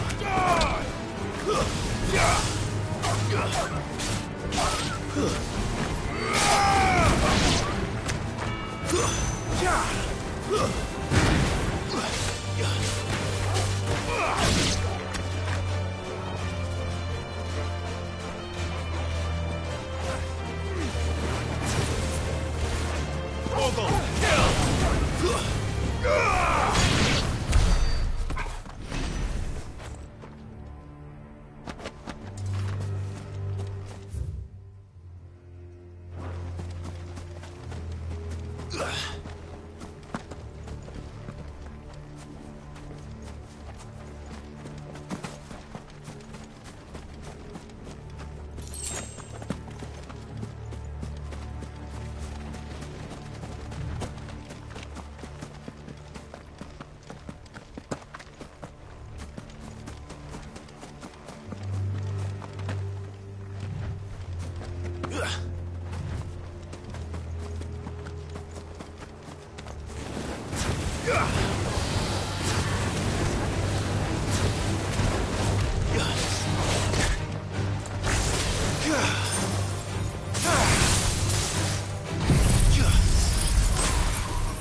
Too slow.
Does it bother you that we haven't heard a single human sound? Everything about this place bothers me.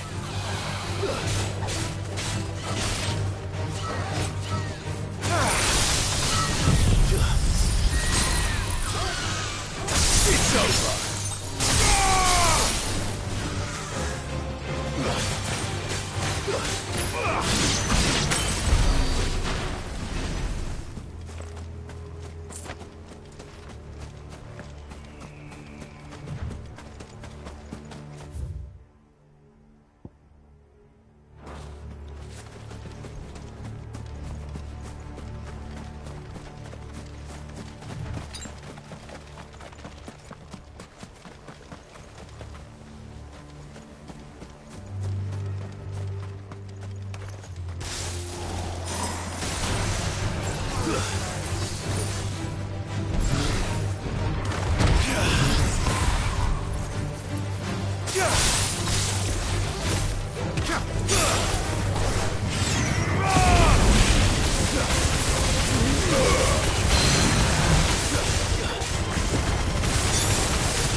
quiet. Time to fight.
All yours, Torgon.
You're finished. Give me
Caution, brother.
Caution, brother.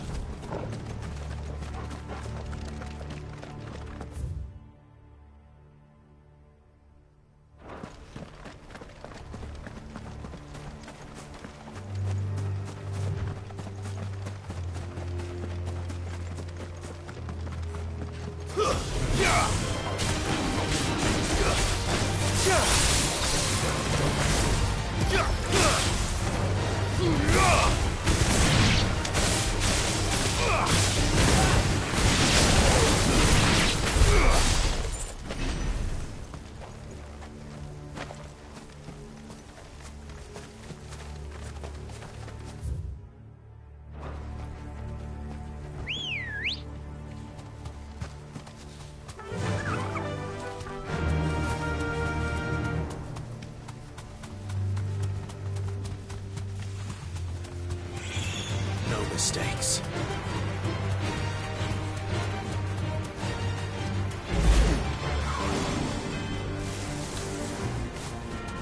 All right.